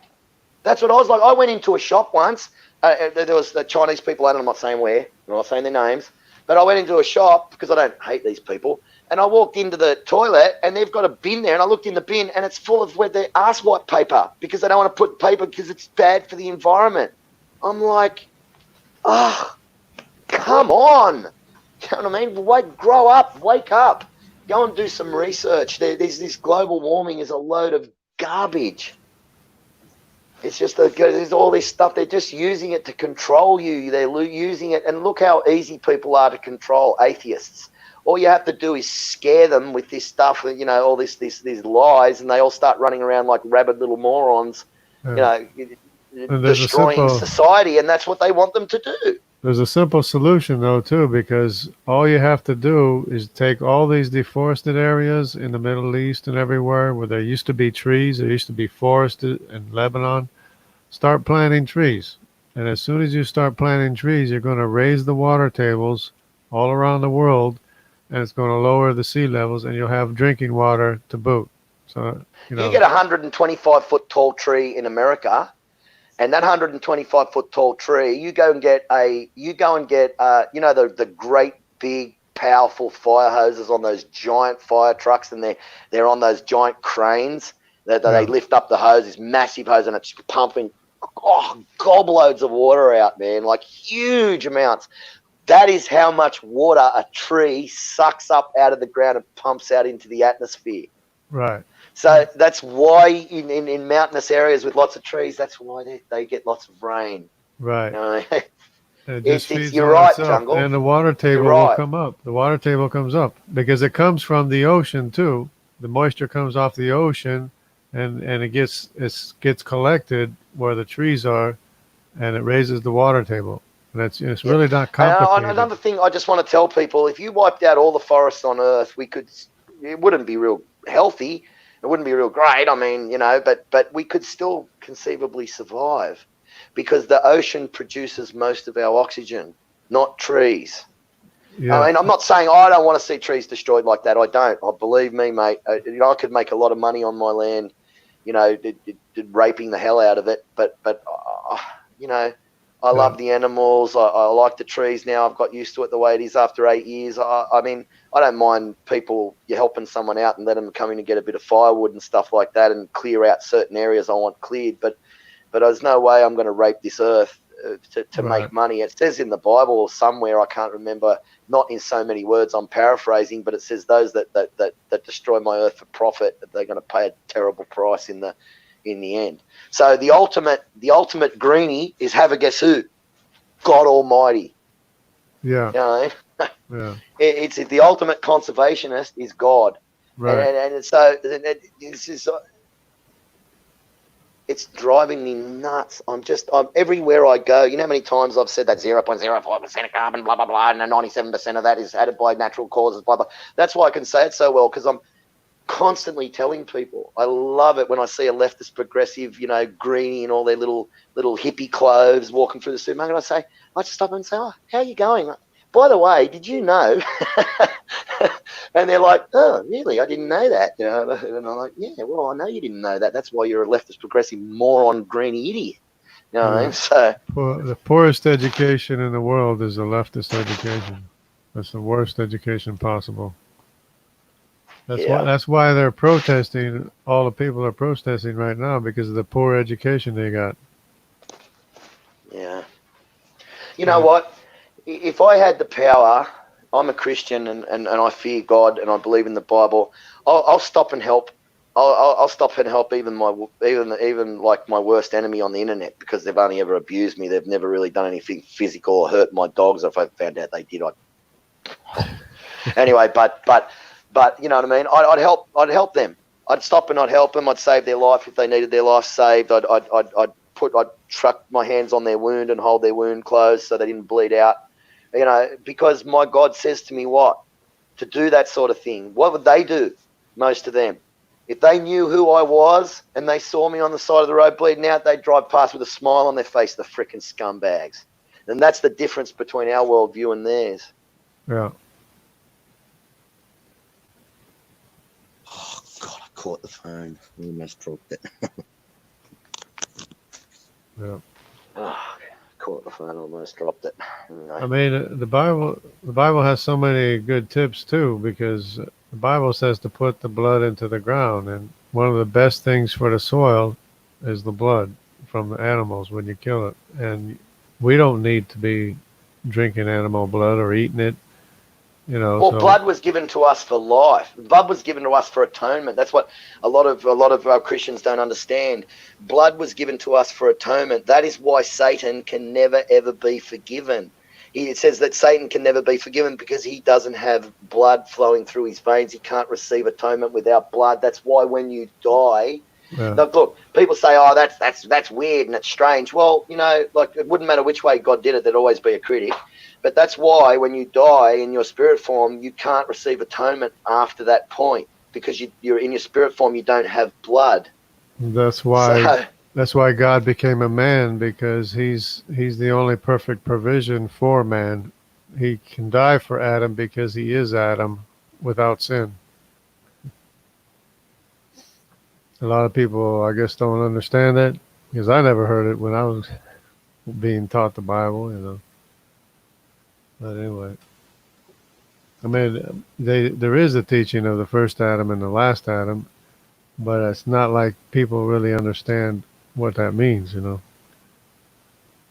half the time. Yeah, I mean, like you know, these old Earth creationists, they've got faith. They say they've got faith. They haven't got faith. They've got little faith, very little, weak, flaccid faith. What did it say in the Bible? It says in the Bible, it says, in that day they shall come to me and say, Lord, Lord, we do great works in your name, like, you know, things like raising the dead and healing the sick and all this sort of stuff. And he say in that day, yes, you did, but I did not, but I never knew you. And then all they'll hear after that is, get behind me, Satan, and they'll be sucked through a porthole straight into the lake of fire. You know what I mean? There'll be a lot of so-called Christians that will face that one. You know what I mean? I believe that. So yeah, well, they argue, well, it's not a matter of salvation to believe in old earth, young earth, but you're not believing the truth. You're not telling the truth. That's the problem. There's going to be no liars in heaven, you know. Yeah, that's why they say, I don't want to go to heaven with all the hypocrites. Well, don't worry. They won't be there. They'll be in the other place. You know, and Silly Mole, I call him Billy Joel. I call him Silly Mole. He sings that song. I'd rather laugh with the singers. I'd rather laugh with the sinners than cry with the saints. Yeah, well, you know it's down in hell, pitch black, red hot darkness, and all they're doing is screaming their guts out down there for the rest of eternity, and they can't see what's coming at them and what's torturing them. You know, because the hell was created for Satan and his angels, and nobody knows how many angels there was. It's all it says in the Bible that Satan, I think somewhere it says, I don't know if it says it in the Bible or where it says it, but he took a third of the angels with him. Well, we don't know how many angels God created. He could have created billions and billions of them, and hundreds of billions for all we know, and a third of them might be a heck of a lot. It's like, so he created that because Satan wanted to be separated from God. He wanted to be, basically, he wanted to take over God and be above the Most High. So he wanted to be separated from God. So when God said, okay, all right, you want to be separated from me, so I'm gonna create a place for you to live where I'm going to remove myself completely from that place and leave you to your own devices down there. And when pure light removes itself from a place completely, what are you left with? Nothing but outer darkness, liquid darkness, and destruction. That's all that's left. And so when you decide to not believe on the Lord Jesus Christ and you abuse him all your life and then you die, well, God didn't create that place so you'd be tortured. He created it for Satan and his angels, but seeing you decided that you want to be separated from him and you didn't want to be a part of him, he goes, okay, fine, go live with them. It's you know people, what I mean? It's not and then you're at their mercy. It's not that God is threatening to punishment, it's that you already have destroyed yourself, and God is there to save you from yourself, from your own destruction, your corruption. It's your own corruption that corrupts you. You're going to be damned by your own evil heart, you know. It's not, you can't blame God for what you choose to do. Mate, I was standing in my hallway. I was looking in my box freezer. I had all my dogs standing around me. It was a bright, sunny day. The lounge room was bright and sunny. All the curtains were open, great big windows, light flooding in everywhere. It was beautiful, not your average, this type of thing you'd expect, dark, creepy, middle of the night, right? I was standing at the box freezer. I looked down. I was looking in through the box freezer, and of course my dogs are all standing around below me. And if you look down, you can see your peripheral vision. You can see all your dogs very, very clearly, not just a little bit out the bottom of your eye. But when you're looking down and they're standing there, you can see them very clearly, and with your peripheral vision. So they're all standing there. There's meat in the fridge. I open up the fridge, and it's got a real strong smell of meat. So they're standing there. They're hungry before they get fed, and they're like, "Come on, feed me." Nothing's going to get them. But wait a minute. The whole point of this is nothing is going to get them away from that fridge because they're hungry and there's meat smell there. They're not going to move. I just turned my head calmly. I did not prompt my dogs. I turned my head calmly. For some reason, I just looked down the hallway and I saw this ultra clear gelatinous blob that was about 12 feet tall because I got a 20-foot high ceiling. And I saw it move out into the middle of my lounge room, but it was so clear that you could barely see it. But I just dismissed it immediately. I just looked away. I didn't sort of get a shock and go, you know what I mean? Because because all I thought it was, sometimes you get those mucus go across your eye, and it looks like, and it gives you like that's what I thought, it was something like that. So I just completely dismissed it. Immediately looked back at the fridge, started looking down in the box freezer. I saw all my dogs' heads turn at exactly the same time. All their heads turned. They saw something. They took off down the hallway, all of them at once.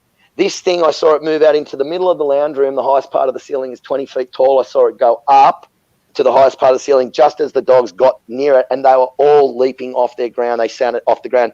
You know that Rottweiler sound you hear on Damien? What do they call it? The Omen? That is what it sounded like. It was like the most vicious sound. I've never thought that medium-sized dogs like that could come out with such viciousness. Like I wouldn't say evil, but just it was terrifying. It was like that part of it was a little bit scary because they were leaping off the ground as high in the air. When dogs leap off, they shake a little bit in the air, but they're trying to freaking snap and grab with their lips peeled right back, real savage, like they were trying to grab that. By this stage, I couldn't see anything anymore, but they could, and they were trying to grab at something, and I just went, I've had supernatural experiences, all sorts of things. I've seen dead things come back to life. I've got witnesses, atheist witnesses, that have seen when I was a kid bring dead things back to life, animals. I've seen that, but the one thing that keeps me, that makes me think is that day, there was something in my lounge room. There was something, and one time in front of 8 witnesses, I picked up my dad's cousin. I won't say his name. I picked up my dad's cousin. I lifted him in the air. His feet were 3 feet off the ground. At that time, I was drinking 20 bottles of vodka a fortnight. I was so sick and unfit, dark rings under my eyes. I looked like death warmed up, and I was so unfit and weak I couldn't have even bench pressed 20 kilos. And I lifted an 80, 90 kilo guy off the ground. He felt like helium balloons in my hand. I had another guy standing there, and this is with atheist witnesses, mind you, and he was grabbing my arm. I was holding him by the scruff of his neck, and his feet were flipping in midair. And he was holding my arm, and he was trying to pull my arms down, and I couldn't even feel the sensation of touch on my arms. And this guy weighed 160 kilos. He was fat, but he was also very, very strong. He wasn't just, he was a big, fat, strong guy. And I couldn't even feel it. So I was lifting a guy off the ground in front of 8 atheist witnesses. I think 2 of them were off-duty police officers. I lifted him off the ground because he attacked me with an iron bar, and I knocked it out of his hand, and the iron bar went flying through the air like, foo, foo, foo, foo. It was the weirdest thing. It was like automatic. And he was trying to pull my arms down, and in the end, he was begging like a little bitch. He was thinking, please let him down, please, you're killing him, he's joking. And I'm just standing there staring him straight in the eyes, as calm as anything. And then my shoulder started to dislocate a little bit, and for some reason, but I couldn't feel any weight. And it was weird, and I let him down really slowly and then turned around and calmly walked off. And so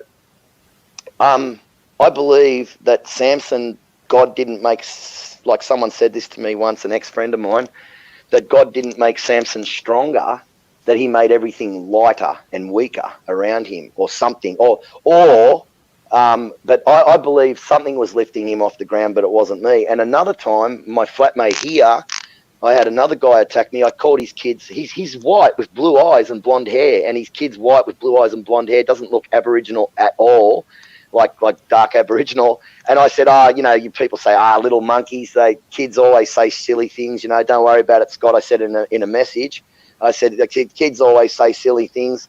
I said little monkeys. They always do that. He come over, drunk with a lump of 4x2 with nails in it, a lump of 3x2 fencing stuff, trying to hit me with it. I knocked it out of his hand in a similar way, and I didn't even know this until years later. I apparently grabbed him by the scruff of his neck, and this guy weighed 90 kilos. I grabbed him, which is 100 and 200 pounds almost, and I grabbed him, and I walked. I thought he was walking backwards. I grabbed him by the scruff of the neck, and I thought his feet were walking across the ground backwards. Doug told me his feet were about a foot off the ground. I was just holding him out in front of me, the foot off the ground, and I walked him up to the wall, and I put him up against the wall, and I held him right up with his feet dangling off the ground. I didn't even know his feet were off the ground.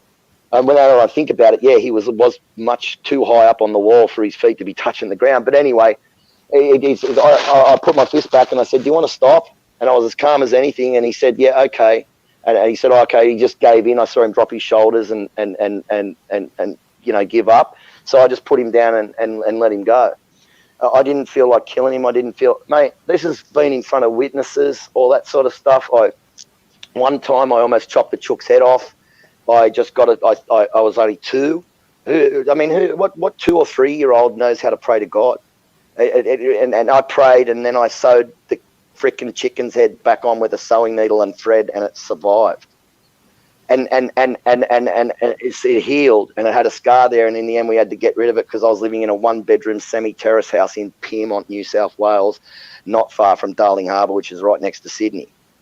And another time, when I was a kid, when I was 8, I found a blue-tongue lizard, which is a lizard about the size of a 30-centimetre ruler.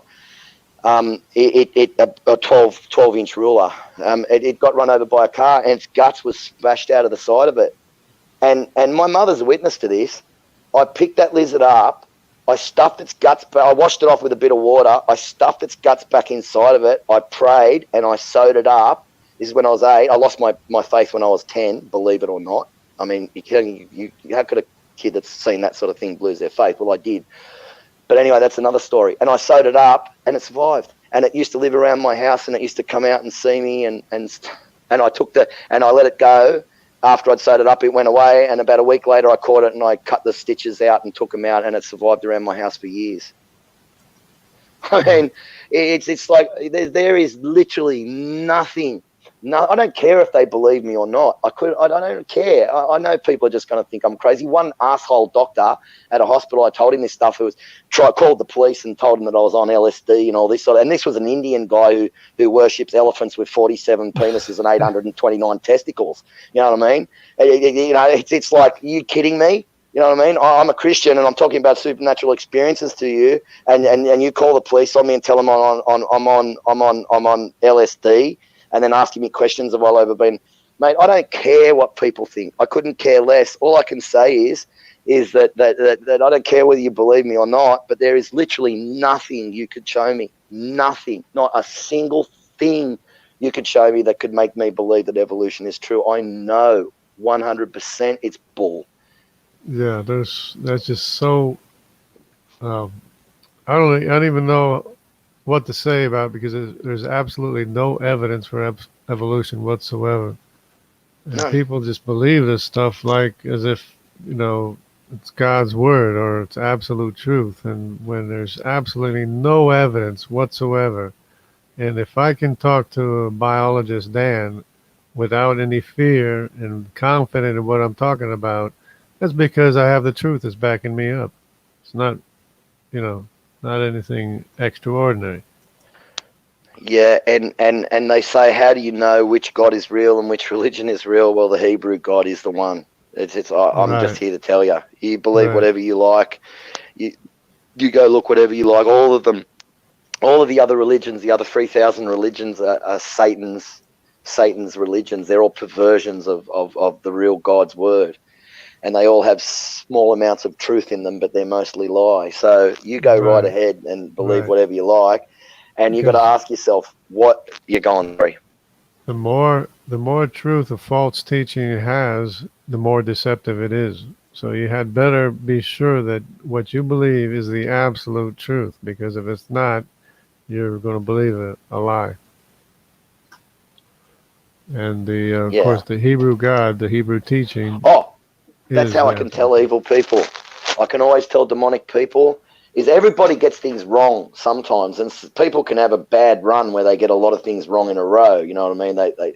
But people who just consistently, when you're telling them the truth, not the truth as you believe it, not your imagined truth, but the actual truth, the real, whole, honest truth, and you're constantly. I had a friend like this, and I'd tell him the truth all the time, and he would not once, I think only once or twice in 20-something years that I knew him, did he actually outright just believe me. Almost 99.988% of the time, that guy I'd be telling him the actual truth as it happened, exactly in detail, and he would not believe me ever. And then he calls himself a Christian. He doesn't believe in the Trinity either, by the way, but then he calls himself a Christian, and he you know what I mean? Like, well, he's got a spirit with him, Jungle. He's got a spirit with him, but I don't think it's a spirit that he really wants. Yeah, because when you deny the Trinity, then you already have some serious issues going on. You know. Yeah. It's got to be some other spirit, some other demonic spirit or something. You know. Yeah. Well, what makes this guy really scary is one time he had this woman at his work make these allegations against him. You could tell she was going for a sexual harassment claim to get money, and then everybody could see it. The managers, even the managers at his work, they hate him. They despise, and I don't blame them for hating him. I totally agree with them. For despising him, not for hating him, but anyway, these people, these managers, everybody at his work was on his side. You could tell. This woman made all these claims about him, and they worked in the same government office together, and there's 100 different offices like that around Sydney, and they could have moved her anywhere, you know, transferred her so easily, but they didn't. And I said, Ninos, if they believed her, they would have transferred her, because I can say his first name anyway, because they're 7 foot tall. I can't say his second name or where he lives. But he's 7 foot tall. I said, "You're 7 foot tall, mate. You could rip her head off and kick it around like a football, you know, like a basketball or a football, without any problem. I mean, you could kill her as fast as you could snap your fingers." And you think that if they believed any part of what she was saying, they would have transferred her away from you, or you away from her immediately. And then there was times when he went into the lunchroom by himself, and then she walked in there after him. It's like, you know what I mean? It's like you're supposedly terrified of this guy. He's done all these things to you, but you're walking into a lunchroom, and then the managers could see all this stuff. You could clearly see that. I'm getting to the point very soon. You could clearly see that nothing was going to come of this, that no one believed her. They could see that she was just a skanky little trollop that was just after money and making up stories, and everybody could see it. But him. And you know what he reckons? He reckons the Holy Ghost spoke to him and told him to look at this verse in the King James Bible, which he showed me, and I looked at the verse and I just couldn't get what he saw in it.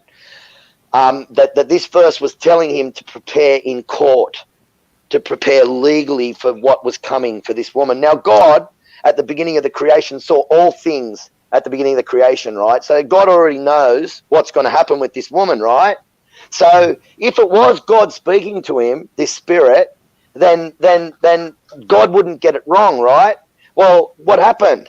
Exactly what I said would happen. Nothing came of it. So God basically lied to him, told him to prepare for something that's not going to happen. I'm thinking it wasn't God that spoke to him. And you know what I mean? It probably did hear a voice. I believe that. I'm not like some atheist, but I believe it was a spirit that he probably doesn't want anywhere near him. You know what I mean? Because it's so, you know, people that like him that hear voices, that's psychotic for a start. That's what they call psychotic. I believe that it's entirely possible that he heard a voice. But sorry, I'm just filling up something, the jug. And so so he heard a voice, but you know, this sort of stuff, this is where it gets scary. I've told this guy so many times that I used to get drunk and say all sorts of weird things and abuse him and say weird stuff, like he'd say, "Oh yeah, Jason, we know you love your dogs," and I'd say, "Oh yeah, when I'm drunk," just stupid shit like, "Oh yeah, I love having sex with my dogs," and then I say, "Oh yeah, it's great," and you know, just being sarcastic. And he's the sort of person that will go and get something like that and take it out of context from the whole conversation and go and play it for someone, just that part of it, to ruin your life. He's caused people to kill themselves.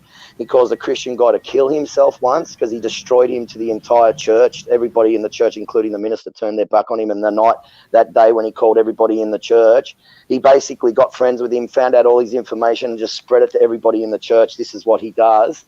And everybody turned on him. He believes his mind works on a higher level. I mean, there's so the whole point of me saying this is that there's people out there that claim to be Christians, that claim to have the Holy Ghost with them, but they're just evil. They're evil and they don't even know it. They're completely deceived, and they go out now. Every single person that this guy ever has anything to do with at his work, and most people end up going on and hating God. I'm the only one that he ever had any success with, getting like back from atheism back to God, because I already had a foundation in God to begin with. No? Yeah. And so these people that have anything to do with him, what he's doing by doing what he does to them is that they think, oh well, that's what Christians are like. Stuff God and stuff Christianity. God can go and jam it. I'll never have anything to do with a scumbag God that he's got a God with him, but probably not the God that, you know, the God of the darkness, not the God of the light. You know, I mean, he's a really nice guy. He acts like a nice guy. He's a complete suckhole. He'll suck up to everybody. And the worst thing about him is that I've realized you can't be friends with this guy. He's turned on everyone, his mother, his father, all of his friends, all of his work colleagues, all the managers hate him at his work. Everybody, he's just a consummate suckhole. And the one thing that woke me up to what he was like was when he sent me a screenshots of a conversation he had with a guy at his work. And the guy at his work was just talking normally. It was just a normal conversation. And he said to me that if he gave that screenshot of that conversation to the police, that guy would be on a terrorist watch list for at least 2 years. And I'm just looking at it, and that's when I just realized, and I saw how he was sucking up to the guy in the conversation, in the screenshot, and I thought, well, shit, you can never be sure with him if he's actually your friend or if he's thing. But see, what he does is he's just had trouble with another friend of his recently. He does it to everybody. He's ruining his life. I can see what he's doing, but he's sucking this guy in.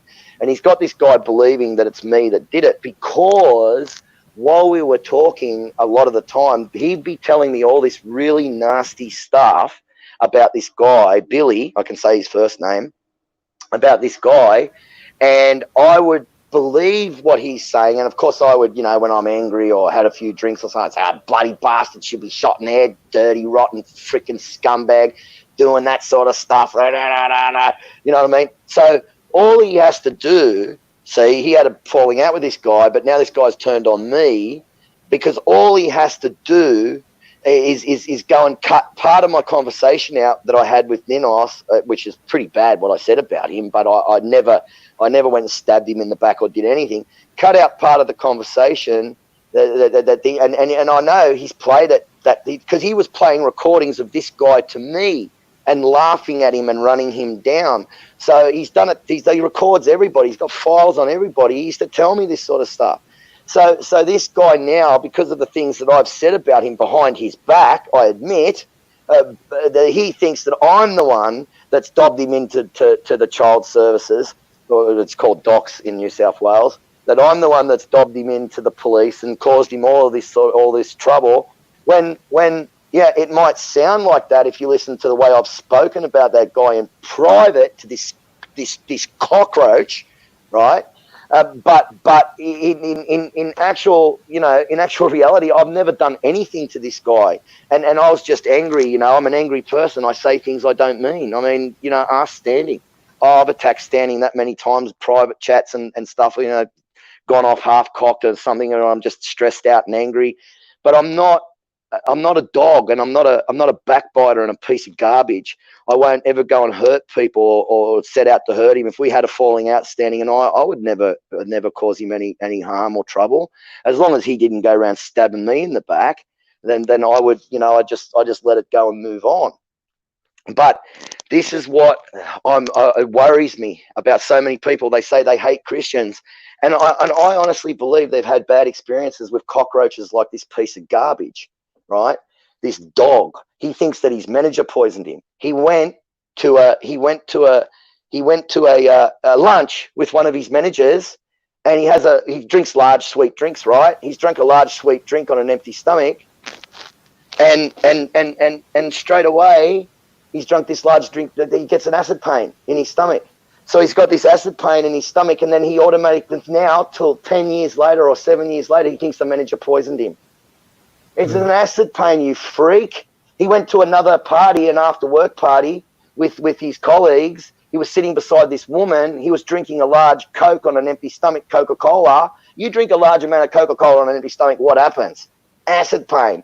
So he got an acid pain, and now he's convinced that woman was trying to poison him. That one he was speaking to in the messages that I told you, he's sucking up to him, and even though I know he hates this guy and wants to see him dead and hates him, he sucks up to him, right? That guy borrowed an e-liquid puffer off him, and when he got it back, he puffed on it, and it was empty, so it burnt, and the burnt made him cough. So he was going on for months after that. Oh, I've got gurgling in my lungs. He tried to poison me. He's fucking this. Oh, I want to see that prick get it. And I don't know. Poor guy never did anything. You know what I mean? It's like it's none of those managers. They all hate him at the work. You don't take my word for it. Go to Chatswood Centrelink. He doesn't work there anymore. He's left there. Go and ask the managers at Chatswood Centrelink. Go and ask him what he's like. See what they say about him. Don't take my word for it.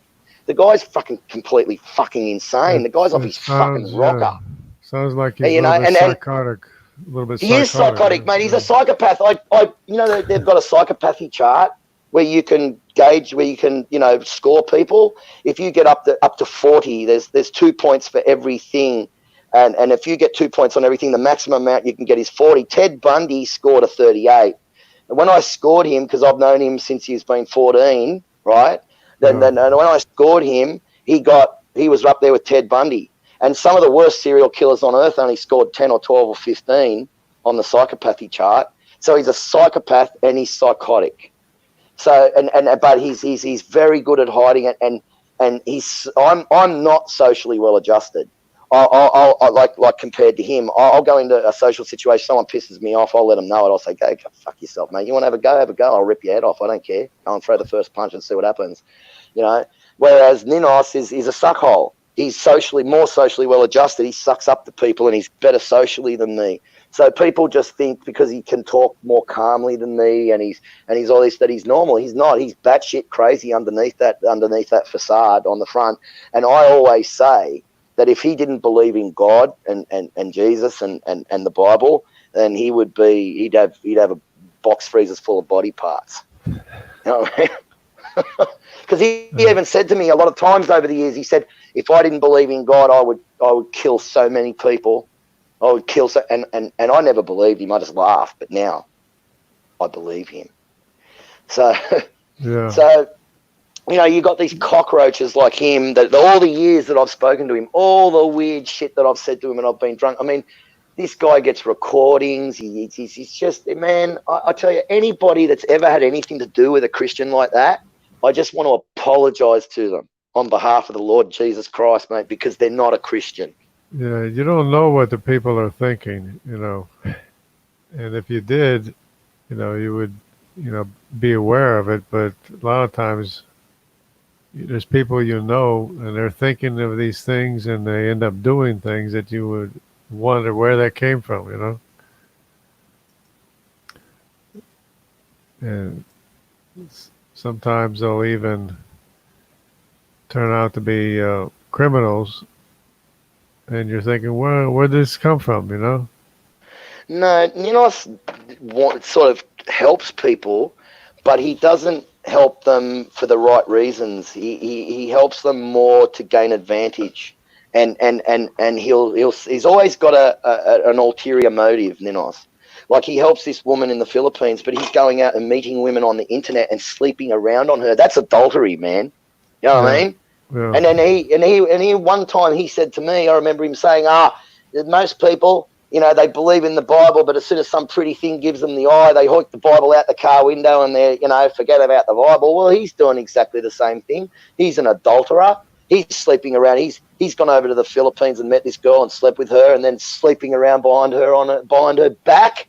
You know what I mean? And then he's got the hide to talk about Billy showing interest in people when he goes for walks with Billy in the park. He's got the hide to talk about him, sort of, flirting with women. And he started telling his missus and dobbing him in to his missus and causing, man, he just, anything that he can, I've just, honestly, man, I've never met someone like that in my life, but I've met a lot of Christians that are off their freaking rockers, and I just don't blame most atheists out there, because, Christians aren't perfect. Just because they become a Christian, all their problems don't go away instantly, but they've got a foundation of morals and from God that they have to live by, and laws and rules that they have to live by if they want to get into heaven. I mean, if you want to get into a country, you have to follow the rules to get in there, right? I mean, but so why wouldn't you have to follow certain rules to get into heaven? There's something I thought about when people want God to do something for them, or they want God to listen to them, right? Well, it would stand to reason that they should also listen to God, right? You can't just expect God to do stuff for you and you just ignore anything and everything that God says,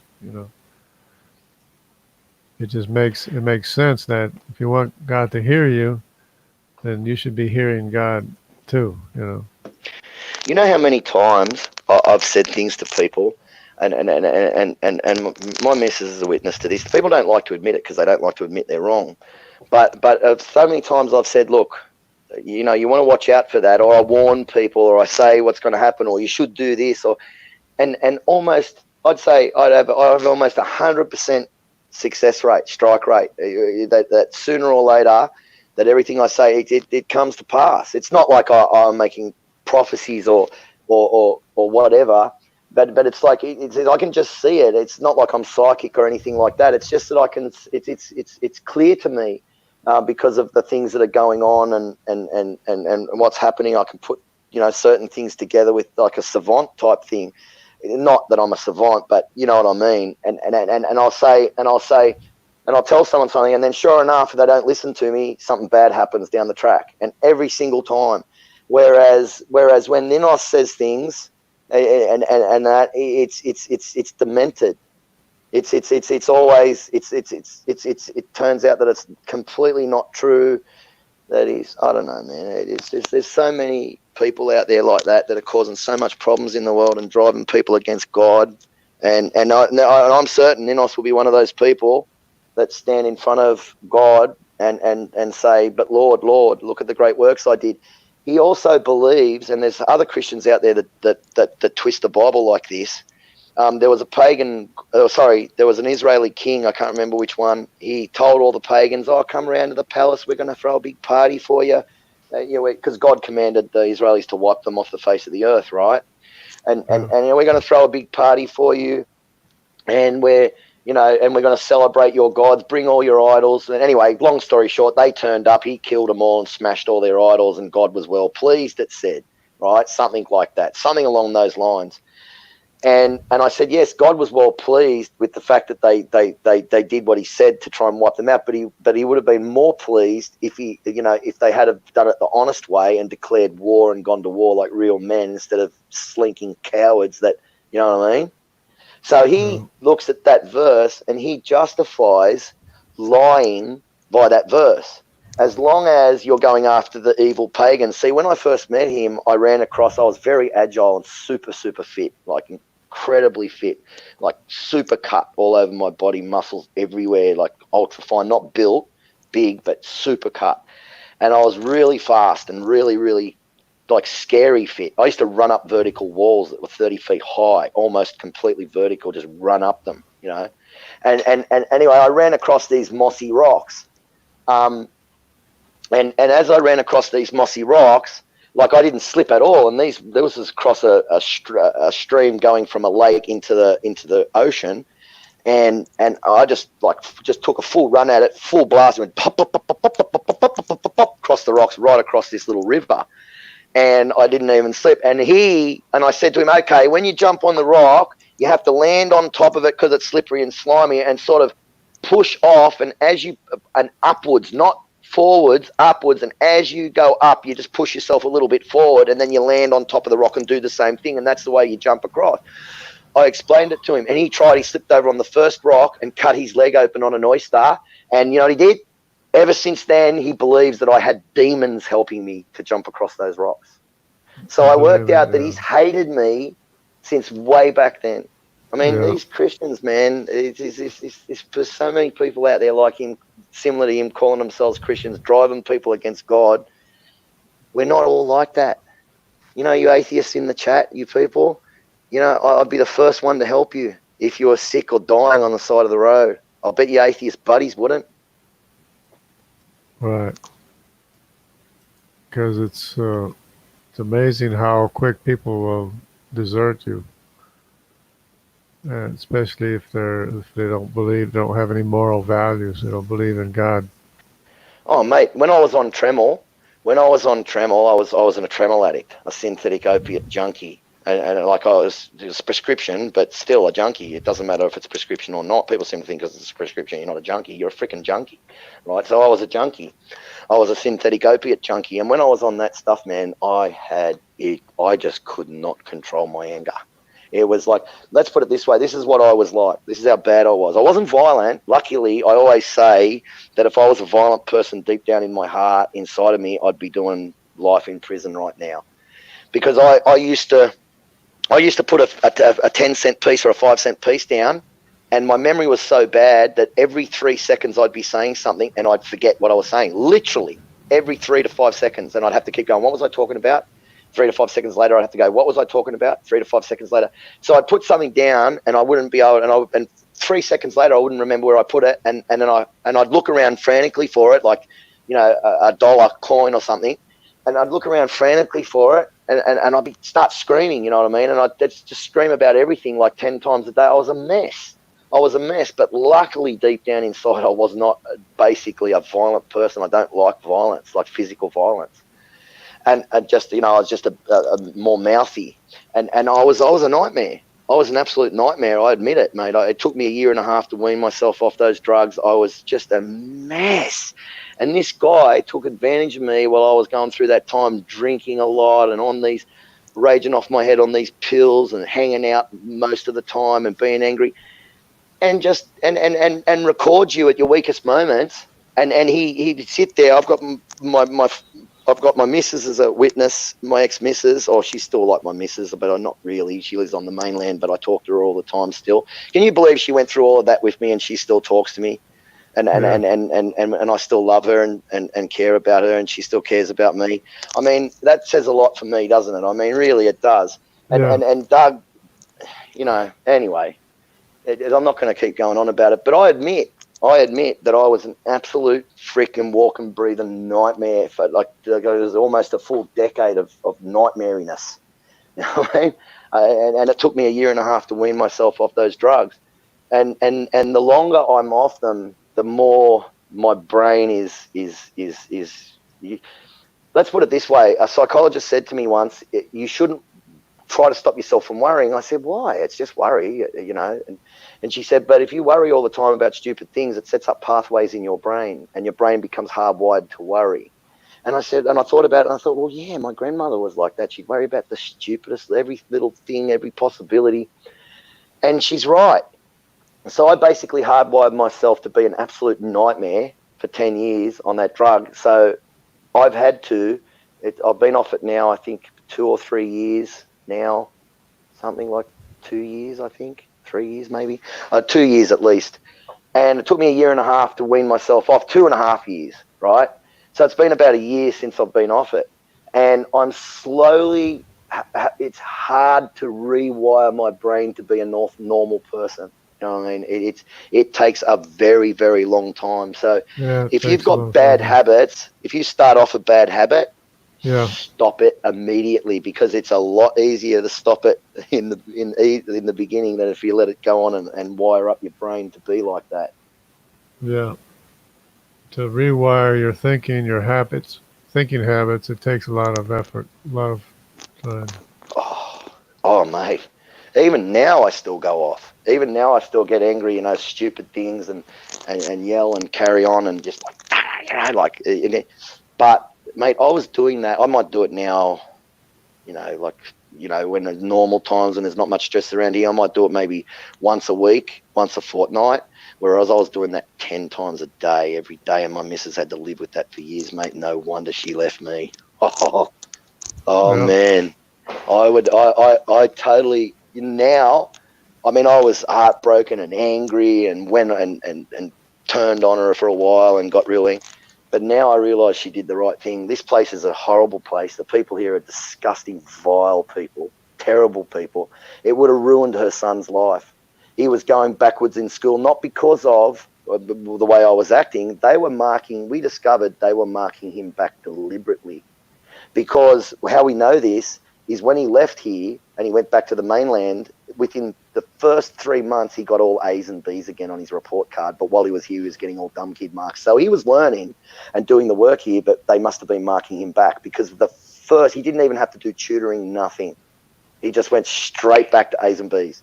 So he was learning and doing the right thing. So, and Kate, my stepdaughter, when she went back to the mainland and she went to get a job, they said they reported this school here to the Department of Education, because they said that her abilities far outweighed her grades, were way above her grades, and that school must have been marking her down. So they reported, her employer reported them to the Department of Education. So the people here are just putrid. I heard that one of the, I'm not going to say that, but the people here are just putrid. The best thing she ever did was leave me and get out of this shithole.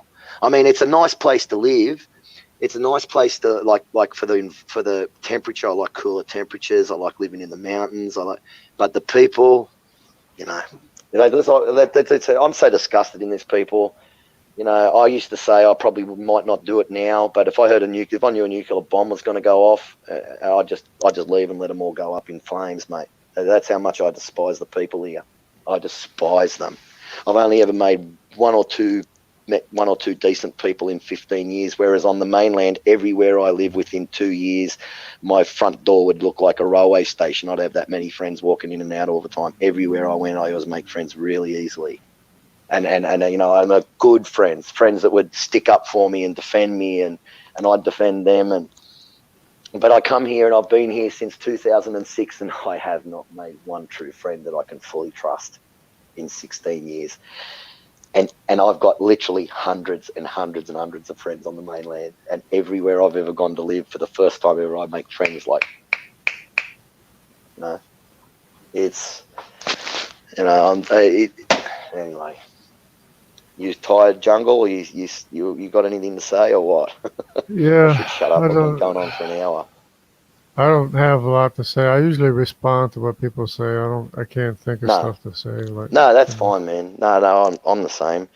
And I notice my memory is starting to get a bit better. Mate, I'm telling you, it is a monumental effort. My friend at the moment, he's getting off the methadone.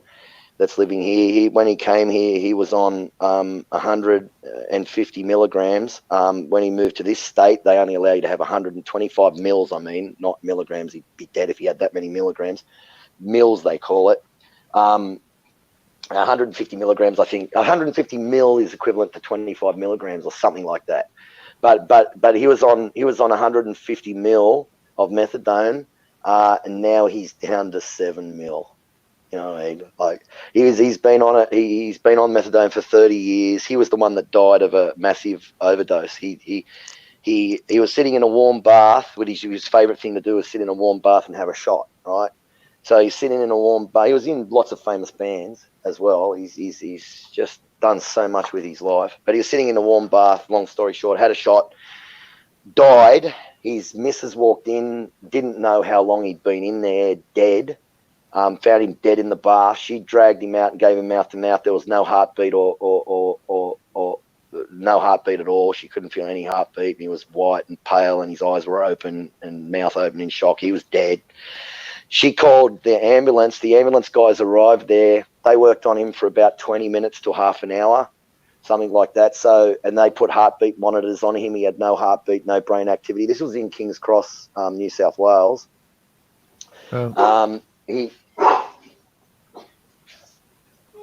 Yeah, I heard that too, puppies. He had no heartbeat,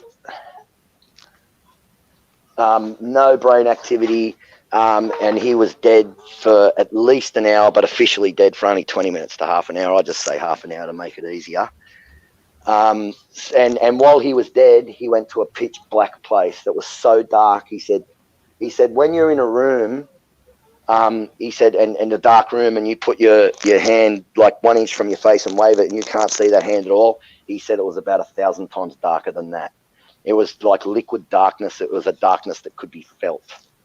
It was so dark, and it was a horrible place. So he went to hell basically while he was dead, and he was sent back for a second chance. Yeah. So, you know, people can say all they like about that. Oh, it was the brain and this and that. And for a certain amount of minutes after you die, the brain electrical, do the electrical signals keep going in your brain for an hour after you die? Do they? What happens after an hour? Your blood starts to coagulates in your veins. You no heartbeat for an hour. Come on. Don't even try to tell me that he was dreaming. He bloody well wasn't. He was dead. And while he was dead, he was in a very dark, very bad, nasty place. So, you know, you go believe whatever you like, atheist, but believe me, you made the choice to be separated. So when you end up there, you'll know why you're there, and you'll know that it's just because you wanted to be separated. And I went, okay, you want to be separated? That's fine by me. Didn't want to listen. Go live with Satan and his angels.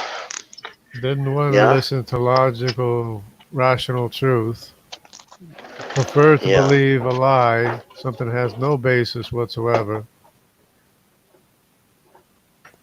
Just because you don't want to, you know, change. Yeah. You don't want to change.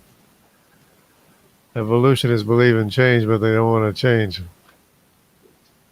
Yeah. Bella! Bella! Sorry. My dog's taken off. Bella! Hang on. She's running around looking for possums. I always shine the light around before I come outside to warn them that I'm coming out, you know, because I don't have any gardens or fruit trees or anything to protect anymore because they've destroyed it all, the little bastards. But I don't like seeing them get ripped up, so... The possums tear up everything. Yeah, no, these possums in Australia, they're I don't know about Britain, but they're not like the American possums. They're not carnivores. They're strictly herbivore. They're not ugly. Like ours, they're really ours cute. Are so ugly, man. The ones we have. In South America, they're even more ugly in South America.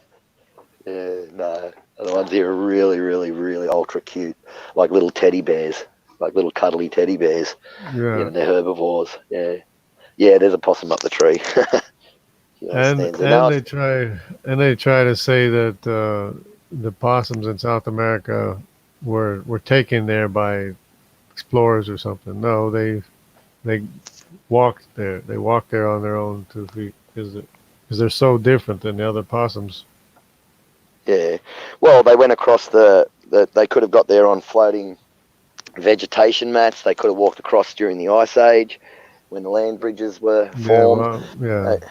It's another story. I mean, I believe that the continents broke apart 100 years after the global flood, so they had plenty of time to get there. Oh well, even look, during the ice age, you know, the levels of the ocean can be lowered up to 200 feet during a large ice age. You lower those levels 200 feet, you're going to create land bridges to almost all the countries on Earth. The ones that don't have the land bridges have a very reduced distance to get across. You know what I mean? So they could get trapped on floating mats. So, you know, you could be right. Other people could. Who knows?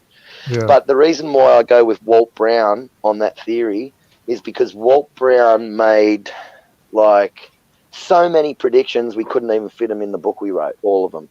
And all of them were 100% spot on, 100% accurate. So, and some of them were very, very specific predictions, very specific, not broad spectrum where you could just say, oh, that would have happened anyway, but very specific. I keep finding more evidence, and one of them is even the Chinese language that says the continents broke apart.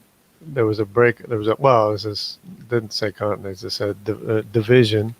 There was the division, and then there was the migration to the east. You know, but that division is, you know, spoken of in the Bible where it says the earth was divided. So that's just one more thing. I have many things that confirm the breakup of the global flood after 100 years after the global flood, breakup of the continents. And one of them is the animals that are both in Africa and South America. But if you don't have those continents moving apart during the flood, I'm pretty sure you can't create the...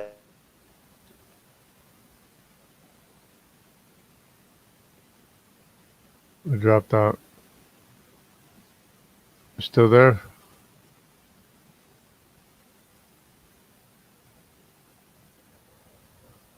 I guess you're fading in and out, I think. Or maybe I am. I still got sound thing here fluctuating. Yeah, so I have more and more evidence all the time of the breakup of the continents 100 years after the global flood. And of course, one was thanks to James Downard. He's mentioned the striations of the ice from the glacial scrapings of the ice. He mentioned the glacial markings in India going from south to north, and I said that's just exactly what I need for the breakup of the continents 100 years after the global flood, because there was the ice age was the first 100 years.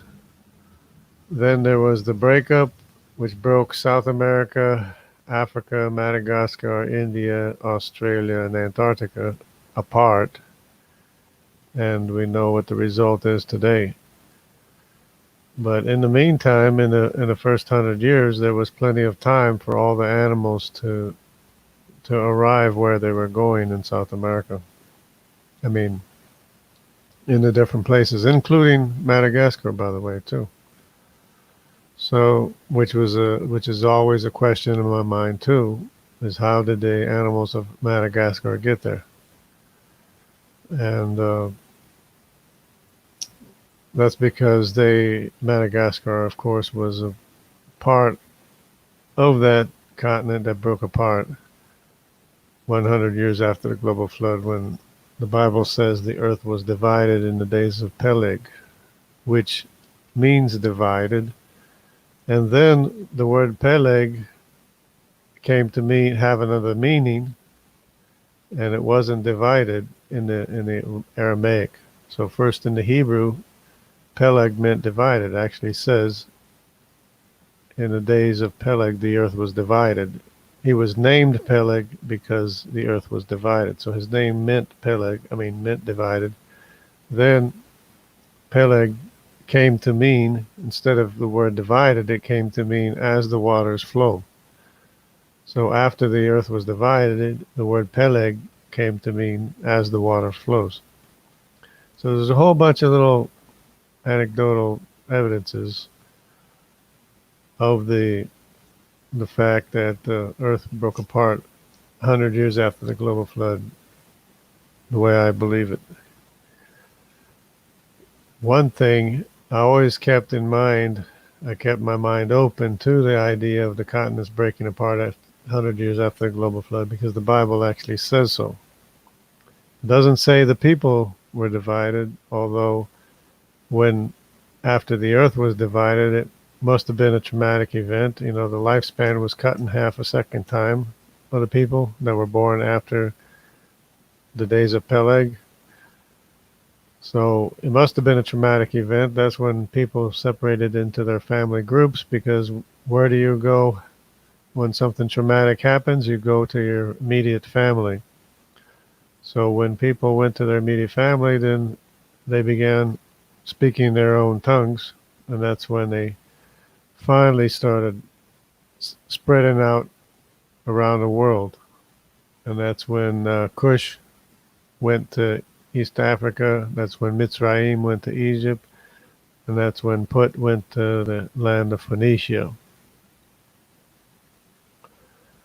And it was 100 years after the global flood.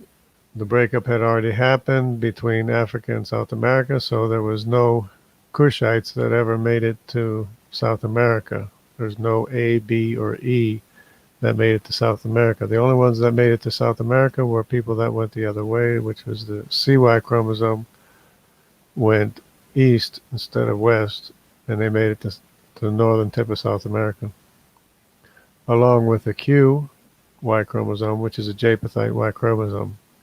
And the Q and the R is the same thing as it's a Japhethite Y chromosome, and the R is the Europeans tree branch of the Japhethite Y chromosome.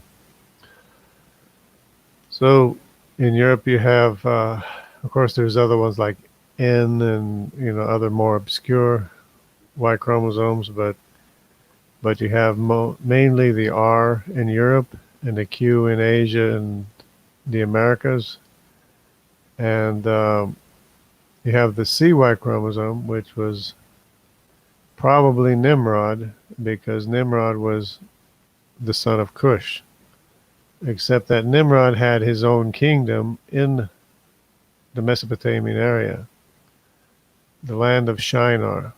So Nimrod had a kingdom in the land of Shinar. He never went back to Africa. Not back to, who said back to Africa? Nimrod never even went to Africa.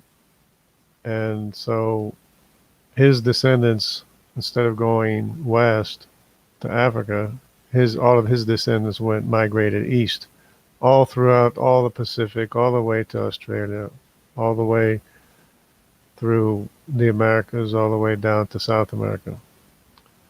You have the CY chromosome, which is the paternal line, probably of Nimrod, who is the son of Cush, which joins up to the same family tree as Cush, as the Africans, and never went to Africa. And the same thing is true for the DY chromosome. The DY chromosome is the Andamanese that also never went to Africa. They never went back to Africa. They went east instead of west as well. But their Y chromosome belongs to the same family tree as the Africans, and they never went to Africa. This is what I was trying to explain to Dan, the biologist, but it's hard for him to wrap his head around it because, this is all new information anyways. A lot of people don't even know about it. But if you don't have the D and the CY chromosome in Africa, it's not represented there. They probably never were there. So they belong to the African tree, and yet they were never in Africa themselves. So that is an indication that the people that did go to Africa, which is Cush, Mitzrayim, and Put, those are the people that migrated from the Mesopotamian area to Africa.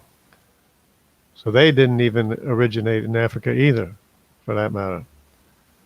And then some of the descendants of Cush, the Cushites, the dark-skinned Africans, migrated into sub-Saharan Africa.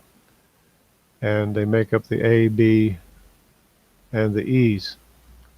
But there are no C's or D's in Africa from the Y chromosome.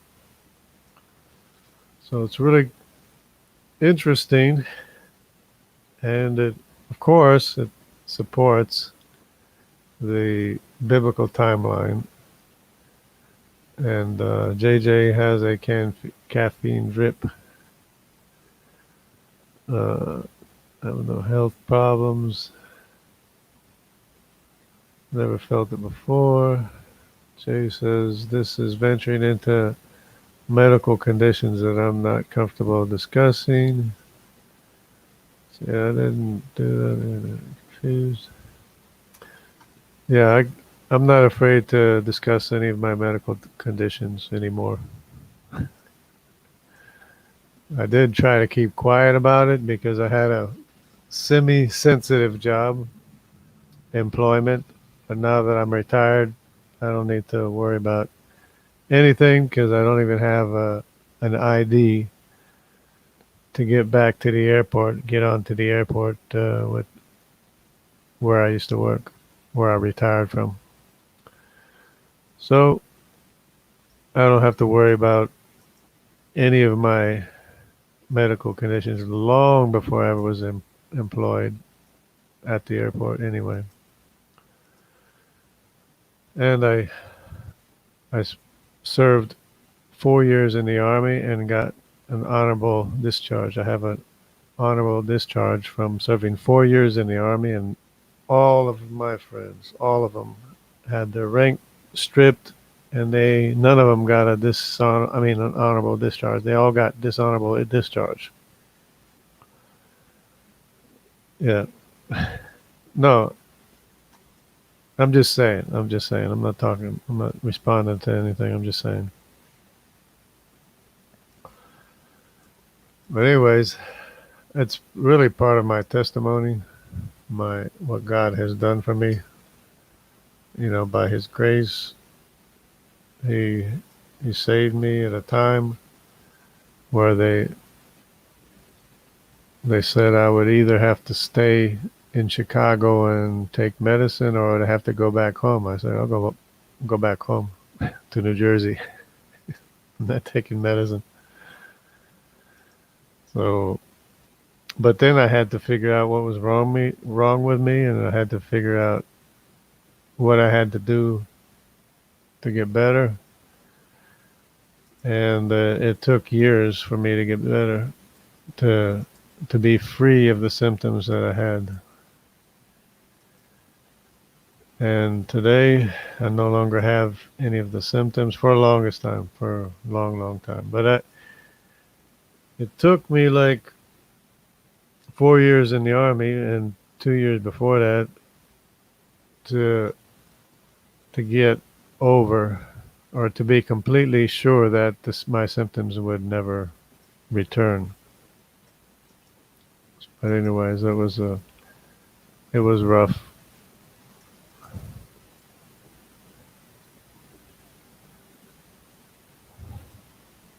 I'm just saying I might not be close. Anyway, yes, Jason must have dropped out. Must have had an issue because he was in the middle of saying something and his phone stopped working, or his access got kicked out or something. But anyways, we got 8 hours anyway. We got 8 hours. I guess that's good enough. If anybody doesn't have anything else to talk about, maybe I'll just sign out and you guys can keep on talking if you want until the thing shuts off. which I don't know how long it takes.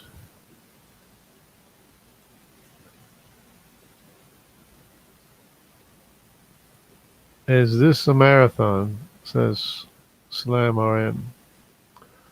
No, not necessarily. I don't think so. It's 8 hours, but that's good, yeah.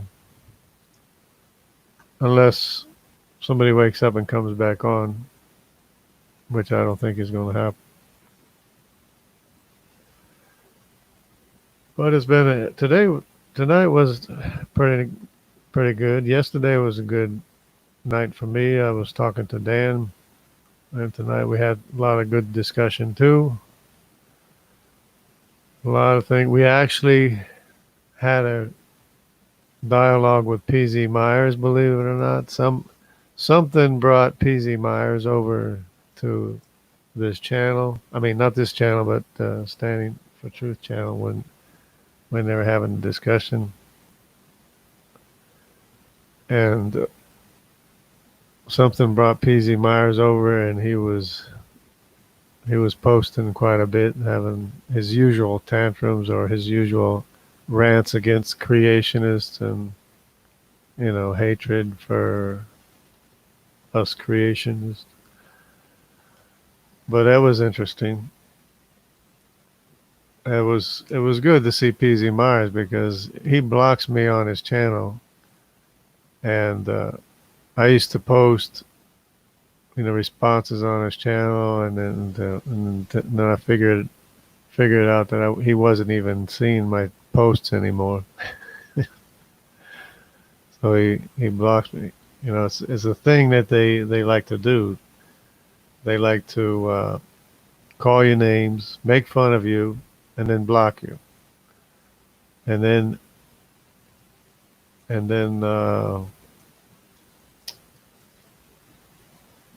not have anything more to do with you, and then act like they won the argument or something. But anyways, Daniel had a good idea. We could read some scripture maybe. How about that?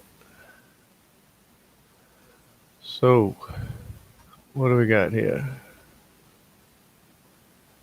About John. The book of John sounds good. The book of John is really, really good. I recommend, if somebody wants to read it, is a good idea because it's, I'm probably not going to read the whole thing. So, and I won't be able to share. So let me see, what should we read on this Bible Gateway? I don't like Bible Gateway. Hold on.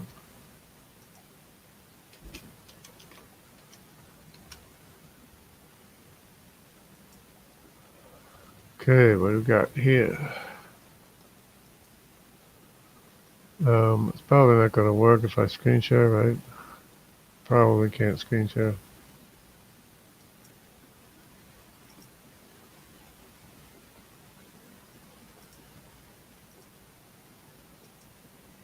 It's probably not going to work, but anyways. Not working. I don't know. I can't add my own screen share. Okay. In the beginning. Here we go. This is very, very good. Let me see what version we got here. NAS. How about NAS? Sound good? When I was going to school, NAS B was the version to read. So let me just double check here. Okay, so I'll just start reading. The book of John. This is the Gospel of John. In the beginning was the Word. The Word was with God, and the Word was God. He was in the beginning with God. All things came into being through him, and apart from him nothing came into being that has come into being. In him was life, and the life was the light of men. The light shines in the darkness, and the darkness did not comprehend it. There came a man sent from God, whose name was John. He came as a witness to testify about the light, so that all might believe through him. He was not the light, but he came to testify about the light. There was the true light, which, coming into the world, enlightens every man. He was in the world was made through him, and the world did not know him. He came to his own, and those who were his own did not receive him. But as many as received him, to them he gave the right to become children of God, even to those who believe in his name, who were born not of blood, nor of the will of the flesh, nor of the will of man, but of God. And the Word became flesh and dwelt among us, and we saw his glory, glory as of the only begotten from the Father, full of grace and truth. John testified about him and cried out, saying, This was he of whom I said, He who comes after me has a higher rank than I, for he existed before me. For of his fullness we have all received, and grace upon grace. For the law was given through Moses, grace and truth were realized through Jesus Christ. No one has seen God at any time. The only begotten God who is in the bosom of the Father, he has explained him. This is the testimony of John when the Jews sent to him priests and Levites from Jerusalem to ask him, Who are you? And he confessed and did not deny, but confessed, I am not the Christ. They asked him, What then, are you Elijah? And he said, I am not. Are you the prophet? And he answered, No. Then they said to him, Who are you? So that we may give an answer to those who sent us. What do you say about yourself? And he said, I am a voice of one crying in the wilderness, make straight the way of the Lord, as Isaiah the prophet said. Now they had been sent from the Pharisees. They asked him and said to him, Why then are you baptizing if you are not the Christ, nor Elijah, nor the prophet? John answered them, saying, I baptize in water, but among you stands one whom you do not know. It is he who comes after me, the thong of whose sandal I am not worthy to untie. These things took place in Bethany, beyond the Jordan, where John was baptizing. The next day he saw Jesus coming to him and said, Behold the Lamb of God who takes away the sin of the world. This is he on behalf of whom I said, After me comes a man who is higher ranked than I, for he existed before me. I did not recognize him, but so that he might be manifested to Israel, I came baptizing in water. John testified saying, I have seen the Spirit descending as a dove out of heaven, and he remained upon him. I did not recognize him, but he who sent me to baptize in water said to me, He upon whom you see the Spirit descending and remaining upon him, this is the one who baptizes in the Holy Spirit. I myself have seen and have testified that this is the Son of God. Again, the next day, John was standing with two of his disciples, that's John the Baptist, and he looked at Jesus as he walked and said, Behold the Lamb of God. The two disciples heard him speak, and they followed Jesus. And Jesus turned and saw them following and said to him, What do you seek? They said to him, Rabbi, which is translated teacher, where are you staying? And he said to them, Come and you will see. So they came and saw where he was staying, and they stayed with him that day. For it was about the 10th hour, One of the two who heard John speak and followed him was Andrew, Simon Peter's brother. He found first his own brother Simon and said to him, "We have found the Messiah," which is translated meaning Christ. He brought him to Jesus. Jesus looked at him and said, "You are Simon, the son of John. You shall be called Cephas," which is translated Peter. So notice Andrew, Simon Peter's brother, followed Jesus first. And then he called his brother and said, "We found the Messiah." So the next day he purposed to go to Galilee, and he found Philip. And Jesus said to him, "Follow me." Now Philip was from Bethsaida, of the city of Andrew and Peter. Philip found Nathanael and said to him, "We have found him of whom Moses in the law and also the prophets wrote, Jesus of Nazareth, the son of Joseph." Nathanael said to him, "Can anything good come out of Nazareth?" Philip said to him, "Come and see." Jesus saw Nathanael coming to him and said of him, "Behold, an Israelite indeed, in whom there is no deceit." Nathanael said to him, "How do you know me?" Jesus answered and said to him, Before Philip called you, when you were under the fig tree, I saw you." Nathanael answered him, "Rabbi, you are the Son of God. You are the King of Israel."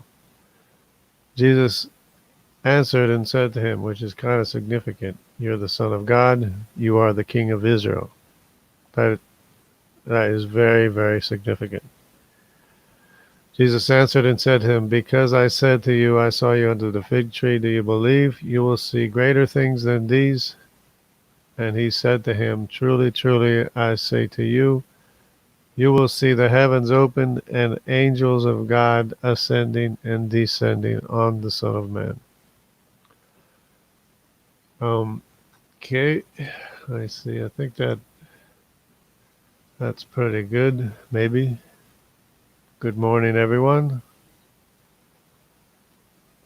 Okay, subscription fee waived, and the need to catch love.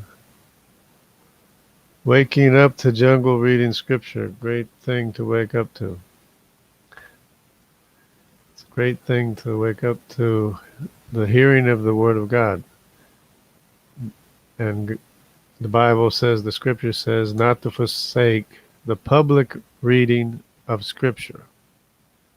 Do not forsake the public reading of scripture. Which is probably the reason why we have so many problems in the United States, because we do not have the public reading of scripture for some reason. I mean, we do have it in churches. Church read it. You know, a church might read some scripture, but it's really not the public reading of scripture. But anyways, I'm a little bit tired, and I think I'll just cut it short right here.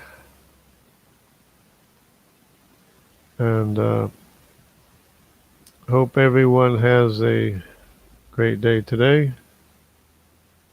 And I need to go move my car. All right, God bless everyone. I'm over and out. You guys can keep on talking if you would like. I just got to go move my car. Got to go park the car.